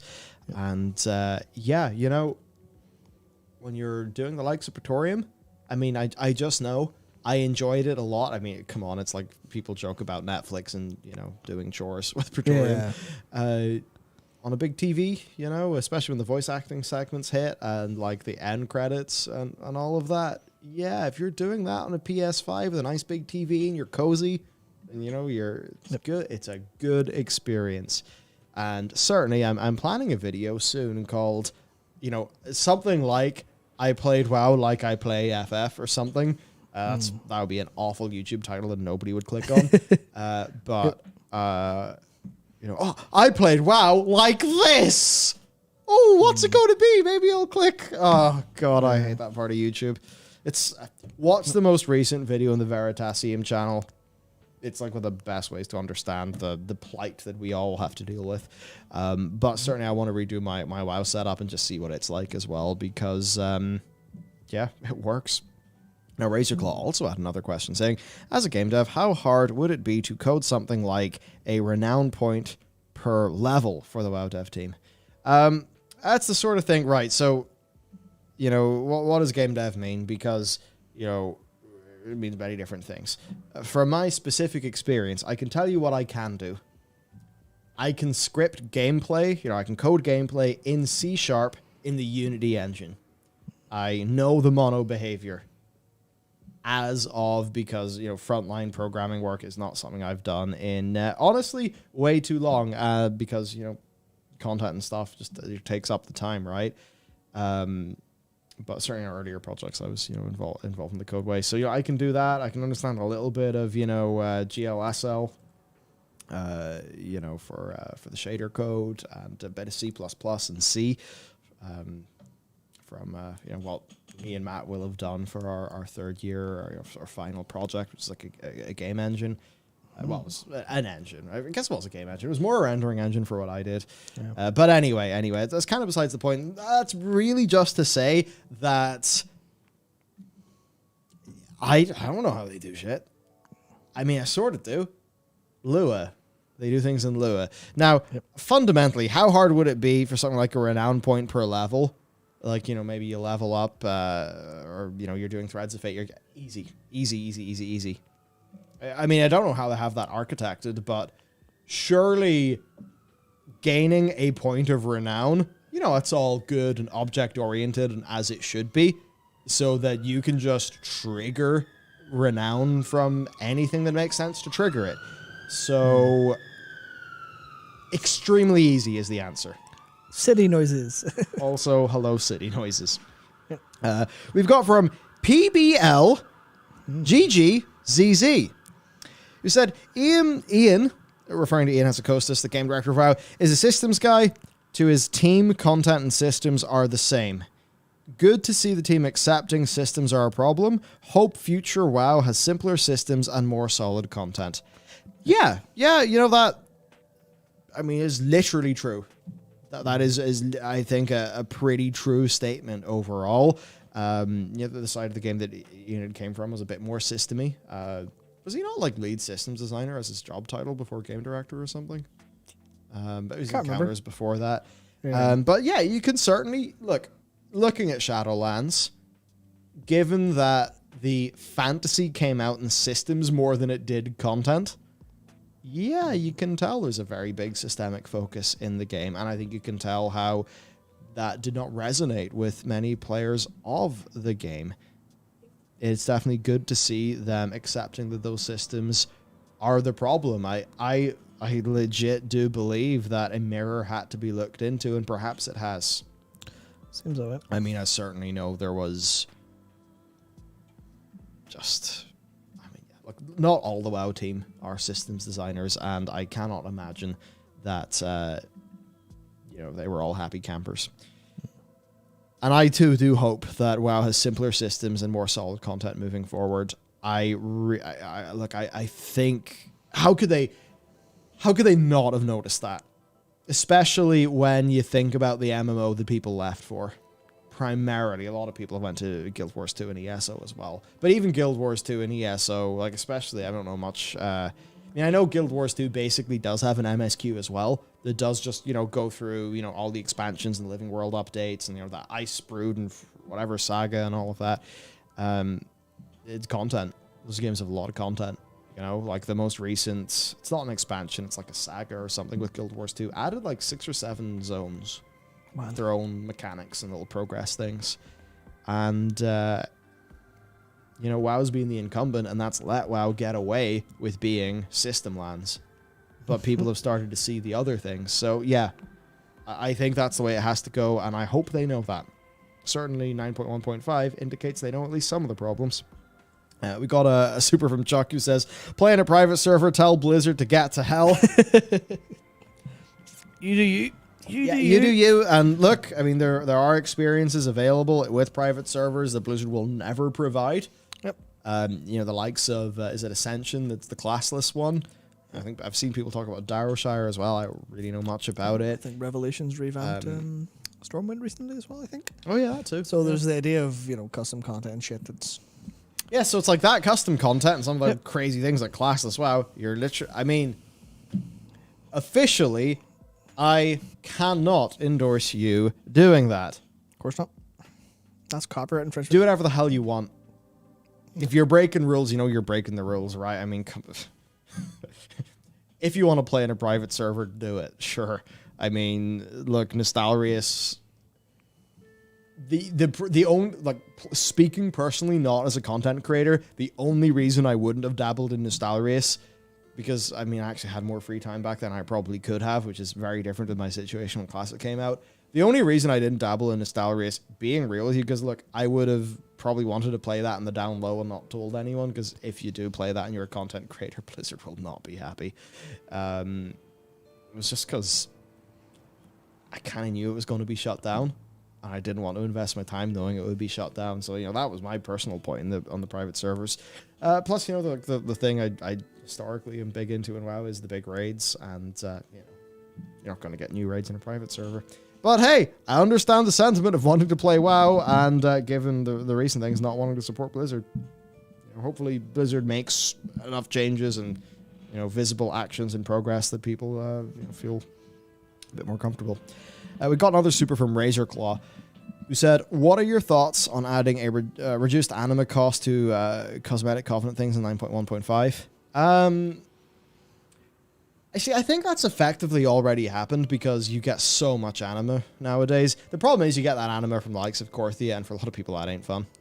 Yeah, it's a case of, I think, rather than just reducing the anima cost, I think they need to really look at anima as a resource or as a currency, where you're getting it from, how much you're getting it, what content you can target to get it, or where you're going to be getting it naturally, and then how long you expect players to be playing it before you get, like how much extra work do you have to put in to get that reward?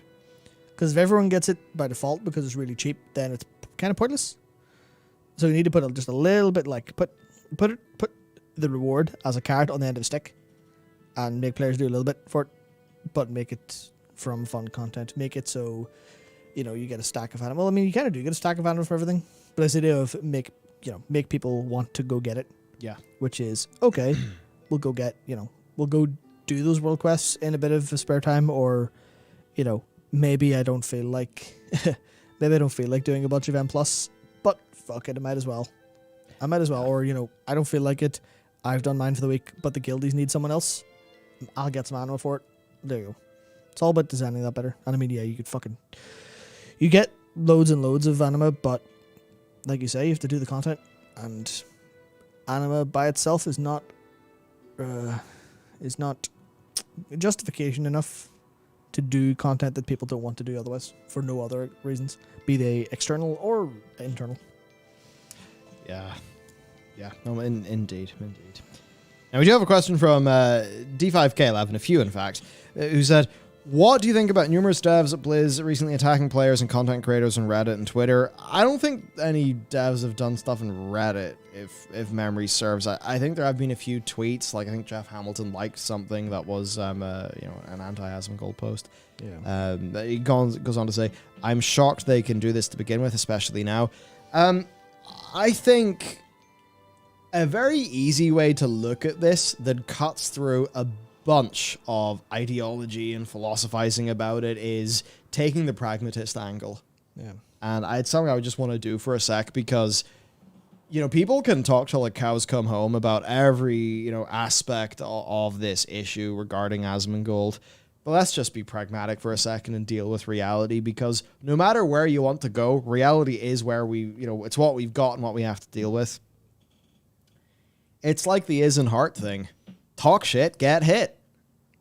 Just because we have, some staff and an office and some numbers, that doesn't mean that somebody can just pop up to us and say, hey, clickbait trash, all lies, and then 20,000 people end up thinking we're a bunch of, shit people. I'm not going to be like, oh, it would be irresponsible of me to, actually stand by the work of the people who work here. Fuck that. Fuck that. And I literally, I don't give a shit what people... There's people who gave us shit for, oh, I can't believe you did that. The channel's so much smaller. I don't give a shit. I literally don't. I don't.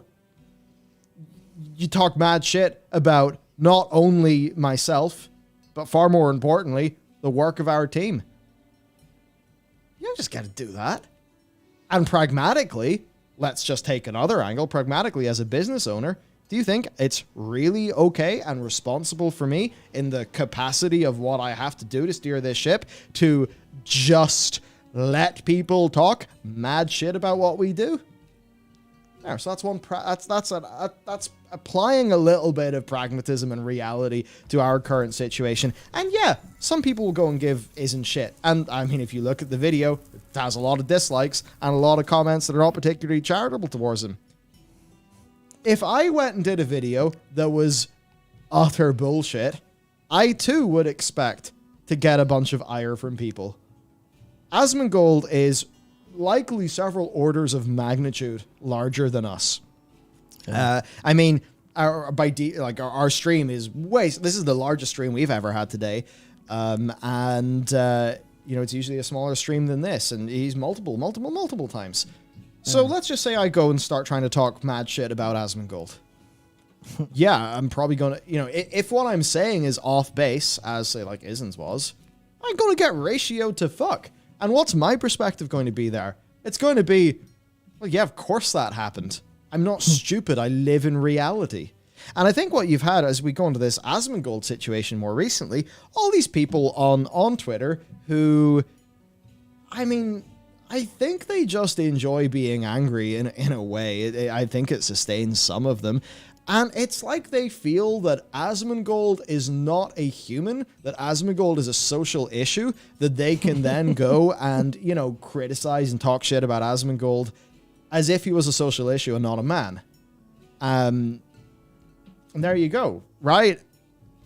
Do you think it's reasonable for loads of people to say, hey, you're a racist, you're a sexist, you're a transphobe, and for him to be like okay with that? Now, you could say he could have responded a bit more cordially. If you have a problem with somebody responding in kind, think about your initial communication, who cast the first stone? And, there's all this talk of, the power dynamics and punching down and punching left and right and up and down and everywhere. I don't know, man. If somebody is launching a successful attack upon you, they're going to be using jiu-jitsu, using her own body weight against you, right? So it's very easy, actually. It's very easy for small movements and, things like that to start snowballing and snowballing and snowballing and snowballing. So if enough people just go and say that, Asmongold's stream is, all of these things, it's not a safe space for any of these people to be in. If that goes on for months and months and months and months, and it doesn't have a basis in the reality of his stream right now, which I don't believe it does. And look, there's the odd time, sure, he says an edgy thing, whatever. He says he's an asshole. Like, yeah, sure, I mean, he is a bit of an asshole sometimes. But aren't we all? I mean, I'm certainly an asshole sometimes. I know in the response to the Isn't Heart situation, I was being a bit of a cock. But frankly, it was because I thought that was the appropriate response given the bullshit of his video. That's just how it is. Yeah. I don't know. The whole thing with the Asmongold situation lately has just been so strange to me. It's like you literally go and start poking the hornet's nest Not to say that Asmongold is the Hornet Queen and, his stream viewers are in the nest, but like, what did you expect would happen? Are you stupid? We're in a world where, like, what defines all this streamer shit versus regular celebrities is that when you tweet them, it goes through to their phone. It doesn't go to their social media manager. You're actually dealing with a real person. So yeah, if you talk wild shit about the likes of, a me or a Zach or an anyone, because it's like that for loads of them. For loads of the streamers, obviously people are going to, just respond back as people, right? And, you can say, oh, just take the high road and ignore it all. Sometimes you can do that, but if the allegations being made against you are serious enough, then, you do have to respond. So that's like one side of the Asmongold thing, because, some of his, talk about like pronouns and stuff has, led to some of the devs, right, like liking tweets and stuff. I believe that was wasn't Jared Gillis. It was your man. He's got the Picard. Is the producer one, is it? Yeah, he was producer. Adam Halisky used to work for Blizz Watch and WoW Insider, etc. Yes, it was, yeah. If you let that shit go on for too long, that's just, the worst contortion of what you say will become the reality of loads of people. I know, like, Asmongold, I don't think he does loads of sponsorships and stuff, but, some people would, so you don't want that shit spreading. Well, I mean, he's connected to OTK, which is significantly bigger than himself, so if their sponsors are in danger, if people start attacking him, so it's kind of like that. Yeah, so, I think it is just, honestly, a bunch of whinging babies. I mean, they can have their concerns, but it's the whole thing of, like, oh, I was purposefully inflammatory and uncharitable to another person, and that other person responded in kind, or, responded, it's like, what do you expect? Do you actually feel entitled to have free reign to do and say whatever you want, free from consequence? Like, is the whole thing not that, at least in America, you have an entitlement to freedom of speech, but you do not have an entitlement to freedom of consequences, right? Of course, that is applying to censorship from the government, but it's a principle. So, there's that side of it. There's that side of it. And as for the dev angle, again, that's just where I would go and I'd be pragmatic. If somebody is seen as a pillar of your game's community, whether you like it or not, that is the reality you're dealing with. So think about what you are doing as an employee of your company. I mean, maybe these are just a bunch of people who literally don't understand how some mechanics of the internet work. Maybe it's that. But you have to remember too, another thing, what if I just went and I started talking mad shit about K-pop and K-pop Twitter got a handle of it? Oh, you'd be done. What would I do? Would I start tweeting about, oh, these terrible K-pop fans are... No, I'd say, well, yeah, I was inflammatory against K-pop people. Of course, I knew what would happen. And that's just the pragmatic angle of it. Now, you can say, oh, well, what does this mean about the culture of that subset of the community? But we got to deal with reality. And if your goal is, not to personally vent in a way that gets you off and is satisfying, and it's actually to move stuff forward, then you do stuff in a non-inflammatory, good faith way. When you are casting the first stone. So for the devs who, got caught up in that, whoops. Think strategically. If a whole bunch of people, let's just say I, go and I talk mad shit about some K-pop artist.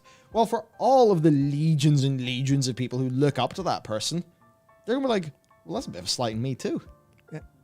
Now, if you're a representative of a company and you're doing that and a bunch of those people are your players, if we think just pragmatically, it's obviously a stupid move. Of course it is. Just that. Yep, and that's almost the point. It's like some of the details here, like, literally don't even matter. because the pragmatic angle is the thing you've got to deal with when the rubber hits the road in real life. And again, I just think whenever people, they're working from home, they're living in Twitter, that just disconnects the person from reality. I mean, that's the important thing. It's literally just think about the consequences of your actions. Like, what are you doing? What is your intention here? Yeah. Because if your intention is to shine a light on someone and their behavior, you don't call them an asshole. That has never worked in the history of all time. Unless it's maybe your close friend, you're like, dude, you're being an asshole. That might work. But you don't just go to someone you don't know and go, well, you're being an asshole. Could you stop? It doesn't work that way. It's just about the actual, reality. Like you keep saying, it's reality. It's what are you going to do? You can live in this little fictional bubble and think about how things should be. Oh, well, what's my headcanon for how this exchange will go? Oh, well, obviously I should say this and then this should happen. You're like, well, think about fucking real life. Yeah. It's like, things should be substantially better, but they aren't. People should be entirely reasonable at all times, but they aren't. Also, you're not starting in that way, so it's funny. It's funny. Just be reasonable. Would you say this to that person in real life? Right? Like, pretty easy. To be fair, if you said it in real life to Asmongold, you'd probably be safer. It's like there is a bit of an angle there. But again, I think that's covered by the earlier point of pragmatically, if somebody's seen as a pillar of a community and there's a significant overlap between their community and the product that you're making, then that's just a stupid thing to do. Yeah. So it's a pretty simple cut and dry thing, really. And especially in a world, again, these devs should be thinking pragmatically, where people think that they're not being, 9.1.5 certainly helps here, but where people think they're not being listened to and stuff, and then you see a bunch of devs, act like that, it's like, it's a bad look. It's almost regardless of intent and what because the dev in that position is probably just literally thinking about only Asmongold. But that's the thing. They're not actually stopping to think and understand the fullness of their action and how that could be understood from many different people in many different positions, in many different perspectives, and you have to do that whenever you're a representative of a company and you realistically do know you have a bunch of Twitter followers and people will know. Yep. It's like, just be pragmatic.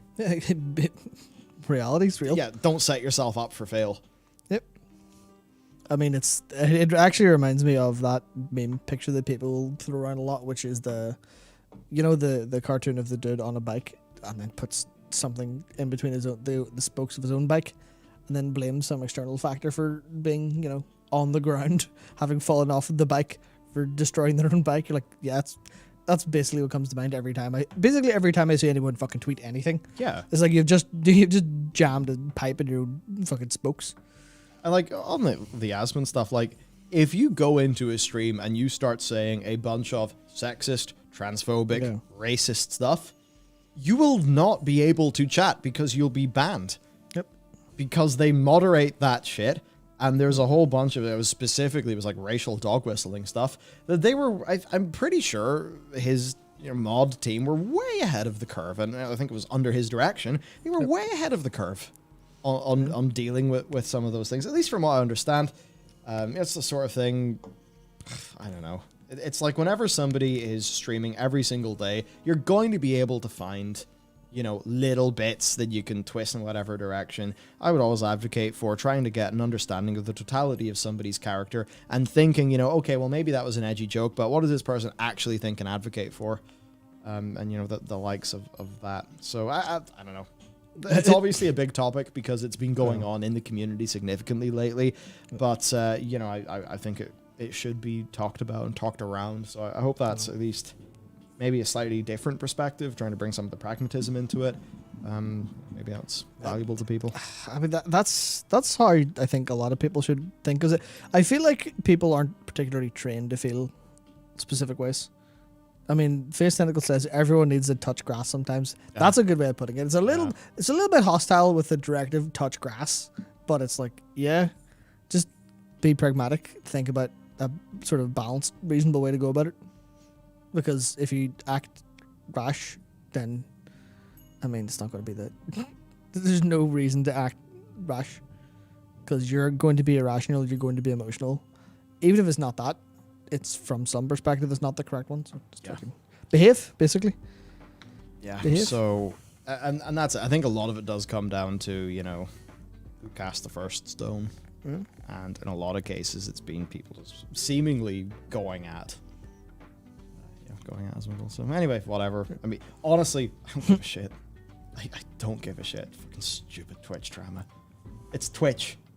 They're a complete garbage company. You can't do it. They can't do a single thing without fucking it up. Yeah. Like, part of the reason why we're here on YouTube is just from seeing what it's, at least the PR, and just seeing what things are like for people on Twitch. It seems like Twitch can't friggin' plan their way out of a paper bag. Oh, I mean, I feel awful for any creators on Twitch.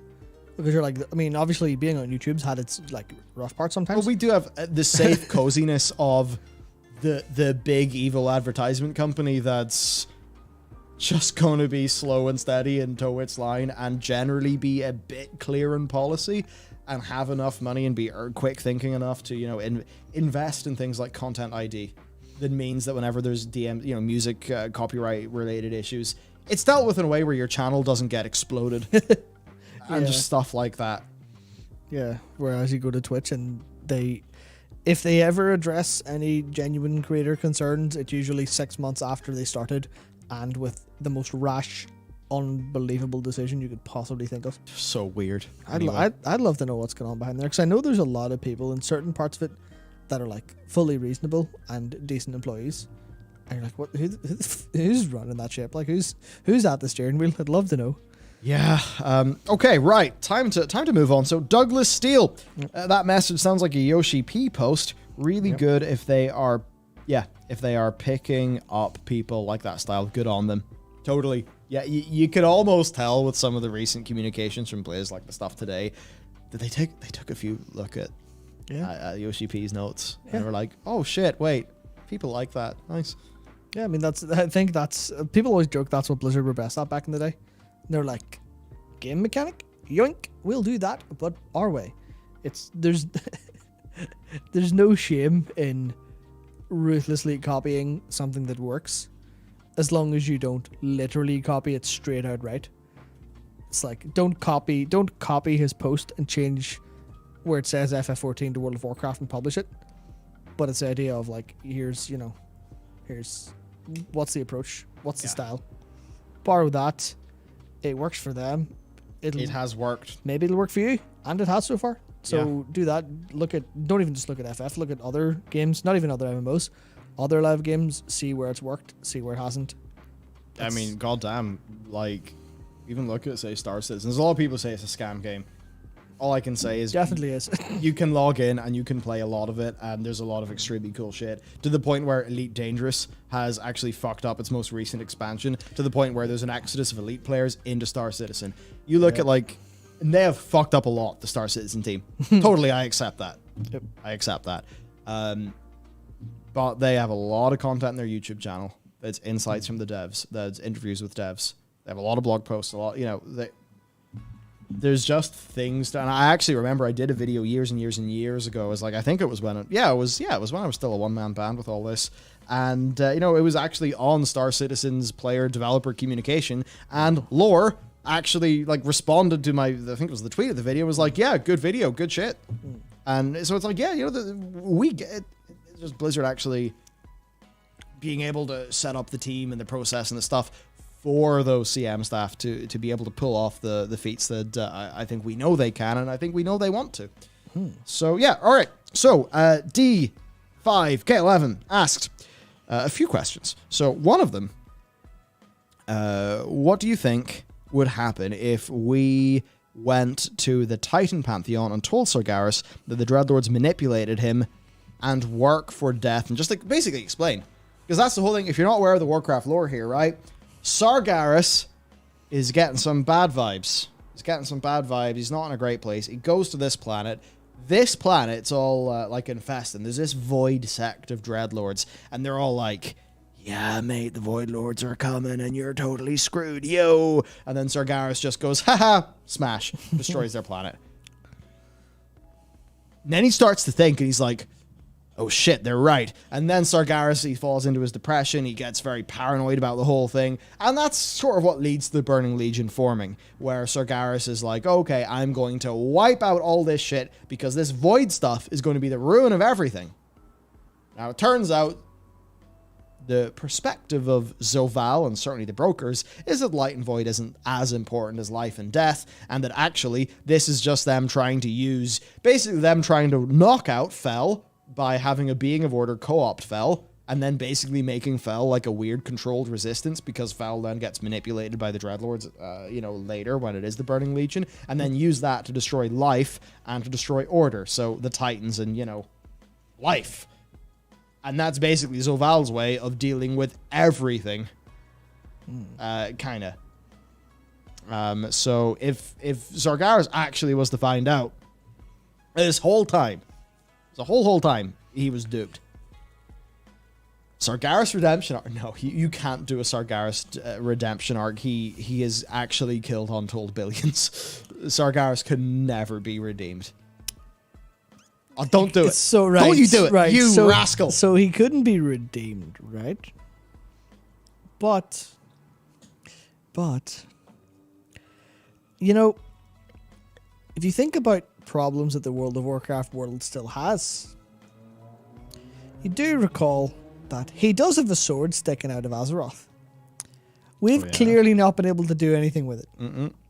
So, what... Fuck, I hate half it. I hate, immediately planning a shit version of how World of Warcraft could go. Just it appearing in my head, completely fucking sorted. So, the jailer's at some point coming to Azeroth, right?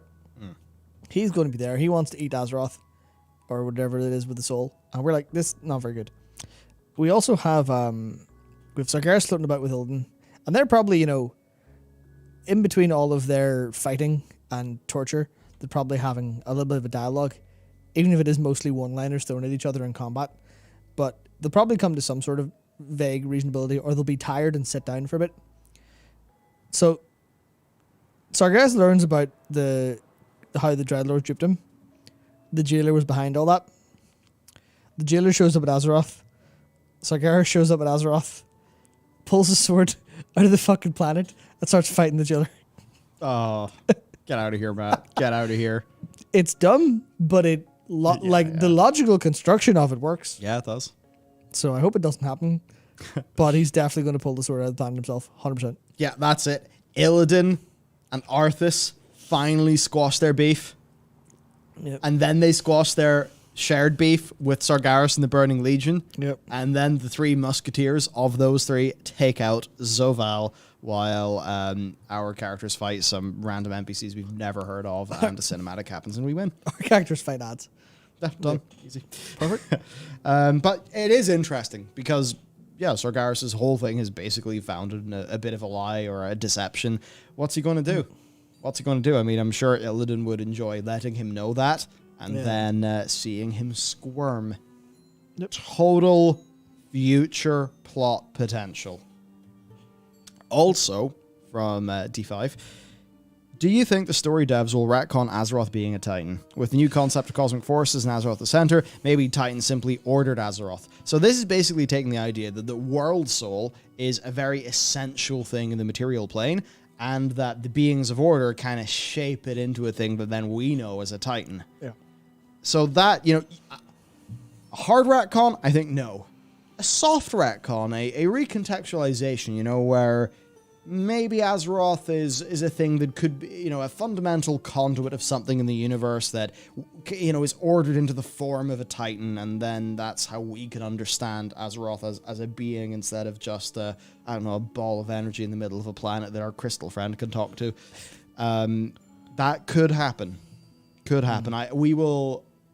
Look, clearly some of their perspectives have changed since Chronicle 1. Yep. I would not be surprised if we saw mild changes. I think anything severe will be met with big backlash, and they certainly will know not to do that. Yeah. But Azeroth is clearly important for a reason other than her being a Titan world soul. Why is Azeroth in the Great Cycle, but Aman'Thul's world isn't?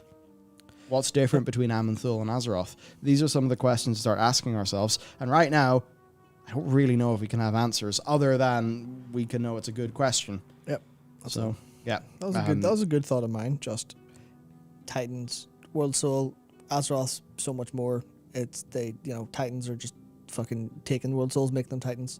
Argus was a Titan because he was made by a Titan, but he was kind of a weird Titan. So Azeroth will be like the fundamental center of everything and be the best Titan ever, but also not a Titan. And she'll awaken to be transcendent and be like the one true god or some shit like that. I think so. Maybe it's a bit blasé, but who knows? I mean, part of it, like, it could be totally canonical that everyone involved in Azeroth, like, fully does think that she is a Titan World Soul, and then we find out she's not because we just didn't know. Yeah. They have to be careful if they do that, but they could do that, I suppose. Yep. And we have another question, actually, from D5. 2 more.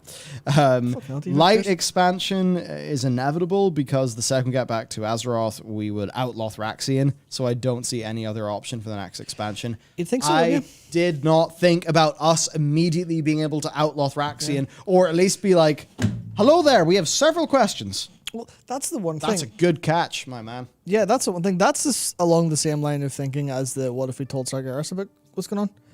They're playing a very fast and loose game with knowledge about all of this stuff, because you've got all these fucking problems of like, we now know so much, who do we tell? But players haven't been very good agents of that.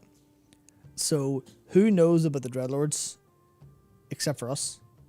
Yeah, it's like, does my character fully understand it? Because I mean, I think I fully-ish understand it, but does my character? Does anyone? Because I have been ahead of my character for a long time with how they've been writing the story. Yeah. Which is actually kind of different to the FF situation, but I guess that's a part of that's just me coming in totally new. Yeah. I mean, actually, I'm already suspecting Heidelin, but I'll get into that in a later Some of that's meta knowledge as well. Some of that's meta knowledge. But it's also that, like, Zodiark is framed in an evil way, but also kind of looks exactly like Heidelin, but purple. So, I'm... Also, La Habre's statements. Yeah. Yeah. So it's not really 2 minutes, but yeah. Yeah, you're right. There's just knowledge here that has a severe impact when we get back to Azeroth. Yeah. Will Terralion, accept that about Lothraxian? Yep. Exactly. Another question from D5. How to fix the WoW story. Have Shadowlands before Battle for Azeroth with changes. Sylvanas joins the Jailer mid Shadowlands to save her people. No big crazy sort of genocides. And then 9.0 is a world revamp. 9.3 is Ashara and N'Zoth with a Void Light expansion in 10.0. Certainly a different way of doing it. And you could totally see how some of that would... you could totally see how some of that stuff would work. I think, honestly, it's slowing... if that involves slowing down some of the plot threads a little, with N'Zoth, like, even just with that, I'd be for it. If it was a light void expansion, it just meant that my boy N'Zoth was done justice, I think I'd be okay. Yep. Debbie Wells asked us, legacy raid tuning equals finally fixing Legion raid scaling issues reported in alpha and beta. They triaged that. I think, honestly, Night Stalker's your man for this question. I believe they triaged that to a far better place than it was at launch. Perhaps now it's back to how it actually felt. Because I remember being told that it had been fixed and was better than launch. But at least for my character, I was like, well, this feels different to how it did whenever I was a pumped up post-Nyalotha character in 8.3. Even though I'm an expansion ahead. Albeit the start of that expansion. Properly roided out back then, like. Pretty roided out by the end of that tier, totally, yeah. So, I mean, totally Debbie, there's an angle there. We got from Jewclaws, who said, thoughts on talent pyramids that widen and have a small sub-spec based on the last talent. As an example, a Feral Druid bleed spec versus a white damage spec. So I guess that's the idea of a talent pyramid. Is it an upside down pyramid where you go like that? Or is it a sort of that pyramid? I guess if it's a that pyramid, then it's like what way do you get to the top? It's weird for me with talents because I think like the layout is various different ways to achieve, you know, the sort of same design goal, and then it's like, what is your design goal? WoW's talents, you know, they're loadout based. And in the cases where it actually is a series of interesting decisions, I kind of do like the WoW talent system. I generally am not as much of a downer on the Mists of Pandaria talent revamp as I think many people. Perhaps there's exceptions where some classes, you know, do feel a bit underdeveloped there. You know, maybe they've had lingering issues or talents that have just been dead for ages. Yeah, I mean, like, just the idea of a white damage spec is something the game doesn't have right now. The most you can do is go full left-hand row and get, you know, all the passive talents. So, yeah, you know, I just think anything like that would be fairly different. The idea of sub-specs and stuff, that's all very interesting to me. But right now that is achieved by, you know, end row talents and things like that. The sort of talents that dictate your other talent choices. So really it's just different means to the same end, and then it's a question of, you know, what is the best way to do that? And then we're right back to, is it small granular talents with a large number of points and, you know, multiple points per talent? Or is it the current situation with a smaller quantity of larger choices? While I'm okay with the current one, I do know there are many people who would prefer the older one. But that's a personal preference thing, I suppose. Yeah, I mean, I would just be very worried about them adding any sort of sub-spec ideas or anything, because there's too much to handle. Yeah, there's too much to handle. They would need to massively improve the situation with balance before I would let them get away with adding anything. I mean, at this point, I'd like to see them take away everything except talents and see how far they get. Can we have a balanced game with talents and gear, please? Once you've mastered that, add another layer and work with that, please. Yeah. So we got a super from Black Cat who said, finally a day off to watch this damn stream again. Here, have some money. Playing FF, eating spaghetti. Oh, shit. Like, just a real good spaghetti. I should do that so well right now. And watching my favorite stream. What else do you need in life? Well, shit, I'm glad you're happy. And thank you. And Black Cat also did have another question saying, you kidding me? There's even more stakes in character deaths than ever before. If Khadgar's killed, we have to spend hours in boring goddamn Maw or Korthia looking for him. That's it, Matt. You know, you mistook a clean, simple death for, you know, Khadgar dies, and now we got to go to the Maw and fish him out. Yeah, shit. Oh, man, yeah. Fun. And, the world-building implications of being able to go to the afterlife are... I feel like Blizzard have got so lost in the big logical building out of this, like, you know, the cosmic structure that the fungi of reality grew upon, if we're to use the Grimoire bit, that maybe they've forgotten about some of the very, you know, if I'm a cheesemonger in Stormwind, like a certain one who is also an SI7 agent, and I find out about the Shadowlands and the afterlife, how does that change my life? Which I think that's the perspective in the lore that a lot of players are a bit closer to. RazorClaw999, do you guys think with the big Elune stuff in the cinematic, the Blizzard wanted / is going to get us Lifelands in 10.0?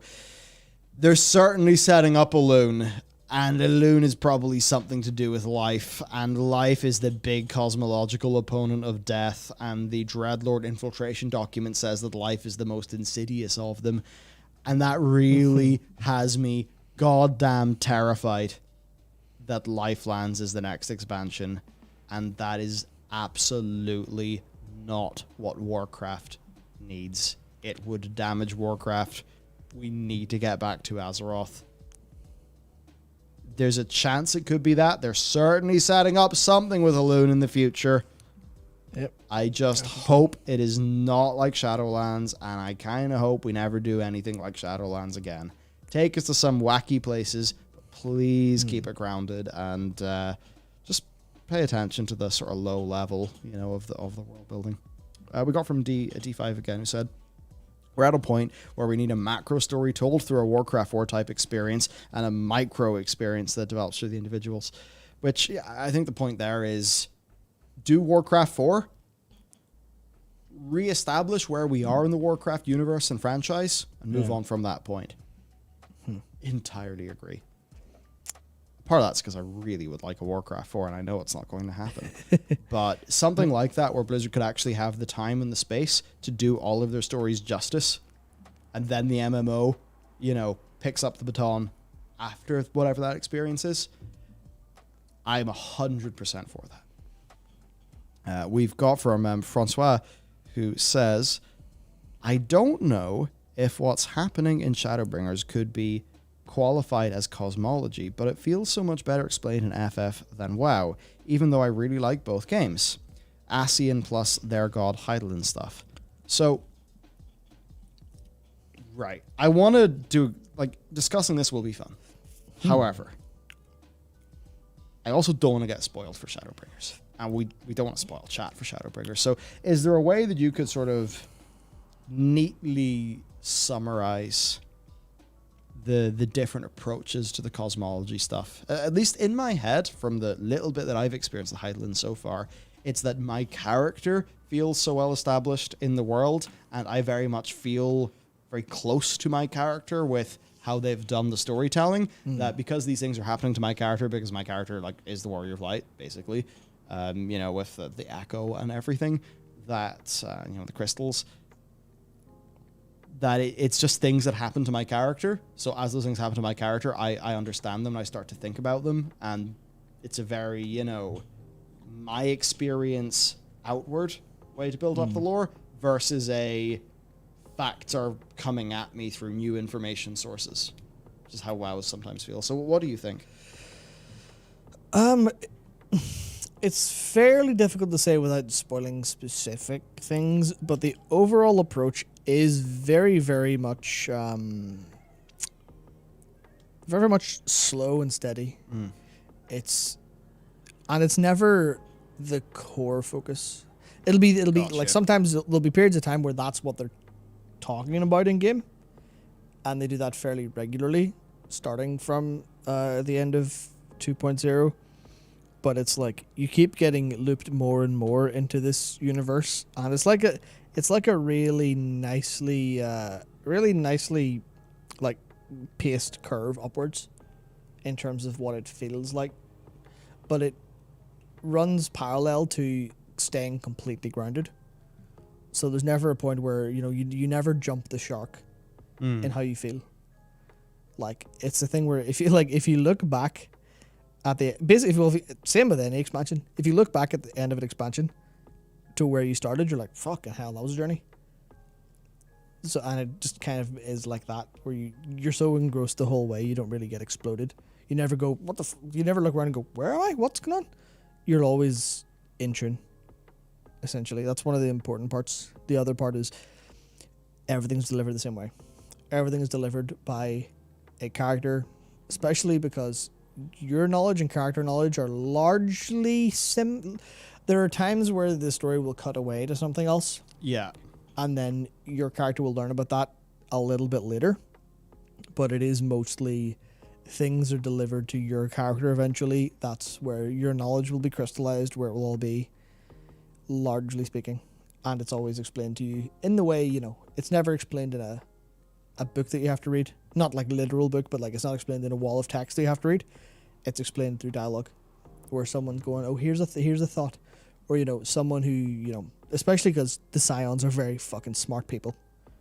Like, the whole... Actually, that's a big thing. In WoW, constantly it feels like the player character and the various, supporting cast, like, they understand so little of the universe they're in versus the players playing the game that it constantly feels like we just keep on, getting ourselves in the darndest of situations. Yeah, whereas the Scions are smart people, and they're substantially smarter than the Warrior of Light. Mm-hmm. Like, they are, the Warrior of Light is an adventurer who may be like a scholar as a job or an astrologian and be intelligent in that sense, or like, whatever kind of black mage, white mage, smart shit, but the other Scions are the ones that deliver you information a lot of the time, and they are literally learned scholars who will, maybe you'll not see a character for a while, and they'll come back and go, yes, I was just here researching this, here's what I've learned, boil it down, and then you kind of go on this journey of understanding more about everything as time goes on. And that's the best part. That's the best part. I think it's wrapped up, and I mean, I've seen barely any of the cosmic stuff in FF, but from the tiny bits I've seen, that certainly tracks. Okay, so from the King Raikou, unless they admit they messed up with Covenants by outright saying so, I refuse to come back. Yeah, that is what happens when you cock up, double down, and do a. I'm happy with the 9.1 communicate or 9.1.5 communications pretty much overall. But from the start of this stream, you do remember the bits that got me because they felt a little bit, weaselly and, squirmy and wormy. And I mean, that's the thing. You're allowed to have multiple opinions. Not even multiple opinions. You're allowed to have multiple data points in your head simultaneously. Yeah. Which is 1, this is really, really good. 2, this is also a really good precedent set for moving forward. 3, this is also exceedingly fucking lit, and we give them all this feedback in alpha and beta. And 4, interesting timing that you don't make positive changes until your company's in the fucking verge of collapse from its public reputation. Yeah. All of these things can exist simultaneously, and all of them are relatively true. You can feel more strongly about which one of them you want, and you can go, well, this is really good, I'm happy for it, sweet. You can also be, this isn't good enough, depends on where you weigh them individually. So it's like, if you are like, yeah, unless they say, we are very sorry, we completely screwed the pooch. I think it's all about how you feel as a player, I think. Yeah. So you're allowed to have a decision, same way you're allowed to go, oh, I liked WoW anyway, it's now better, yay. You're also completely allowed that. Yeah, totally. I think advocating for holding multiple opinions at the same time is useful in general. Yep. Okay, yeah, so we've got from Razorclaw said, do you think the latest fake leak is from a Diablo fan who just wants all but Diablo games to be removed from Blizzard's work list? I think that fake leak is basically just somebody trying to have some bants, get people to talk about it, and a few outlets did. As for us, I just knew it was bullshit, so I just didn't really want to give it the time of day. I mean, I could have done a reaction to it that was kind of like, oh, look, here's how all of these, or not all, but, some of these points are very silly and, really very unrealistic. Yeah. So, you know what? Maybe it is from a Diablo fan. I think, honestly, it's just from somebody wanting to stir the pot. And, I mean, come on. You write that post. It probably takes you all of 30 minutes to write it. You post it on MMO Champion. You sit back. You enjoy your popcorn. You let it happen. Be fun, like? That's, sometimes people are agents of chaos. So we got from Marek13, who said, something I don't see mentioned enough is how WoW, in comparison to other MMOs, is lacking in RP features. It actually feels like Blizzard actively ignores the community. What are the odds of them getting some love in the future? Well, I think the customization things are definitely good for the RP community. Of course. I don't have a great sense of what the RP community actually wants in terms of new game features that would better support RP. I mean, in my head, I can imagine, toys to let people, you can use the toy system to give role players some props. Maybe there's something about props. Maybe the likes of player housing or guild housing or the class order halls being important again would be really good for the RPers. Yeah, so I think I'd mostly say RPers, make your voices heard. Certainly try to let us know what sorts of features you guys would like so that we can, try to boost up those voices for sure. I think as for it feeling Blizzard ignores the community, I think it's like two things. Like, number one, the RP community is probably the best at taking care of itself. You can make a new RP scenario between a few guilds and away you go. So the devs won't feel the pressure to make as much content there. And then also, I think a lot of the, some of the WoW sort of higher end or leadershipy people, that they are coming more from the gameplay and system side of things, and maybe they don't have as much of an appreciation for somebody who RPs. So, maybe it's a mix of things, and certainly the more we can get the RPers' perspectives out, the better. Yeah, I mean, I think one of the important things is because they've largely been the happiest, they've been the least important, and they still are, in a world where World of Warcraft was very, very good in every capacity, I can imagine the RP people getting a lot of really nice stuff because they would finally have the room to focus on the people who require the least amount of effort to be satisfied. It's probably the cleanest way to say that overall. I think that's kind of the important part. Also, yeah, where the fuck's the dance studio? Okay. Okay, so we got 2 from Razorclaw.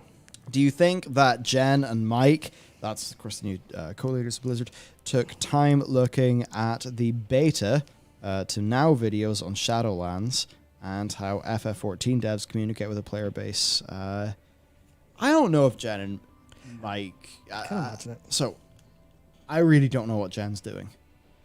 Mike, it's... Also, I don't know what he's literally doing. I know what he's doing in his free time.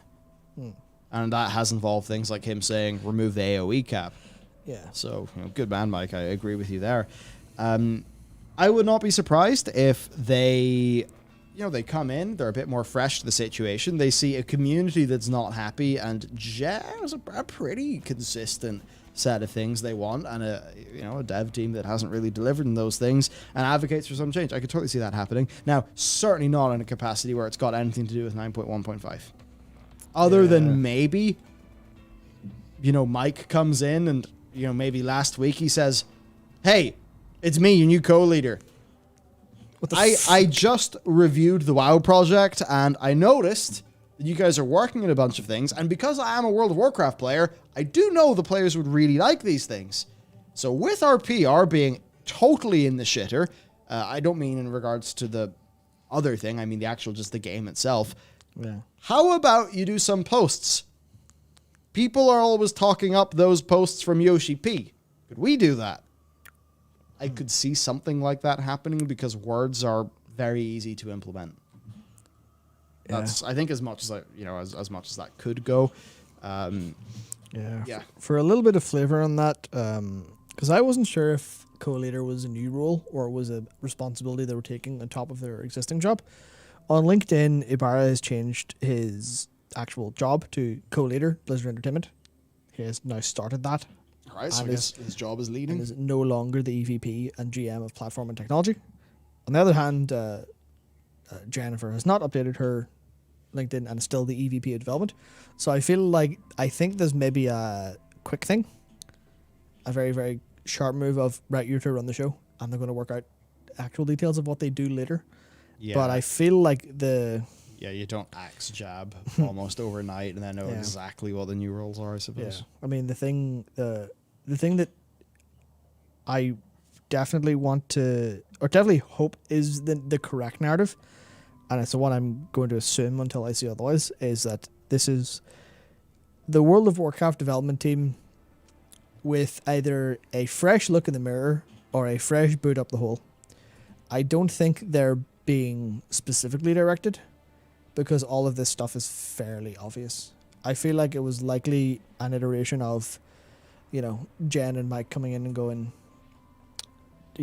maybe it was as aggro as, Jab's not around anymore, you need to shape yourselves up. Or maybe it was, I don't even know what it could be other than that. Maybe they're nice about it and said, hey, we see things aren't going so well. If you can prove the use case and pull a little bit back, we'll give you more resources. Maybe it's carrot, maybe it's a bit of a stick, I don't know. But I definitely think it's primarily the World of Warcraft development team with a new lease of life. Be that, be that a sword hanging over their head, or they literally all just woke up. Because, you can see how that could happen, where they're all just kind of, completely nose to the grindstone, trying to get this done. But then this happens, and they all kind of wake up, in a sense, where they're like, oh, fuck, shit, wait. And they take a look around. They're kind of basically shocked back into existence by all this. Maybe they spend a couple of days not working because, they said they stopped work. And maybe they all had a big meeting and said, we haven't had a meeting like this in a long time. We need to talk what we do. And then someone... Yeah, it's like, hey, we're so fragmented. We barely talk to each other overall because we're not in an office anymore. And we've actually sleepwalked into completely shitting the bed. What do we do? I mean, that's what some of it's fucking copium for me, to be honest. But I think that's actually, a possible thing. A possible answer. Is it... Can I have some? Because from what I've learned over the last while, is that copium seems to be the most incredibly powerful drug anyone could be on. And, is it for the worse of the world? Maybe. Is it for the better of the individual's experience? Maybe. Seems like some potent shit. Yeah. Actually, speaking of potent shit, do you want a Pepsi Max? Sure. Whoa, that took like several hundred times longer Yeah. than I expected. Yeah, I was trying to remember if I had anything left to make 7-Up, and I do not. One sec. All right. Well. Oh wait, hang on. What? I'll set you up. Because I can't talk about. What's this? Should I do the Deus Ex one? I don't fucking. I mean, do you have to talk about that? What have we got? If we don't got it, love. Do you think that from Legion to the end of the current raid here in Shadowlands, if Sylvanas would be set off by the word of serve? Wait, hang on. Where the fuck Sometimes is this? there's not that many characters, as it turns out, in the super chat. Sometimes people got to go squish them in. Do you think that from Legion to the end of the current raid here in Shadowlands, if Sylvanas would be set off by the word of serve, would have helped the story now? Yeah, if she would have been set off. So I imagine this is if she would have been set off by the word serve, would it help the story now? Which is, yes, obviously. That's kind of thing where the problem there is it came out of nowhere. So people don't understand it. They don't understand why. There's like a, how do I put this? It's like there's a logical explanation to it. You go, oh, well, she was annoyed by the word serve. She was, it called back to a time of trauma. Okay, she's reacted funny. That would be fine if not for the fact it was the first time. Like you say, it would be better if she did it before. Because it does make sense based on her character. It just doesn't make sense based on anything from, not even from Legion. It doesn't make sense based on anything from Warcraft 3 to now. Because, fuck. Okay, there's a way they could do this interestingly. But think about what Sylvanas has been doing and what she's been able to do historically. Her ultimate in Warcraft 3 as a Banshee was possession. She could literally mind control people forever. She's always been the servant of someone, and she's always made people her servants. She's mind controlled people. She's raised people against their will, which is, fuck. The whole thing, if you've ever done the opening of, Undead questline, or the starting zone, either in Classic or in Post-Cata, you'll know that being raised from the dead is not a pleasant experience. It's being raised into this cursed, permanent existence, which is interestingly kind of anti-natalist in a way, if you know what that is. But it's that idea of it just doesn't work. But that's what the problem Blizzard generally have with their storytelling. They have ideas in their head. They have all of these great fucking fantastic ideas in the writer's room. And they don't go with it. They just don't ever let us know what they are. Because they can't. They don't have the time. They don't have the resources. And that's what I was talking about way earlier when I was talking about the idea of having a change in pace, a change in direction where they would focus on lore instead of story. But it is profoundly that. So it would have been better if they'd set up the story. But they haven't set up the story. They've never set up stories long enough. Especially recently, where they've been rocketing from one plot point to another. And that's kind of it. But you can imagine this. You can imagine how it would have worked if, if she's called a hypocrite for this idea, or, if her character arc was to end with her, siding with the jailer genuinely because she has this history of forcing people to serve, or if, fuck man, it's really annoying because there's so many ideas, so many things they could do substantially fucking better. Like, if she had, in that moment where she was annoyed and she was, pulled back to the trauma of serve, what Arthur said, there's a world where that was substantially further drawn out, not necessarily set up, but if she had thought about all of her history as, you know, as someone who forced other people to serve, then that would be, you know, that would be an element of character development where she realizes she's done wrong in that sense. And there's technically still room for that in her arc, but it'll be coming 7 to 8 months after we've seen the big reveal, which means it's all kind of lackluster. But those would be the multiple solutions. Like, thank you very much. What the fuck? Oh no! You're such an idiot. There we go. I've got my Pepsi. Fuck, you're actually a buffoon. How did you not think this through? Like, it was supposed to be a comedy bit. Yeah. It was well, it was funny. Hello, everyone. It was kind of funny. It was supposed to be a comedy bit where it would smoothly descend out of frame, and then Matt could grab the Beppis and continue smoothly on with his statement. But I clamped the magic arm so tight that it just got stuck to the Pepsi. No, so there you go. Yeah. Another gag ruined. Yeah, no, the point I was just making was there's so many ways they could have handled it. They could have handled it, you know, she hears serve. It's been the case for ages where she's not light serving. She's had the reaction to that before. Great. Or there's the angle where the fact that she's made people to serve for her entire post-death career could be involved in some capacity instead of hand waved away. Yeah. Any which way. Any which fucking way, please. Please. Any which way. Okay. Oh, Sylvanas. Yeah. I mean, the whole serve thing just... Here's the thing. The plot they're going for... Can't believe I'm going to say this. Told differently, the plot they're going for works and probably would be quite good and fun.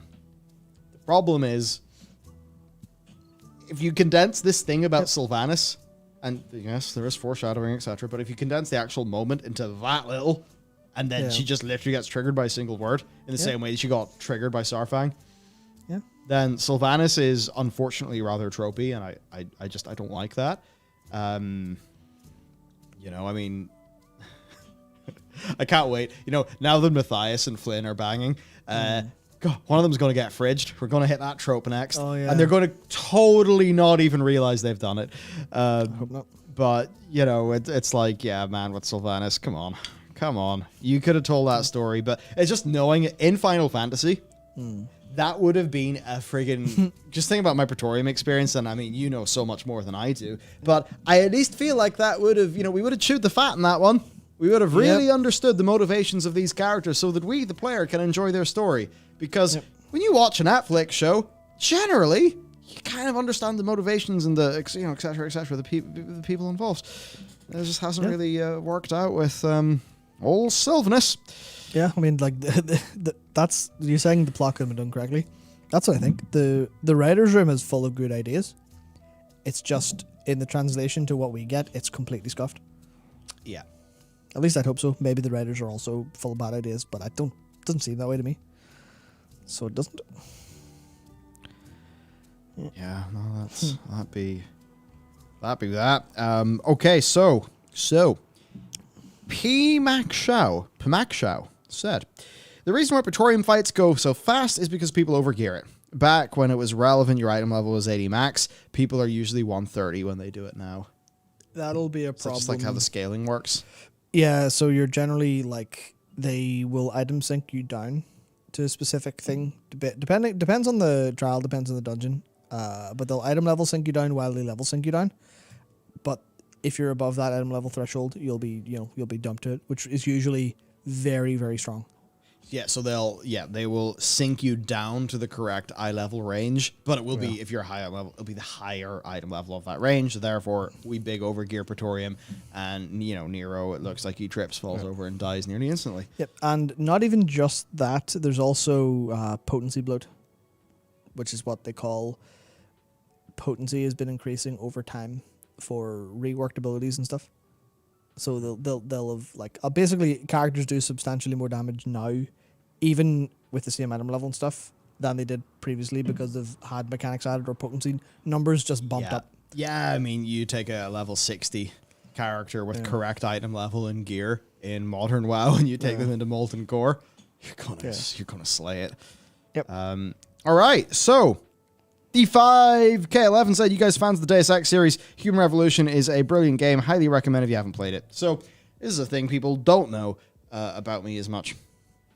My initial career path was actually not going to be games and computer science because I hadn't fully worked out where I was. So as somebody who was really, really interested in biotechnology, that was kind of the direction that I thought I was going to go in. And, you know, maybe in a different version of reality that could have happened. But the thing was, for me, you know, I would only have done that if it was in a capacity where I could actually do a startup and do something really innovative and cool. And I don't know if I'm the guy to have those ideas, frankly. But certainly what that did mean is that I was already very interested in all the shit Deus Ex is about. So I love Human Revolution. I really love it. And the other Deus Exes, I mean, incredible, especially incredible for their time. For me, where Human Revolution just, you know, can hit really well is, you know, it's actually it's an upside of accessibility and streamlining in a way. Now, there's definitely very special things about the original Deus Ex that are lost as you move between it and certainly the follow-up. I don't think people talk about the follow-up to that. Mankind Divided, was it? No. Or you were talking about the original Deus Ex follow-up? Yeah, the original Deus Ex follow-up that ended up on, I think it was console-led. Yes, sorry. Oh shit, what was I talking about? So what was lost? There's certainly things lost in that change, but I think with Human Revolution, you know, it had, I'm going to say it's got the best plot ever. It's that thing where game technology, graphics, etc., had advanced to the point where, you know, when you're going around what city is it did you go to in Asia? I don't want to get the city wrong.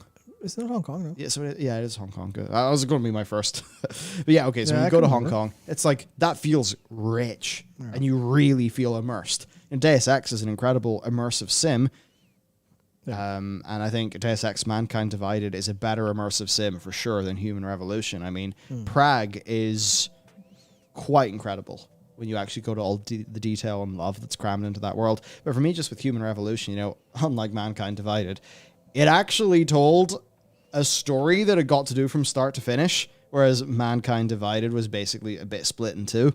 And then, of course, you know, Project falls by the wayside, and now they are in the Avengers mines. I love big brands doing things to my video games. But with Human Revolution, it's like, it's streamlined enough for the accessibility. It feels hyper playable. It's like, I don't know, its distribution of stats on its sheet is just perfect, you know? Like, that's the best way I can put it. So yeah, I think they're great. I love Human Revolution. Mankind Divided, not finished. It's really cool, but, you know, narratively it falls over a wee bit, I think. You know, not for the drama that they got into. You know, it's maybe be a bit more careful with the word apartheid, but just the idea of, you know, the people who do have the Augs versus don't, you know, that can create interesting situations and how they took that story, and I enjoy that storyline, but, you know, it didn't feel as finished and complete. Yeah, you know, love Deus Ex. Give me more Human Revolution. I want more Human Revolution. That's yeah. I need to replay Human Revolution because I remember enjoying it a lot. But when I think about it, I don't know why. And I don't kind of like that feeling. Hengsha. That's why I didn't. Sorry, it's Hengsha. The island, yeah. Hangshai? No, Shanghai, or Hengsha as it's called in the game. Hengsha is the island. The island off that goes to China. But I think you go to Hong Kong as well. But yeah, no, I remember playing it. I remember enjoying it. But I don't really remember why. Which leaves me wondering, did I enjoy it? Or did I just enjoy sort of vague video gamey stuff? I can't really recall all that well. But that was... when did that come out again, actually? Let's have a wee think, because my life at that time was, how do I put it? It was interesting. What was that? When did that hit? That hit in lower sixth for me. So that was upper sixth for you, right? I didn't play it when it was out. It was 2011. That played that released just as I was going into university. Oh, so just before the League of Legends days. So just before I drank like a fish and played hundreds of hours of video games a week. So I that gets lost in my head the same way whenever I was in the Dark Souls mines, where I played like 400 hours of Dark Souls, and I don't know if I did it in a month or a year. It's all just a complete blur. So maybe I ought to give it a retry. Yeah, it's not good shit. Black Cat. Man, I'm not super far into Heavensward, and I've got to say, all your critiques of Praetorium are vastly improved so quickly. Yep. The storytelling is honestly so engaging. I'm actually drop another super. I get FF14 veterans warning people about ARR being slow and boring, but like, I sat through Classic WoW for hours. ARR was great. Yeah, for me, ARR, outside of the blips, I was there and I was engaged. Like, if it all pacing-wise felt like, for me, some of the pros of like the start at Gridania and some of the bits around Ifrit and Titan, and especially Garuda onwards, it would just be an incredible experience to hold up super well today. It's unfortunate about a few of the blips, but for me, those blips weren't a problem in the face of the overall experience. Yep. But there's definitely something to be said for the whole internet saying, this bit can be a bit slow. Trust us, it does get great. Yeah. To be fair, keep in mind that the vast majority of people who will be veterans and will be saying, it's going to be pretty rough. They had 30% more game. Yeah. And that 30% more game wasn't necessarily, it was kind of around the same level as the blips. Yeah. So it was substantially worse. Yeah, when they cut, they knew what to cut. I get the impression. Yeah, they knew it. And that's why I think whenever people are like, oh, we'll cut more, I'm like, no, don't cut more because they already cut. Which means if they cut more, there's going to be a problem. They need to rework instead of cut. Precisely. If they're going to do it. Perfect example.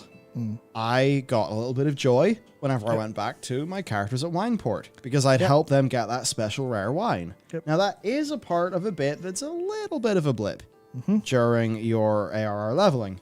But if I didn't spend that time with those characters, I wouldn't have had the satisfying moment of meeting them again, them talking about my accomplishments, and me really feeling like a character in this world where these people know me. And it's that thing, as this is another thing, and I wish I talked about this earlier, the way that people actually speak to your character and address you changes based on what you do. Yeah. Like, by the end of ARR, I command a lot more respect. Yeah, and like not even like within the realms of an expansion. I haven't actually spoken to them, but there's a place called the Asm Step that it's part of the Stormblood campaign. Great part of the stuff written by Ishikawa as well, fantastic. And I have no context outside of there's NPCs there, or at least an NPC who has different things to say to you based on whether or not you've completed Shadowbringers. And that's like Stormblood content. NPC there changes what they say based on the next expansion, based on whether or not you've done something. And then the Costa del Sol and Wineport stuff specifically is interesting because I don't remember how many times I've went back to Gigaruju, the Lord of Costa del Sol, and been like, all right, there you hit a wee fuck. Can I ask a favor or something? Or, he's asked me to come and help with something. But every time it's like, all right, yeah, we get on well. We're good mates because we did the Costa del Sol thing. Because he did before I was cool. He made me do a load of boring shit. And now he's like, oh yeah, you got the best wine in the land, motherfucker. Yeah. That's good shit, yeah. So it's like all that stuff works. And it works further and further. So I feel like if you cut it down substantially lower, if you cut it down any further, or remove any more, then the bits that basically strike like a drop kick to the jaw at different parts of different expansions will feel worse because you're not quite as home in the world. Yeah. Like Eorzea feels more like home than Azeroth does at this point in time. Substantially. Because they put the work in. Yep. And I've got maybe 10% of the playtime. Yeah, which, by the way, is a lot of playtime. Oh, yeah. Which certainly speaks volumes for how much you played WoW during WoD and Legion. Oh, yeah. Definitely doesn't speak volumes for how much you played WoW during BFA and Shadowlands. Definitely not, yep. Yep. Oh, man. Yeah, on Praetorium, Or, you know, Davixia is saying, once went to get pizza and pray. Nobody noticed. Yeah, I had somebody else say, like, oh, Praetorium is great. You know, I get loads of XP for the amount of time spent, which does seem to be the case in that roulette. And then, you got to do all their chores. Yeah. That's it. Do Praetorium with a Hoover and a cloth nearby and get your chores done. Totally. I mean, it's the sort of thing. I think there's just enough XP per hour that as much as Prey is a meme with people, they're kind of happy enough to just do it. Well, that's the thing. That's why it's populated. Because they're like, well, Praetorium's a pain in the ass, so no one's going to do it out of choice. But it's a roadblock to players. And that's why it ended up that way in the first place. They wanted also it's substantially more XP than Meridianum, which means people actually want Praetorium. That's Velta said, pray for Prey. You want it because it's more XP for your roulette. But it's the idea of they wanted everyone to make sure Praetorium was filled, so they threw it in the MSQ roulette. And then in order to make people want to do it, they incentivized them correctly, which was a fucking ton of XP and a ton of tomes. But then they ran into the problem of skipping cutscenes, so they made them unskippable. So that's like a whole layer of reasoning, but it all stems with keeping it going. And also, you know, people don't mind if they've got it, like it is a lot of XP. Like it is a full level at like 70 to 80. It's nuts. That's great. Yeah, damn indeed. Now going to not great, we got Silas Nightfeather again saying biggest problem with WoW is the story's hot garbage. Now, agree or disagree with that statement. The bit that makes that statement definitely makes sense, or at least for a lot of people, because I know that the Night Elf, more of a Draenei guy. There you go, it rhymes. Myself, but you see, for those people who are the real dedicated Night Elf players, I mean, the place that enchanted them to the WoW universe was burnt. There's really been no good resolution. I mean, in my opinion, it feels as if Teldrassil happened and has been completely forgotten about. Yes, there is some weird cosmic lip service played to it by Elune, but not by the victims of the tragedy, not by the Night Elf as a people, as an empire, I suppose as they were, you know, once referred to, recovering from this awful situation that has happened to them in very much real-world terms. You know, that's not been touched yet. We haven't rehomed the Night Elves. So what Silas goes on to say is, I played a Night Elf for 15 years and I'll never play WoW again. Now the Night Elves as a narrative element are effectively dead. That is what happens. You know, they did Teldrassil knowing they were playing with people's emotions. They didn't. Teldrassil, you know, like Conduit Energy, Teldrassil was a big mistake. And here, I think you see the damage of that. You know, not everybody's going to be like that over a plot point. But for the people who, you know, the thing that really got them with WoW is, you know, maybe they played Warcraft 3, they loved the Night Elf campaign. They just, you know, fell in love with the forests, and then that happens all over again when it's just in the incredible experience of doing that in initial WoW. Then you burn it down for basically no good reason. The whole Night Warrior stuff is just a way to smuggle in some Elune details, because basically Night Warrior just feels like sitcom, we're right back to the start again, but she's a bit more powerful. Yep. And they're like, really? The Night Elves all got killed to hell for this? Yeah. And, you know, in your Steps WoW Needs to Take video, we do talk about the lore and the story, and not the specific direction of the lore and story, but thematically what it has to do and the sorts of things they need to change. And I think it covers this. So, yeah, I understand. You know, I understand where you're coming from. I suppose it's a bit lucky, you know, being, say, Draenei players. I feel like we got a bit of a better treatment. For now, God knows what Uriel's going to do when she shows up. Yeah. But it's like the one thing that I think is more annoying than basically anything else. It's like, I think a lot of Draenei players would really relish the opportunity to be tortured by Uriel. Let's be real. Yeah, I mean, but you know, it's the point of whatever floats your boat. Yeah, will that story going away that ruins what your idea of your character is? Possibly, but it's more the idea that all of the Night Elf stuff is fine, but like they could have pulled out of it some capacity. They could have, like, you know, not nosedive straight into the water, but any chance of a resolution that makes sense in terms of homing them and stuff, rehoming the Night Elves, rehoming the Worgen who you know were refugees themselves and now they're double refugees, I don't really think that works. You double stamps on your refugee card, but it's the fact that there's no, what do you call it? Like, there's no avenue for resolution anymore because Tyrande basically went, worth it though. And it's hard to get across how unfucking believably disrespectful that is to Night Elf players. To just go, worth it. Yeah, all dead. Yeah, but we have to rejoin the cycle now. You're like, well, tell that to the child that now has no parents and is going to live without any parents, or the person who's the last surviving member of their family. Did you think of that at all when you went to genocide? Nope. Didn't. And if they did, they certainly haven't, done that justice in game. That's a bit that matters. Haven't told us, like. Yeah, so big true. We got from Dre Fuss Frost, who said, "It's tragic when people sabotage their own experience of 14 by bringing in expectations from other MMOs. Poor storytelling is common but not inherent." Yeah. I mean, certainly if you're skipping all of the quest text, even if you're playing in such a way that has you skipping all the quest text and the cutscenes in the less interesting bits, that's a mode of play that will ruin the good bits, and then you'll never get to see the experience. It's like, you can't watch a TV show on Netflix by continually hitting the right button on your on your TV remote and watching the little preview image move. It's like, you are seeing the content chronologically from start to finish. You're certainly not experiencing it. I mean, like, would you be reading a fiction book and then just skip the chapters you don't think are interesting when you start reading it? It's like, oh, what's this? Well, this doesn't have any action. Skip. Oh, where's the good bit? Where's the good bit in this book? That's not how anything's done. I mean, World of Warcraft has trained a lot of people in a very bad way that way, which is a shame. I love the experience of going to, following a thread on Twitter, let's just say, and it's like, oh yeah, there you go, another WoW developer has me blocked. Nice one.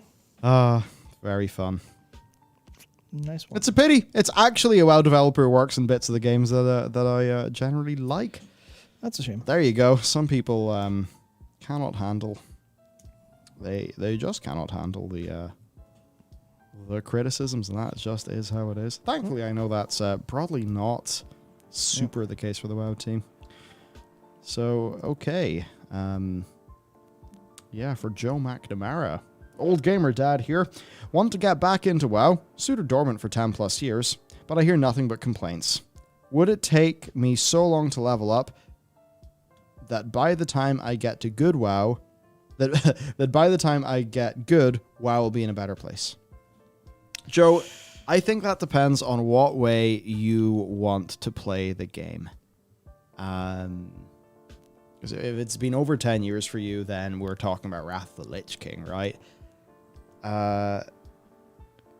So the first thing, leveling is a lot faster than you remember. And let's just say it is Wrath of the Lich King, and your main, maybe if you're picking that up, is... Gotta be level 30 now, post-squish? Maybe 25. Probably 25? Yeah. I have no idea. Put it this way. You can speed level 1 through 50 in 6 hours.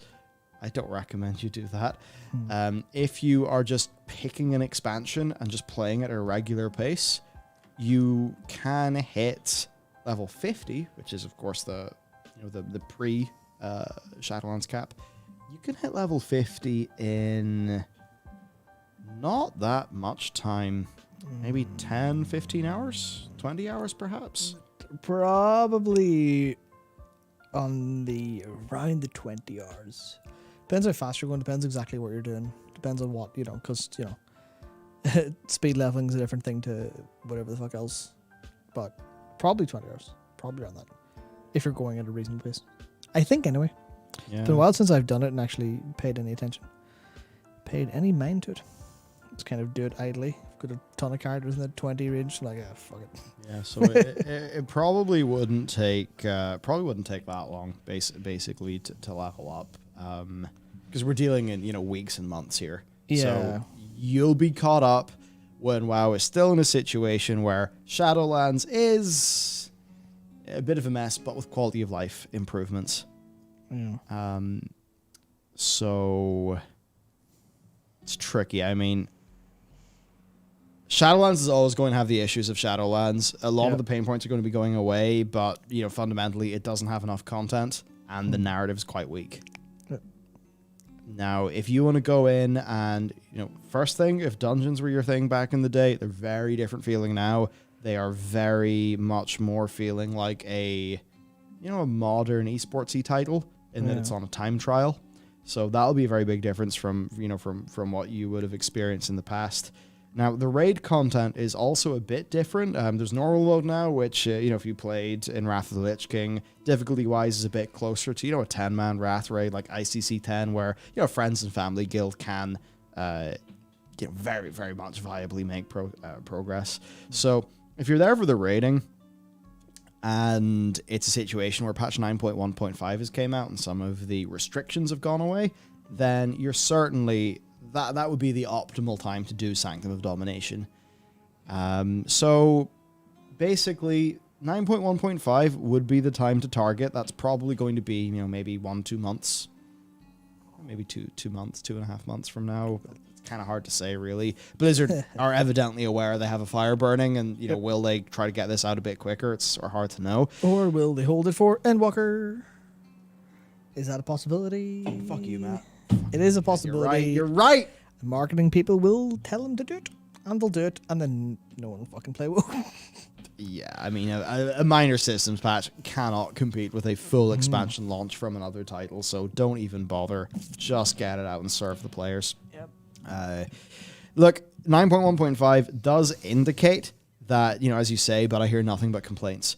9.1.5 indicates they're aware of those complaints and are actively making change. Now, I am still a bit salty that it took them so long and that this is an expansion that followed an expansion where they made all of the same mistakes. I am still salty about that. But that they are finally making some change perhaps suggests that 10.0 will be a better entry point. If that's the case, then what I would say is now's an okay time to level up, do some stuff, play it hyper casual, and perhaps it's when the next expansion rolls around that stuff's getting real good. Yeah. Again. Yeah. Razor Claw said, how hard of a sales job would Jen and Mike have to Bobby on getting WoW into a more modern game engine? So, here's the thing. I struggle to see how that would be viable. Yeah. Because even the amount of work, like let's just say you port it to Unity or Unreal. I mean, number one, Unity on Unreal. How do they work for an MMO? I don't know. No clue. I don't know. I mean, I see netcode and I get scared. We're making a single player game. Yeah. And I think our feasible future output is single player, right? So I don't know. I will say, like, if you move WoW to another engine, even the amount of time it would take to make WoW's assets work in that engine. Yeah. All of their animation work and stuff has been done to work for the WoW engine. I don't know how portable that stuff is. So, I mean, here's like a good example. Think about Monsters. The game we were... I'd rather not, but sure. Yeah, I know. Our cancelled game project that, people are like, oh, you've been 5 years working in this game. Where is it? The answer is that 5 years has meant, one game, then a reboot of that game, then spending a year doing stuff for basically following government funding, but we got some prototypes out of it, and then it was actually developing the game proper.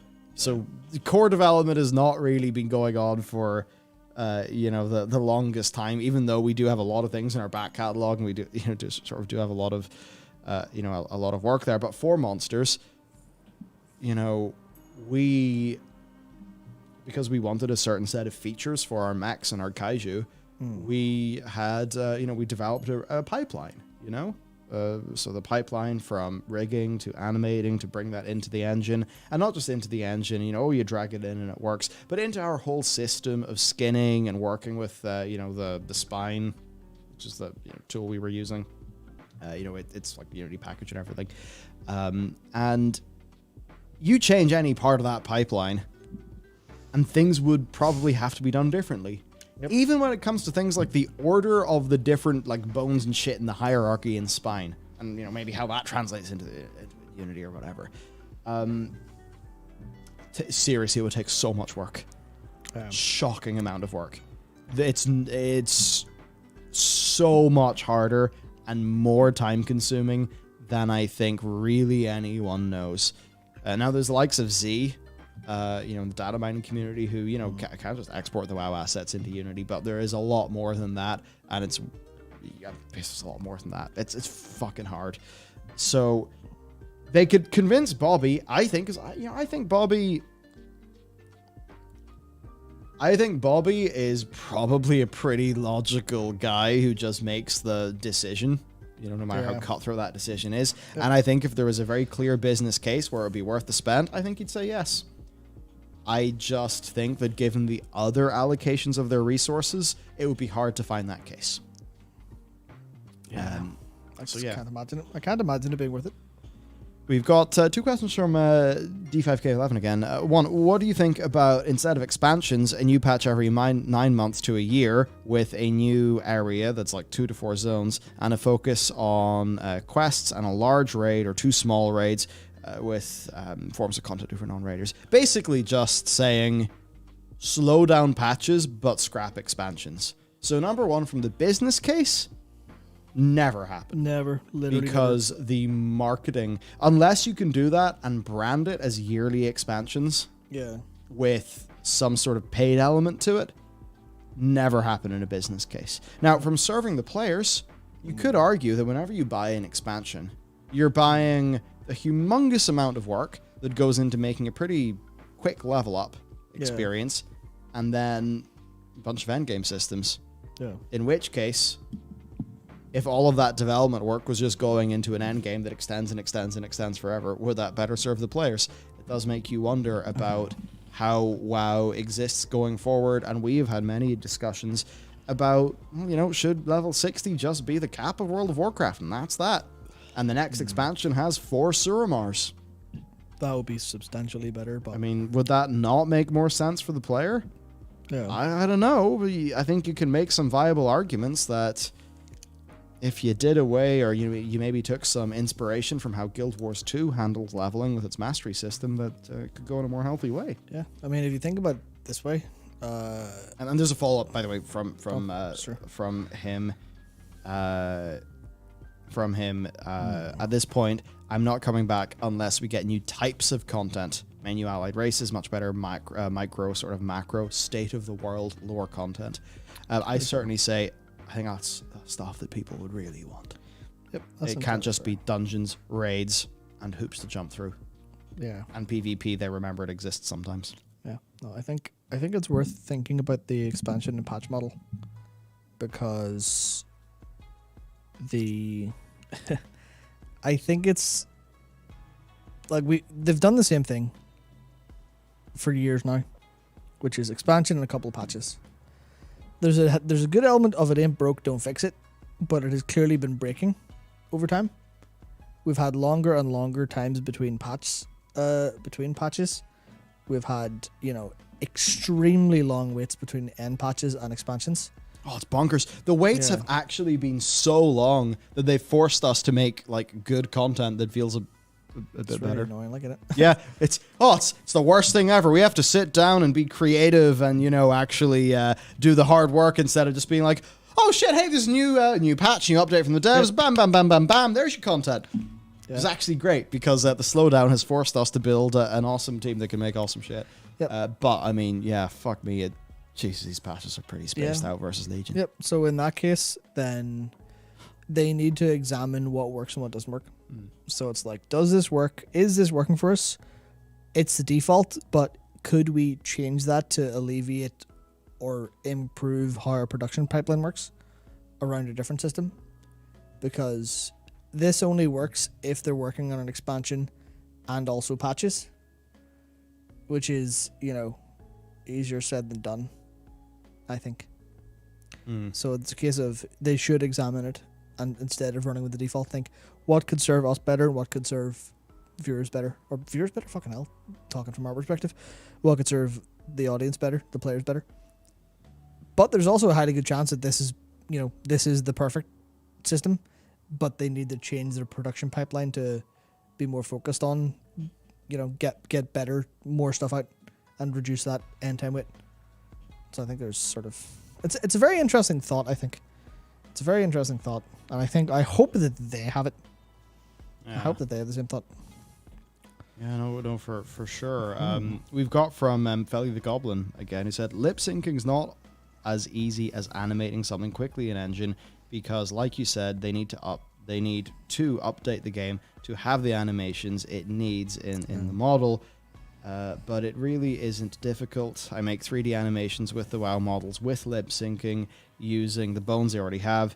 It's not Blizzard cinematic quality, but it's not difficult for an animator who already knows how it works.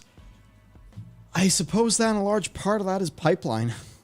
They maybe are not set up such that the actual, WoW game team has the pipeline there. I wonder too if there are WoW engine specific issues where I don't know what pipeline you use when you do the model stuff, Felly.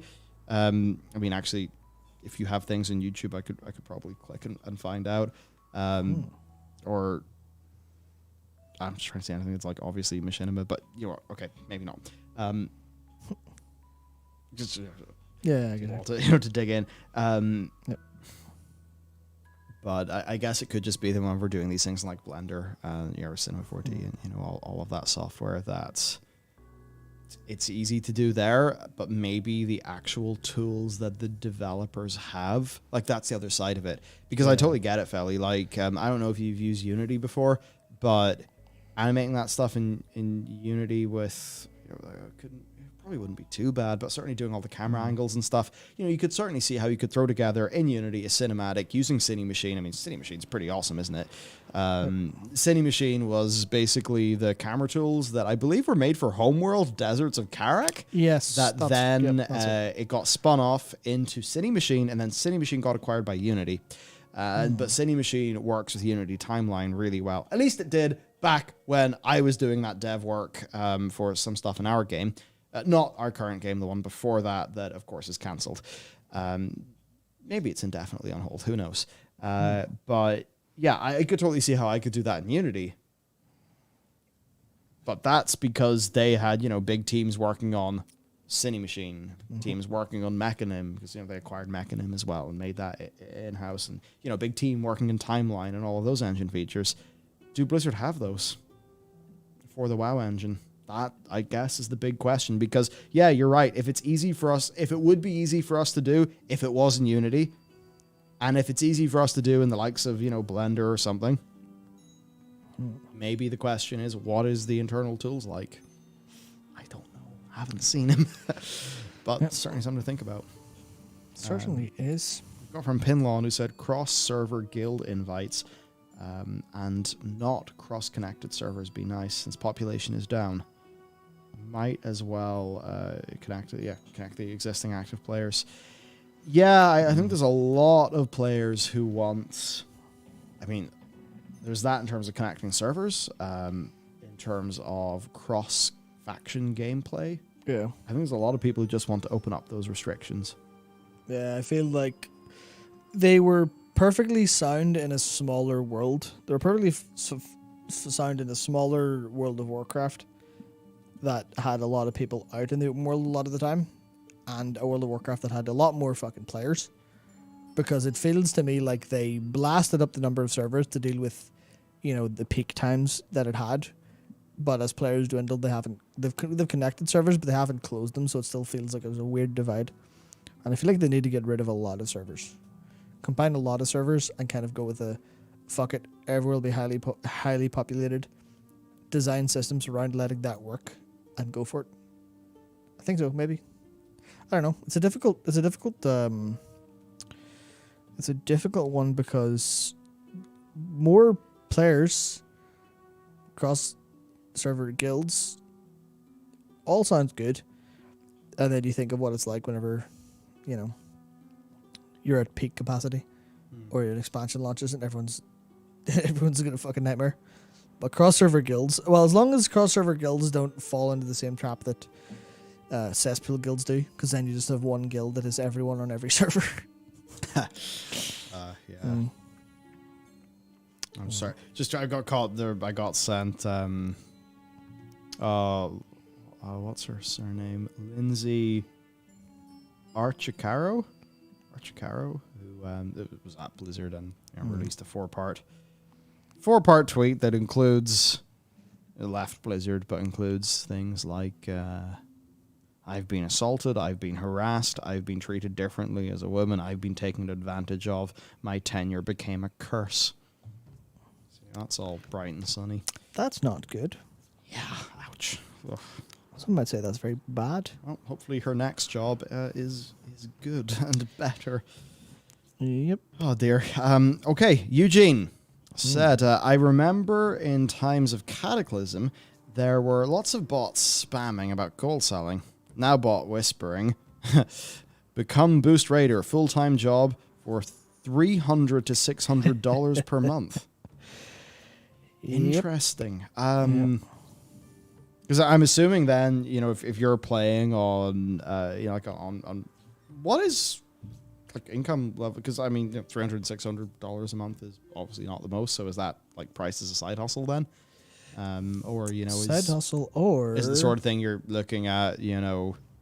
Just countries where $300 to $600 a month goes a hell of a lot further, and using that as a labor force in an RMT driven, boosting situation. I mean, if you look at some parts of Eastern Europe, look at some parts of Latin America, $300 to $600 per month probably get you substantially as a full-time thing. But I mean, like especially if you're doing it as a, not as a full-time thing, if you're doing it as a part-time. Also, $300 to $600 a month implies that, I mean, because I kind of know how business works. It's not, you don't always have to be there. It's not a 9 to 5. It's a, freelancing. You go, well, I'm available here. There's a call put out. You go, yeah, I can do that tonight. You do that night. Get your gold in most boosting circles. But I'm sure there's places where they're like, yeah, I'll have some money, some money instead. But I think it's as far as I'm currently aware, the vast majority of boosting that is accepted is done for gold by people, and the fear is the people at the top of those chains doing the RMT. I think that's the current fear. Yeah, totally. So it is. We've got from Habu O, who said, unlocked Samurai yet. You can unlock it in Ul'dah, and you don't need to get any further than 50 on a job. That's good news, because I assumed... Samurai was added in Heavensward. Nope. No, it was added in... Of course, I mean, think Stormblood. about the arts. Think about the friggin' art style, Michael, because I've seen all the trailers. Obviously, Stormblood. It was added in the Japanese expansion. Yeah, what a surprise! Yep. Sweet. I assumed I would have had to have progressed a little bit more to get that, but no, I can start it now. Pretty sure that's good because I am told the MSQ will flood me with more XP than I know what to do with. Yep. Therefore, having 2 active jobs seems to be the thing to do as I move through MSQ. So thank you. That's good to know. D5 K11 also said, I'd like to see player voice lines and responses. Tired of being a silent bodyguard. The world feels so small now. Severe lack of storytelling for our characters. I'd say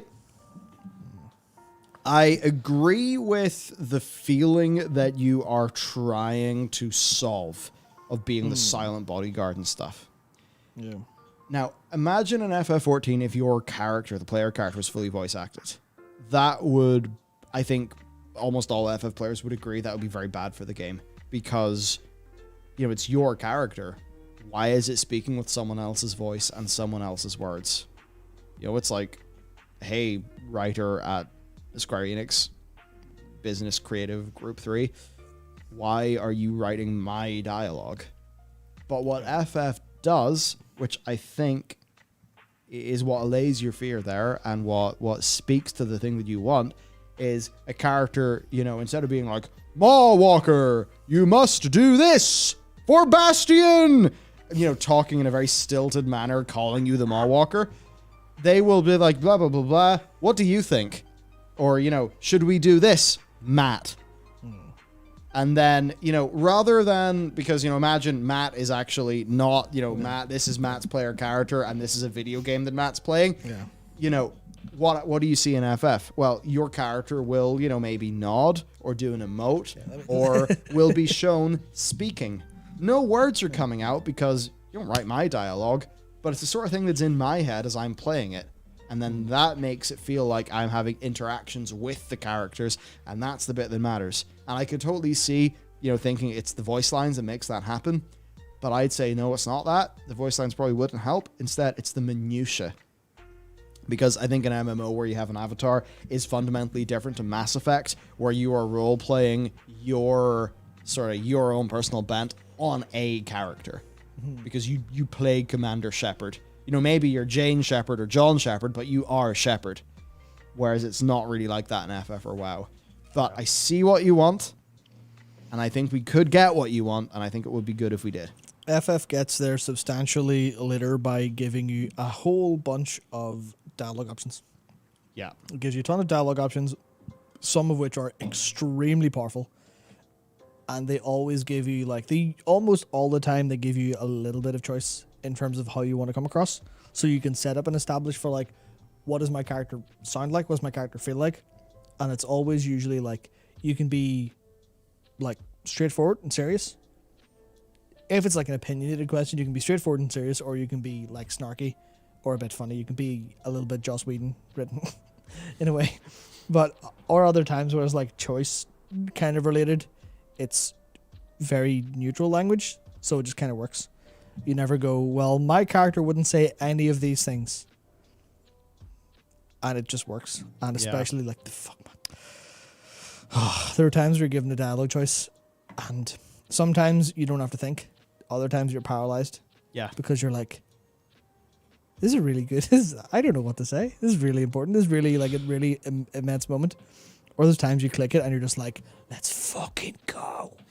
Yeah. That's exactly what I would say. It's exactly correct. Fucking incredible. Fantastic. That's the fun thing. As an example, in our game, there's a lot of dialogue in our game.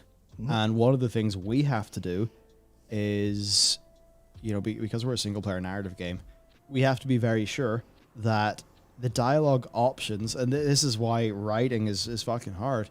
Whenever we present the player with dialogue options, we need to think okay, let's just say they have 4 different options.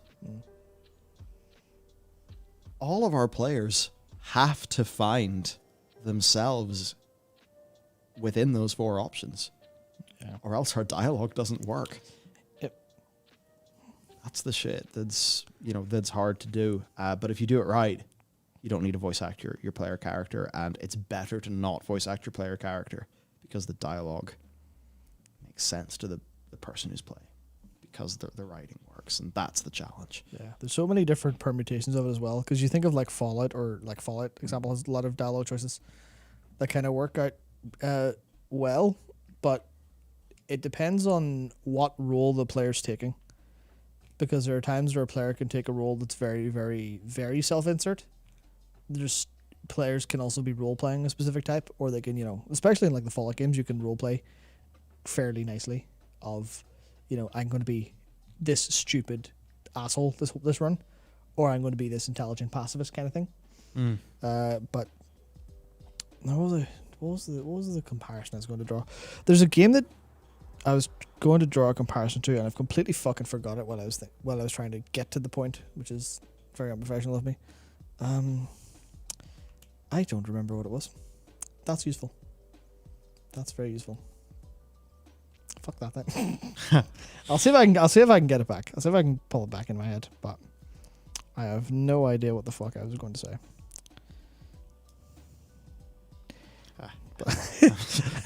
Yep, this is what happens at 20 past 12. Gotta late. At night. Well, yeah, right. It works, and dialogue is fucking hard to do.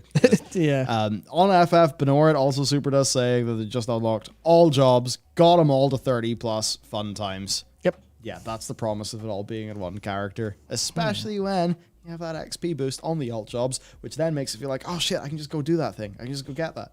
I saw, one person playing Gunbreaker. Is it Gunbreaker? Gunbreaker, yeah. And it was just some of their animations were cool, and they had a gun sword, and that looked cool. I'm like, oh shit. But I was like, I don't have a roll a new tune for that. I can actually pick it up, and my XP will be so big that, between the odd leveling roulette and just the class story, I'll be fine. So, it works. Yep. We've got from Dreyfus Frost, who said, I'm one of those crazy people who cleared all 3 ultimates on controller. Don't use default options, and it's not inferior. There you go. It's possible on controller. Yeah. Everyone seems to say this, so yeah, it totally is.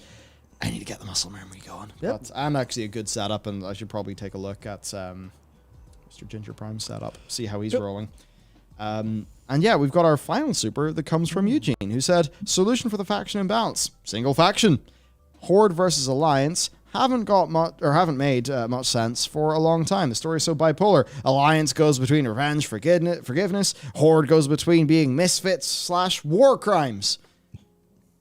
I think it's because we've never done the faction war properly.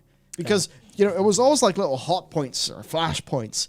And then the real faction war was Battle for Azeroth. Yeah.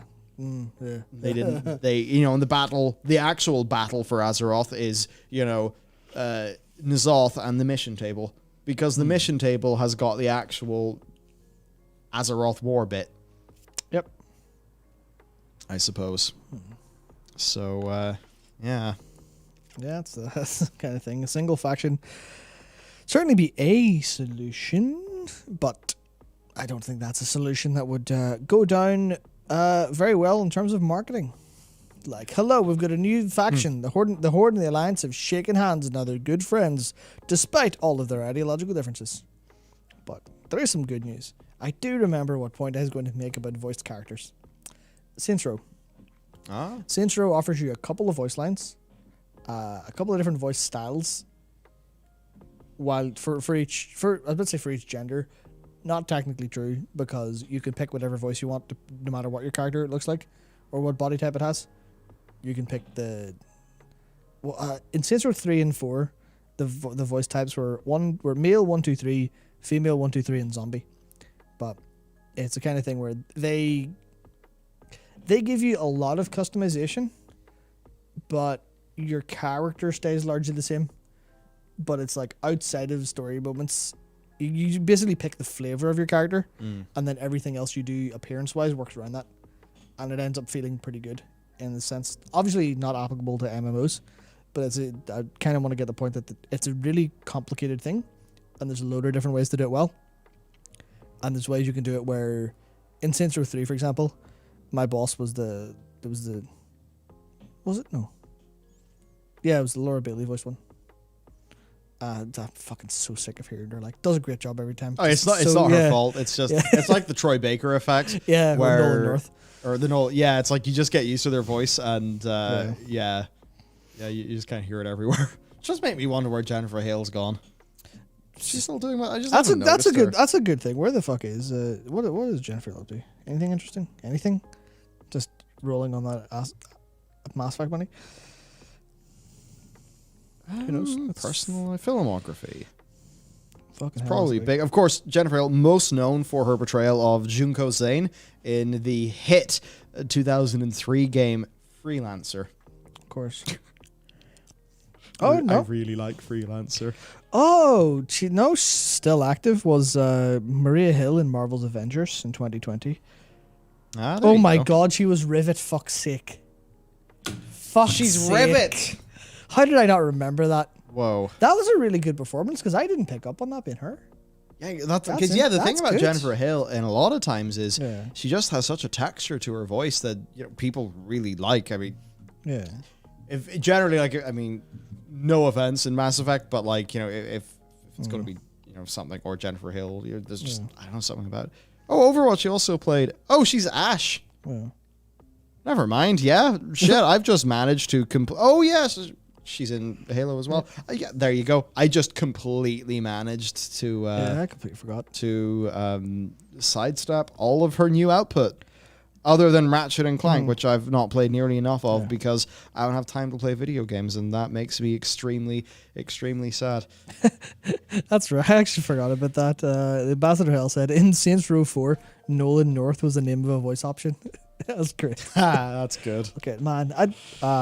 Maybe we'll talk about the new Saints Row reboot on stream next week, or on news channel next week, because that's an interesting story. That's an interesting story. Basically, I don't know if anyone's paid attention.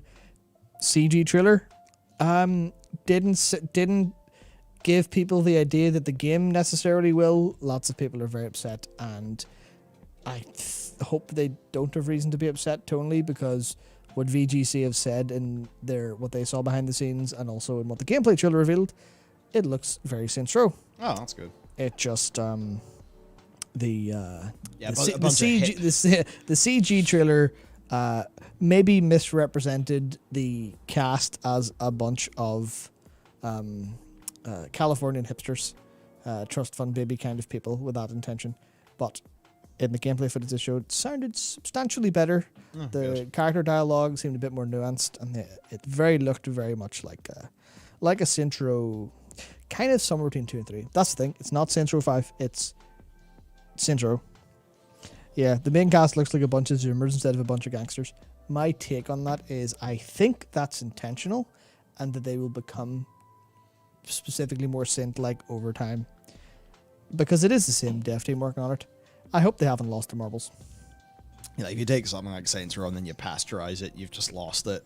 Because, let's be real, Saints Row, like, did it have good gameplay? I mean, it was, like, fun because it was all crazy, but, you know, it didn't have the best gunplay, didn't have the best world, didn't have the best... You know, Saints Row is, like, at least in my sort of play, because, you know, I played a little bit of 1, of course played 2, played 3, and played 4, and it was just always that it was, like, it was over the top, it had a little bit of an edge, it, you know, it was poking the fun. So if they sanitize the, like, unique vibe of Saints Row, then, I mean, that's a way to kill the franchise. Yep. So it's hopefully they don't. But also, I largely disagree with the fact the gameplay. I think the gameplay perfectly serves the purpose of being a popcorn open world game. Fair. I have a bias against popcorn open world games. I think about it. So I generally do as well. I fucking despise a lot of them, but it fits that. You know the way you want to you know what you want out of a GTA game, but they don't do it for you. Yeah. Saints Row does that for me. Gotcha. Basically. But, yeah. Well, maybe I'll give it a proper check out. But wow, this has been a nearly 6-hour long stream. We've not done one of those in a long time. Yep, no, we have not. I feel like if there was a day to do it, it was today, because just before stream, bam, the news happened. Yeah, just before, like, fucking hell. So yeah, oh man. So thank you to all the people who dropped supers. Also a thank you to all of our members. Because 14 people have joined. Yeah, thank you very much. Have joined us over today's stream. So thank you. Thank you for the support, everyone. And you know what? With World of Warcraft, you know, we've obviously got to check in. We got to, you know, not just say, "Oh, problem solved. All's forgiven. All's good. Go, you know, happy." You know, we do still have to think about those things. But I think we can at least be satisfied in the fact, because you're announced changes now, that 9.1.5 is looking to move Shadowlands drastically in a better direction, and in a way that is a repudiation of some of the issues they've had. And they did acknowledge the player feedback during beta. So, you know, just make that a habit.